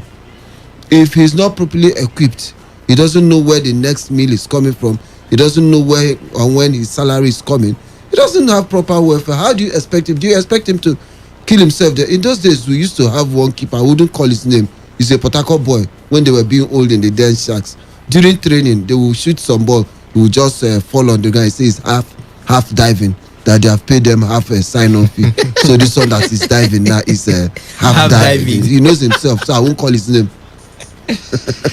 So a man who is owed salaries, not just salary, you don't expect the best from him. All right. Thoughts from High Chief right there. Today's Sports Live, it is the second part of it, the marathon edition of it. Tomorrow, another one will come up. Live coverage of the Nigeria Professional Football League tomorrow by 4 p.m. You don't want to miss out because it's a hot match day in the MPFL. From this time onward, everything counts. Everything counts, really. Every point matters for clubs in the league. I saved it for last before we talk about road to the title proper. Akwa United to take on Enyimba. Guys, I'm going to be entertaining your thoughts on that match. Is it arguably? Is there any other match that can I think contest? that's the match of the week. That's star match of the week. Akwa United, Enyimba. So starting with you now, High Chief. What's this word? Okay. What would the pendulum swing is a regular word that we use a lot of times in that match. Akwa United, coming from the backdrop of the first fixtures, where the first this round result where they played a 2-2 draw with Enyimba in Aba. I believe that Enyimba, going back to the nest of champions, they are going also to seek the pound of flesh. So that will make the game very, very entertaining. But it's quite unfortunate and disheartening that games like this are not on TV. Even though these are games that are supposed to be on TV, and it will definitely send all eyes on that game. So it's quite unfortunate to don't have this game on TV. Even though it would have been a very, very wonderful cracker. It wouldn't be like one of those dead rubber games that are the lower rung of the league table. So that game is a cracker, and I strongly believe that Akwa United will beat Enyimba by a solitary goal. Queen Chikezie, your thought on this match tomorrow? First off, I'm looking at their last 5 games. Enyimba have managed 3 draws and 2 wins. Akwa United have managed 2 draws, 2 wins, and a loss. So it's going to be, and then given to the fact that Akwa United, the reason I love this team is that there is this resilience, there is this team spirit they're coming up with, and they have a coach that knows how to deliver trophies. He knows how to hold his own. A coach that goes out to watch opponents, study their game plan before even going up against them. And Kennedy Boboye, I think it's not going to be easy for Fatai Osho, whose team have been struggling even at home. This is Akwa United that goes away from home to pick points. then imagine what they would do back in their home. I don't see Enyimba coming out of this one. I don't see them coming out with even a point. I think Aqua United are going to run off with this league title, and I'm going to be happy because I said it even before now. I had said it that all over the world there were lots of offsets in what happens regularly in season, where we see a very particular team go on to win trophies every season. I think this concluded season, everything was changed. Lille got the French league. Inter Milan got theirs. Atletico Madrid. I think it's time for a change in the MPFL, and Aqua United are set to give us that change. I don't see any other thing happening. They will pick all 3 points and they will run away with the league title. I'll tell you why I was smiling. She said Aqua United were going to run off on Enyimba, and it reminds me. With the title. She didn't say. Right? Yeah, run off Enyimba, and then win the title. Now she reminds me of the words by Tyson Fury when he was interviewed to take on Deontay Wilder. I said it was going to come like a wheeler or something. Run over him. That's why I was smiling. All right, for me, I think I beg to differ from everyone. From Queen on that particular one. It's not going to be a runoff or run over. But if you end up saying that Aqua United are going to beat Enyimba, what's the difference? They're going to beat Enyimba, but it's not because a run over is going to be maybe like 3 goals. I don't think Aqua United defeated Rivers United at the Nest of Champions 3-0. But I don't think it's going to be that way for Enyimba. This is Enyimba that even Jigawa goal this right? This is the way football is right now. This is Enyimba. There's lots of history between Enyimba and Aqua United of recent. It's not what you're going to expect. Now, that's Enyimba up against a northern side. You know what it is. But this is Aqua United Enyimba. Whenever these sides come up against each other, it's always a fierce battle. And that's exactly what we're going to be expecting. But I think Aqua United looks the better side to come up with a win. Yes, I stick with High Chief. A win it is for Aqua United, but it's going to be a slim win, maybe just a goal, and that could just take Aqua United far, or closer to the title as the days continue to come. But a run over for me, I don't think so, because these are teams that are close to themselves in a region and want to salvage something or keep their pride. So just a goal over Enyimba would do. So it's 3-0 here in the studio. Aqua United 3, Enyimba 0. High Chief scored 1.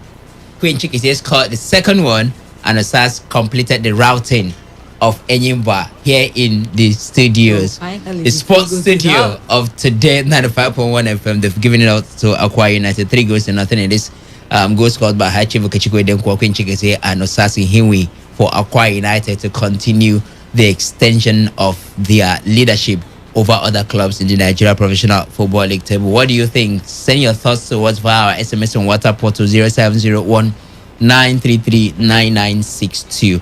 Guys, I'm going to do this and then we'll throw the phone lines open and take reactions. Road to the title proper. Now, Aqua United are first on the league table, 57 points, followed by Nasarawa United, 2 points difference, 55. Canopilas are equally on the same point with Nasarawa United, but better goal difference for the Nasarawa side, and so they are on 55 points as well. Enyimba completes the top 4, 54 points. Kwara United in 5th position, 52 points. Rivers United share the same number of points with Kwara United, 52 points. Now, road to the title. I'll start with Aqua United, the league leaders. In their next 7 matches, first match at home to Enyimba. The next match will be away to Rivers United. Afterward, they will go back home and take on Warri Wolves. And then after, they play Jigawa Golden Stars at home. Ifanyoba away, MFM at home, and then the final league match for Aqua United this season will be against Lobby Stars. So they have 3 home matches and 3 away. 4 home matches, I beg your pardon, and 3 away matches. Home matches are Enyimba, Warri Wolves, Jigawa Golden Stars, and MFM. Away matches are against Rivers United, Ifanyoba, and Lobby Stars. Second place, Nasarawa United. they're going to be having 3 home matches to the end of the season and 4 away matches. Home matches, first off, they will be taking on MFM FC, Sunshine Stars, Rangers International of Enugu. And then the away matches are against Ifeanyi Lobby Stars, Dakada FC, and Abia Warriors. Road to the MPFL title 2020/2021 season. In third position, we have Kano Pillars. Road to the title. They have 3 home matches and 4 away matches. Home matches first, Dakada FC, Abia Warriors, and Wiki Tourists. While Sunshine Stars, Rangers International, Kwara United, and Heartland are the away matches for Kano Pillars in third position. For Enyimba, seated 4th on the league table, they have 7 matches to play to the end of the season. Their last match will be an away match to Dakada at the Nest of Champions, who are leading Heartland FC at the moment. But first off, they have 3 home matches, 4 away matches. Starting with the home matches, Jigawa Golden Stars, MFM FC, and Sunshine Stars. The away matches are against Akwa United, of course. That one comes up tomorrow. Ifeanyi Lobby Stars, and Dakada FC. Guys, among these 4 clubs, and look at the remaining 4 matches. 7 matches. Or 7 matches, I beg your pardon. Now, who have the best way to get the title? Starting with you, High Chief. Everything still goes back to Akwa United. The pendulum swings towards them. I don't know how they arranged or orchestrated it. Before this time, Akwa United, they play a day after other people must have played. It gives the coaches the insight to spy on their next opponent. And the way it has worked out for them, whenever they are playing in Port Harcourt on Wednesday, the next day, Thursday, Akwa United has a home match against that team that was in Port Harcourt. So Kennedy Boboye has an insight. He has a knowledge of their next opponent. So for me, from my own point of view, I stand to be corrected. Akwa United has all it takes to get the league trophy this season. This is just their season. They have it in their hands. If they throw it away by being complacent, then they have themselves to blame. I can't agree less with High Chief. I mean, the only strong features that Akwa United, I think, have should be the game tomorrow against Enyimba. What about the match against Rivers United? That's what I'm saying. Just those 2 games. The next is they have Bori Wolves, Jigawa Golden Stars, they have Ifeanyi MFM, they have MFM, and they have Lobby Lobby Stars. I mean, teams that ordinarily they should see off even without much stress. So I think it's all rosy for the Akwa United side. That's why I said, I mean, for this season, I don't think any other thing would happen except right now their destiny is right in their hand. They have the knife and the yam. Whoever they choose to cut for, they give it to. And from the fixtures, I say Akwa United nipping 1 away win before the end of the season. Yeah. From these fixtures. Of course. From these fixtures, they will definitely pick an away win. Of course. I feel like sitting close to High Chief. You know why? Queen is somewhat close to High Chief, and the words are flowing. she's getting it from High Chief. The lines. They have the knife in the arm. Cut it at your favorite spot. High Chief, what's your position now? I can't close to this side. Powerful to use words like that. Anyways, what's asking here? Yeah. For me, I think the start has already said it all. The table you're scrolling through has already said it all. They've got 4 home matches and 3 away matches, different from every other team. We've just talked about, and Akwa United already. They are not a team that you feel will come away from home and not will go away from home and not come back with something to cheer the people. They've actually they've got a good record away from home. These few periods they've been able to gather points away from home, even if it's just 1 point. Yes, so it's definitely Akwa United all the way. I think I don't know if I'll be too quick to say congratulations to Akwa United before it gets to that time, but they are the ones I'm seeing. I see the orange and white ribbon tied on the MPFL title for the 2020/2021 season. It's 3 goals to nothing again. Akwa United 3, Rivers United, Enyimba, Kano Pillars, Nasarawa United, nil. Goals scored by High Chief Okechukwu Edenkwo, Queen Chikezie, and Osas Ihinwe. Road to the title 2020/2021 season in the Nigeria Professional Football League. I've reeled out the fixtures to expect in the last 7 matches for the top 4 clubs in the league. And with those fixtures in mind, the guys have all given it to Akwa United to win the league this season. Tomorrow match between Akwa United and Enyimba, 3-0 again. Unanimous decision right here in the studio that Akwa United will be defeating Enyimba tomorrow and continue the extension of their leadership over other clubs in the league table and probably win the league at the end of the season. What do you think? And we also talked about the welfare issue and clubs being owed and the performance. Now, in the MPFL, when teams are doing better, when do we credit that to the manager and the players, and maybe a bit to the support they are getting, financial support, and maybe the administrative structure that they also have in place? When do we do that? It's time to have you talk to us on the second part of today's Sports Live right about now. The phone numbers to call are 0817 00 951 and 0810 9510 951. Those are the phone numbers to call on the show this evening. Let's see if we can give you an update of the match going down live at the Nest of Champions between Dakada FC and Heartland FC of Owerri. Earlier on, it was the Dakada side who were leading proceedings by a goal to nothing, courtesy of that opener by Emmanuel Charles, but it's still the same scoreline at the 64th minute. First caller on the second part of today's Sports Live, your name, your location, and let's hear you. Hello, Reliance. Hi, Faith. Good evening to you. Prophetess, faithful Faith. Reliance, the man with the longest name on radio. You can call your name from the beginning to the end, but call my own full name. It's difficult for you. Call your own now. Shebi na me they call my own. You know me they call my own. You call your own now. Okay.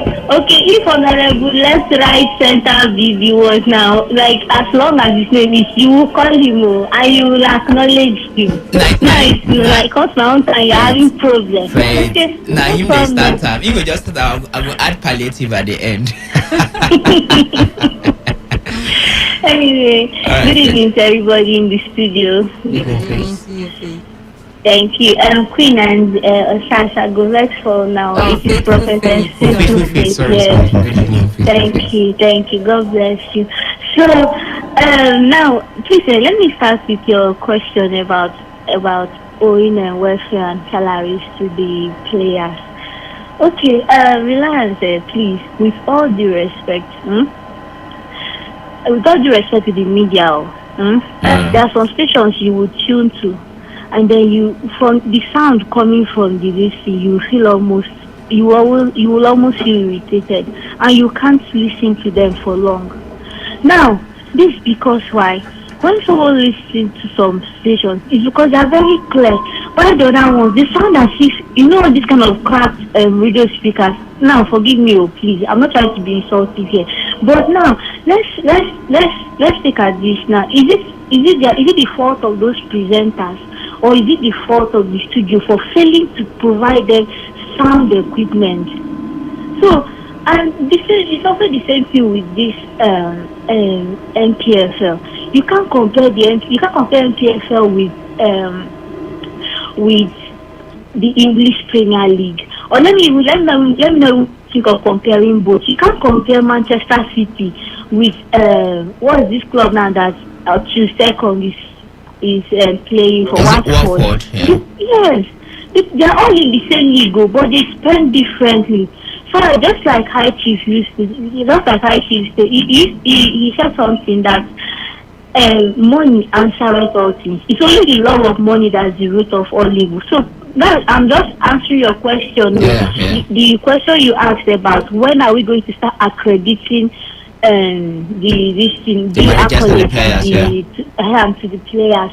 So what I'm just telling you in essence is that we know these managers are good, these players are good, but there's no way they will be able to excel or show their quality without, I don't know. There's something natural for something to remain natural without. It's just like a barren land. What do you expect it to just grow? You just expect it to just grow, maybe some food stuff. Why food crops? Why nobody has been able to work on it? So I think when they try, we'll give the accolade both to the players and to the administrators as well. Right. Thank you very much. And please, if I go, Aqua United and Enyimba's match tomorrow, I think Aqua United are going to take it. But relax, just see how excited you are sounding because everybody is giving it to Aqua United. Bye bye. That's not true, Faith. That's not true. I mean, anytime we talk about Nigeria Professional Football League, I'm always excited. Yeah. So it's not just because they are all giving it to Aqua United, but I mean, I don't have to be apologetic.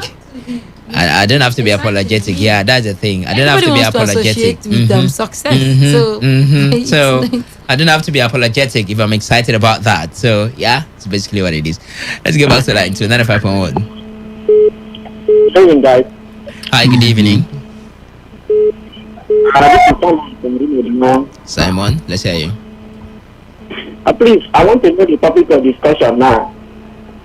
Okay, Simon.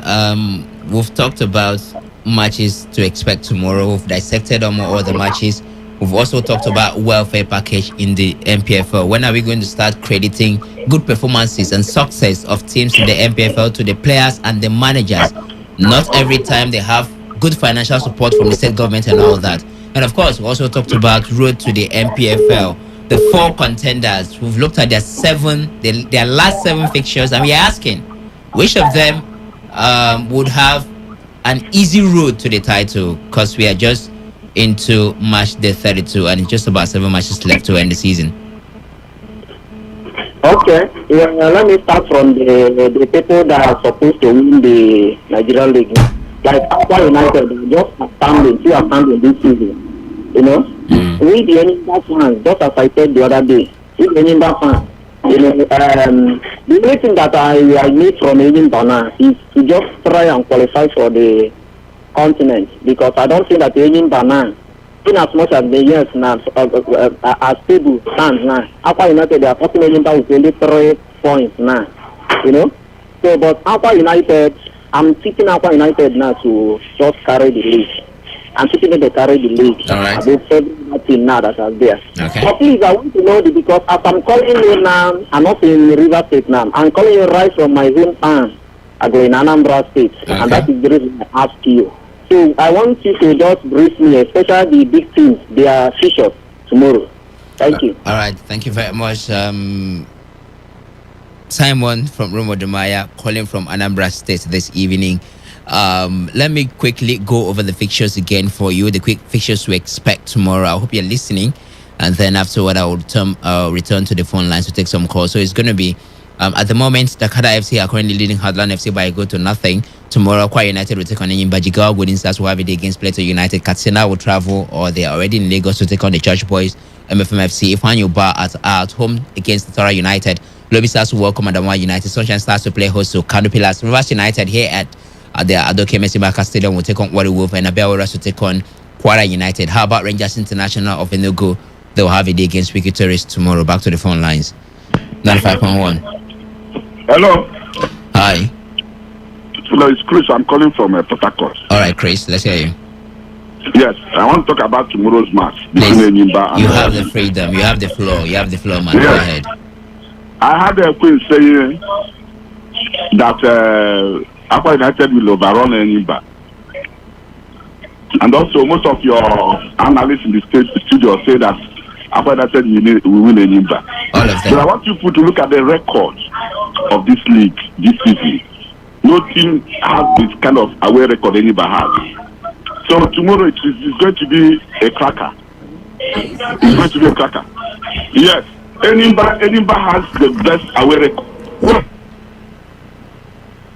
We are listening to you, Enyimba Chris. has the best away record. Yeah.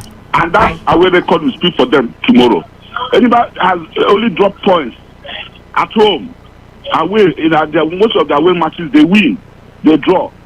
Enyimba has a better away record than Aqua United in this season. So tomorrow, Enyimba will win Aqua United. Back to you. All right. Thank you very much, Chris. Believing Enyimba is going to do it over Aqua United at the Nest of Champions. By the way, have Aqua United been defeated at the Nest of Champions this season? No, I can't remember. No. I can't remember them losing at the Nest of Champions. I basically can't remember. All right, so keep the calls coming in. 0817000951 and 08109510. Those are the phone numbers to call to be a part of the show. Send us an SMS or Aqua United has a With better 16. away record. 16 wins. against Enyimba's 14. Now, away matches for Aqua United, they played 16 games. They've got 3 wins, 9 draws, and 4 losses away. Okay. Yes. Enyimba has played 15 games. They've got 5 wins, 3 draws, and 7 losses. Now, that's a comprehensive statistics about away form. But what I believe Chris is talking about is number of wins. Aqua United have managed 3 wins away from home this season. The others draws and maybe a couple of losses. But for Enyimba, they've managed 5 wins. And they've had more losses. Yeah, maybe, but you know, win to win ratio away from home is what the man is talking about. I want to believe, win to win ratio. But comprehensively, Aqua United are actually better than Enyimba away from home. If you want to look at the number of points that they've managed thus far in the season. So let's have your contributions coming into us. Send an SMS or WhatsApp message via the number 0701 933 9962. There's a caller at line 2, and I'm very much interested to know who the caller is. Hello? We can hear you loud and clear. Name and location. Good evening from Oyibo, Obialo. All right, go ahead. About Aqua and Enyimba. I'm afraid Enyimba may drop that point. Yes, they can achieve this draw. Yes, if at all. Not winning. The top of the team they are meeting this present time. The team they are meeting. So hungry team, they want that point to go on top of the league. What I say, Enyimba, I think they want Continental, but I'm afraid they may lose the match. Thank you. Thank you very much. He's afraid for the people's elephant. They may be defeated tomorrow. The promise keepers might keep their promise tomorrow by 4 p.m. or make that by 6 p.m. I'm still taking calls. 95.1. Good evening to everybody. Hi, good evening. Name and location. Port Harcourt and Sele West. Honorable. Becca. Dearly. Congratulations to Lolo. I wanted to congratulate her, but I couldn't get it. Thank you very much. Thank you. Thank you. Thank you. Enyimba cannot beat Aqua United. Impossible. They cannot. They cannot beat Aqua United. Actually, I think I'm looking at that game to be a very difficult one, and I'm seeing them to play either goalless or 1-1 draw. Okay. The league is still open, very very open. I listened to the presenter. He's not even mentioning Rivers United. We are pretenders. No. No, they are not pretenders. You see, after this week, it get down to 6 matches to go. Technically, even somebody on the 7th position can still qualify, can still win the league. So, Aqua United is just temporarily being on top. By the time they get to 3 matches to go, they will start looking at who will win the league. So I am looking at Rivers United. They still have chance, because if they win tomorrow and Aqua United are Enyimba draw, the gap is just 3 points. And when they come to Port Harcourt, we'll beat them. We'll beat them here, and we'll equal in points. So I'm looking at Rivers United to see technically or mathematically having chance to qualify. No. You don't need calculator. Okay. The gap is not much. These 5 points you are seeing, you just lose 1 match and 2 draws, and you are up from the top. So you see, guys, nobody will say he has run away with the league. No. Enyimba can still qualify. Nasarawa can still qualify. Rivers United is still there. Thank you. They can qualify for the continent. We're talking about the title. No, winning the league. Winning the league. I'm talking about winning the league. All right. Winning the league. Yes. Celeste. Okay, thank you very much. See the point. Thank you. Where Rivers United capitulated. That, in fact, those two matches they drew at home against Abia Warriors and Wiki Tourists. Then to add salt to injury, They lost woefully to Adamawa United at Pantami Stadium, Gombe, where everybody goes to get their 3 points. That's in the pain.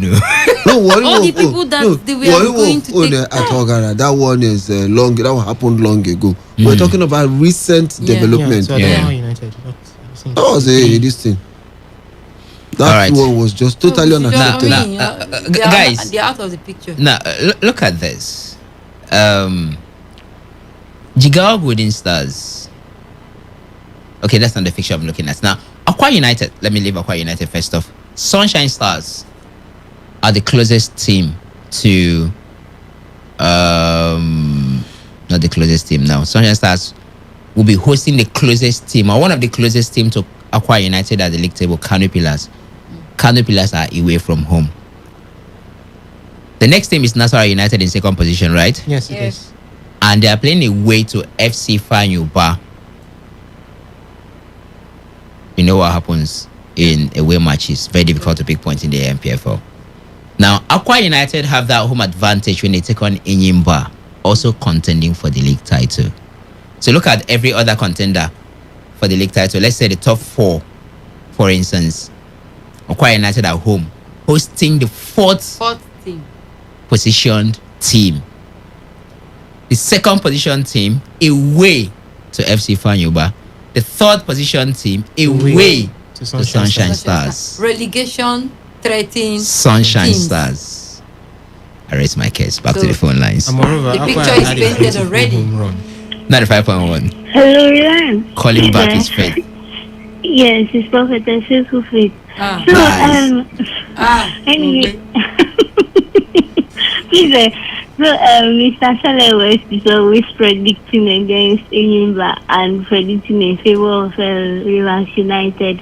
But really, talking about Rivers United having chance, I think the chance they have is making it to the continent, like ending at a continental spot, the spot that will end in the continental lot.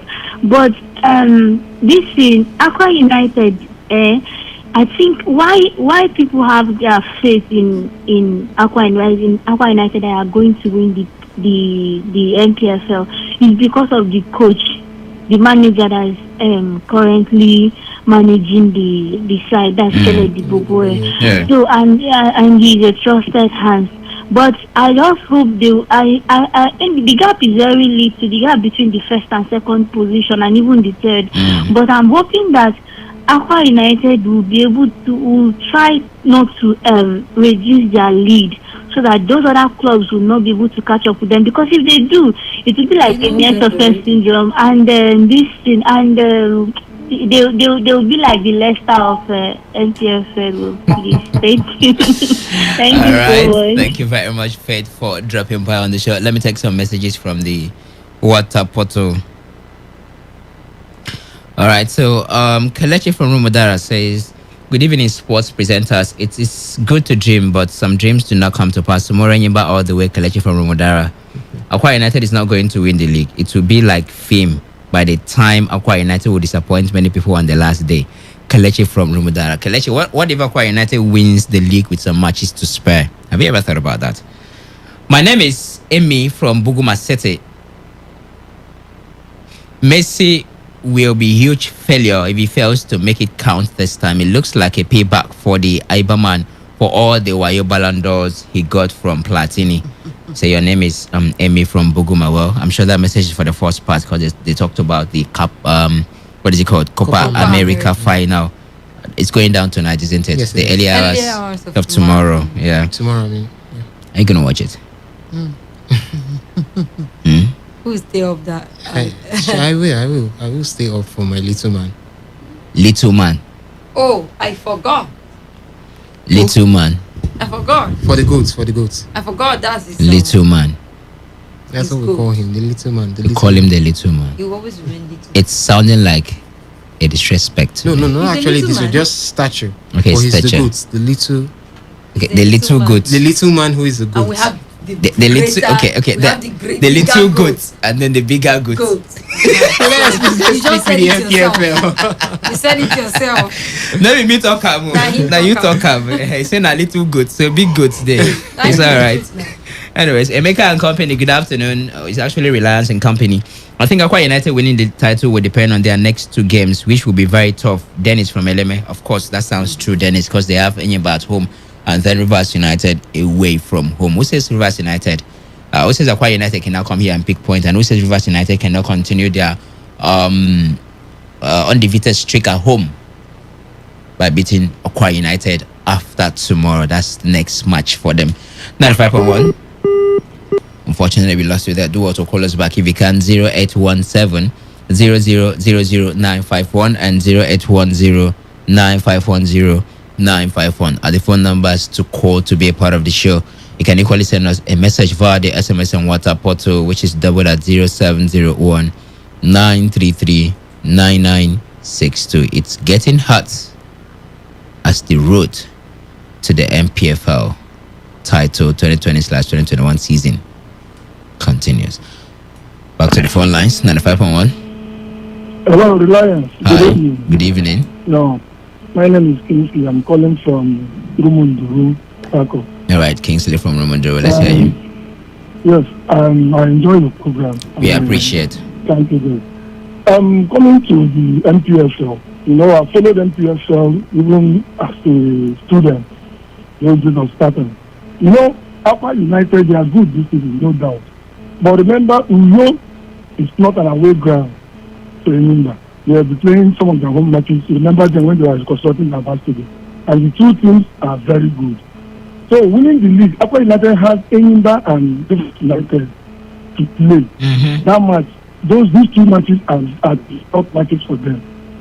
If they can win Enyimba and Rivers United, then they are sure of winning the league. But if they drop points today, tomorrow, then drop points in Port Harcourt and tell you those Rivers United too well. If they drop points in Yo and Port Harcourt, it is difficult for them. It will be difficult.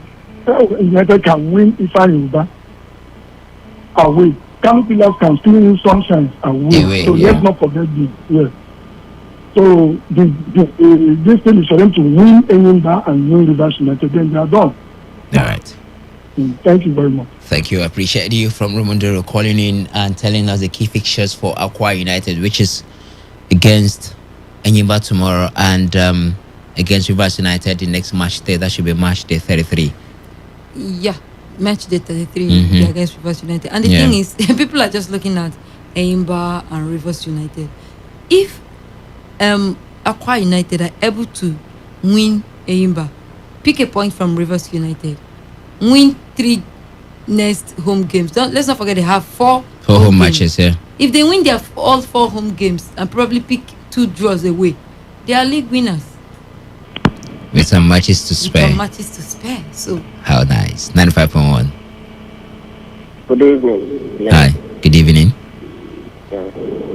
I've been listening to your analysis. I'm enjoying it anyway. We appreciate you for listening. Can we meet you? Okay. Then my name is Emmanuel. Go ahead, Emmanuel. See, this match, anyone that comes, he talks in favor of his own club because nobody will see his papa trousers here. One thing you would know, I want you guys to understand. Sometimes, I think 3 weeks ago, if somebody tell you that Rivers United will go somewhere in the north and lost, believe it. You won't believe it. They became to everybody as a shock. It is 11 versus 11. Losing or winning is something that takes a second, and the damage is done. So you just let the better side win. It doesn't mean whether Man United or Enyimba United. No, let the you see, one thing about the football is you play well and pray for element of good luck. The thing is, Emmanuel, the luck is not on your side. Emmanuel, it's not a crime. Emmanuel, are you hearing me? It's not a crime for someone to speak in favor of his club, is it?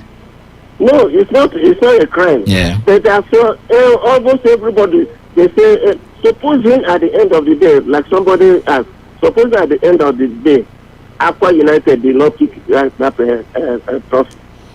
What will happen? It is an do we close the radio station? We are not making it certain. We're analyzing. Like for instance, in the EPFL, in the EPL, we saw what happened between when Man City overtook Manchester United and went some games leading. That was the analysis that they were going to win, and at the end of the day, they did win because they were solid. So right now, Aqua United are solid. They are showing stuffs of champions. So we have to give it to them. It's their credit. I know. That's what I'm saying. Let's watch. You cannot say until it's less about 2 or 3 matches. Right. We can come to conclusion. All right. That's true. And that's what I think. All right. Thank you very much, Emmanuel. Say we shouldn't rush to conclude that Aqua United are going to win the league this season. Anything can happen. Just like we didn't see Rivers United being beaten by, was it Adamawa United? Yes, Yep, Adamawa Adamawa United. 2 goals to nothing. That anything can happen as well to Aqua United on their road to winning their first ever Nigeria Professional Football League title. Do not forget that they are equally 2-time winners of the ITO Cup. But that is the thing, guys. Aqua United have been eliminated from the ITO Cup first round. Let me continue taking calls. 95.1. Hello. Good evening. Good evening. Your name and location? Yes. I'm Pascal. Pascal is my name. Prosper? Pascal. Pascal, all right. Pascal, go ahead. Why much ado about Aqua United? Have they done what no team has ever done before in Nigeria? What's the discussion about Aqua? Why now? It's too much, man. Too much. He just called to tell us that. Have they done something that no club has ever done before in the league, Aqua United? Yes. What did they do? 18 matches unbeaten. Okay. And then you talked about them being eliminated from the ITO Cup. I think it's a good thing for Aqua United that are focused on winning the team. Now they have one goal. They are not distracted, unlike the other clubs who will be thinking through going to play the ITO Cup and retaining their title run or their position in the MPFL. So I think right now they have a focus, and that will also help them in achieving their dreams. I just got a message from the NFF.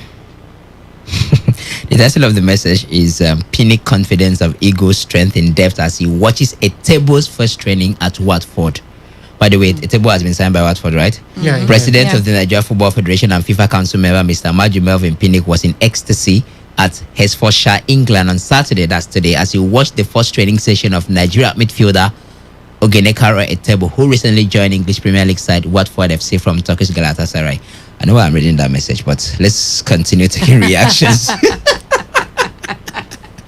Let's continue taking reactions. So keep the calls coming in 0817 0000951, 0810 9510 951 are the 4 numbers for you to call in and be a part of the conversation. Okay, we lost that one. Do what to call us back if you can. By the way, we'll talk about Super Eagles in a bit as we look to wrap things up on the show, because the last friendly they played against Mexico, where we had 100% home players, home-based players now representing Nigeria, continues to generate reactions. Now it's former Nigerian forward Jonathan Akpobore who says who has condemned the decision of the NFF and Super Eagles coach Gernot Rohr to have allowed a large number of the home-based players without a mix of the foreign-based players to prosecute the Mexico game. In an interview with Complete Sports, the former Volkswagen striker stated that the NFF has defeated the purpose of the game against Mexico, considering the fact that Super Eagles players may not have the opportunity to assemble together before facing Libya in the 2022 World Cup qualifiers. Now, Akpobore, who warned NFF and RAW of taking the senior national team serious, urged the football body to be mindful of how they play with the feelings of millions of football-loving Nigerians. He said, and I quote, "I was not too impressed with the decision of the Nigeria Football Federation to have prosecuted the international friendly game against Mexico with home-based players without some of the notable foreign-based players. We really don't have any excuses to give as per why the foreign-based players were exempted from the game, because from the onset when the friendly was announced, everybody believed that the game will be prosecuted by the main team in order to keep them in shape for the 2022 World Cup qualifiers. The truth is, we must take the team serious if we have to overcome the challenges ahead of us. We play a very good Mexico side without some of our big players, and we expect magic during the qualifiers. My point is, the NFF and Ghana Raw should have mixed up team with the home-based and foreign-based players for the game.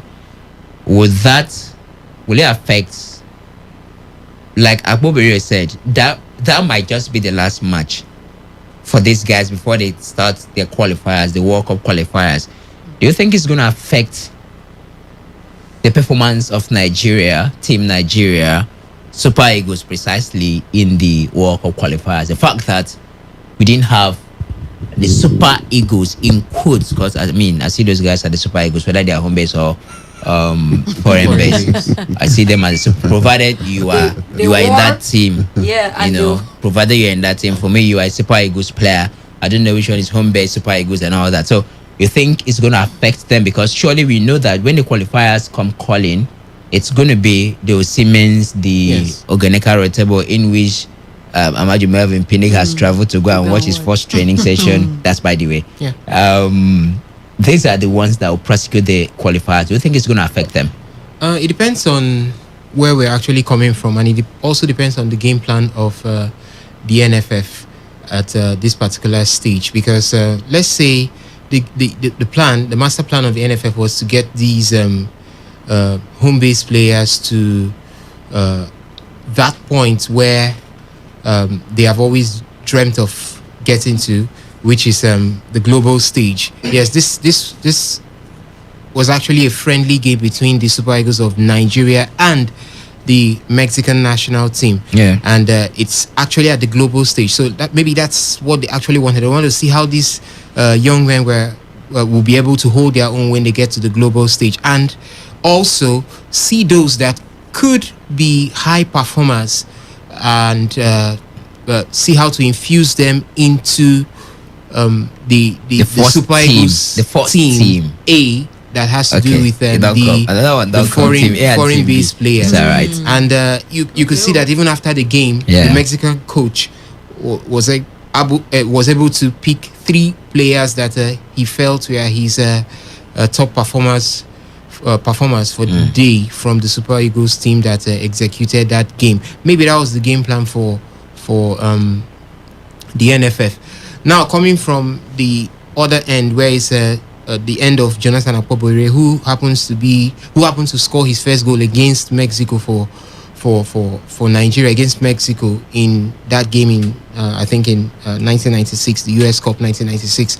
Now, he's a man that actually knows these things. He has played for Nigeria between 1992 and 2000, so he has spent 8 years and actually knows these things. Now, from what he's actually saying, if you don't mix these players, the foreign base, in quotes as you call them, will become rusty. This might be the only game they will have to play together before they execute the World Cup qualifiers. But mind you, this is a team that has actually been playing together for quite some time. They've played together in the qualifiers for the Nations Cup. They've also played some friendly games together. So I think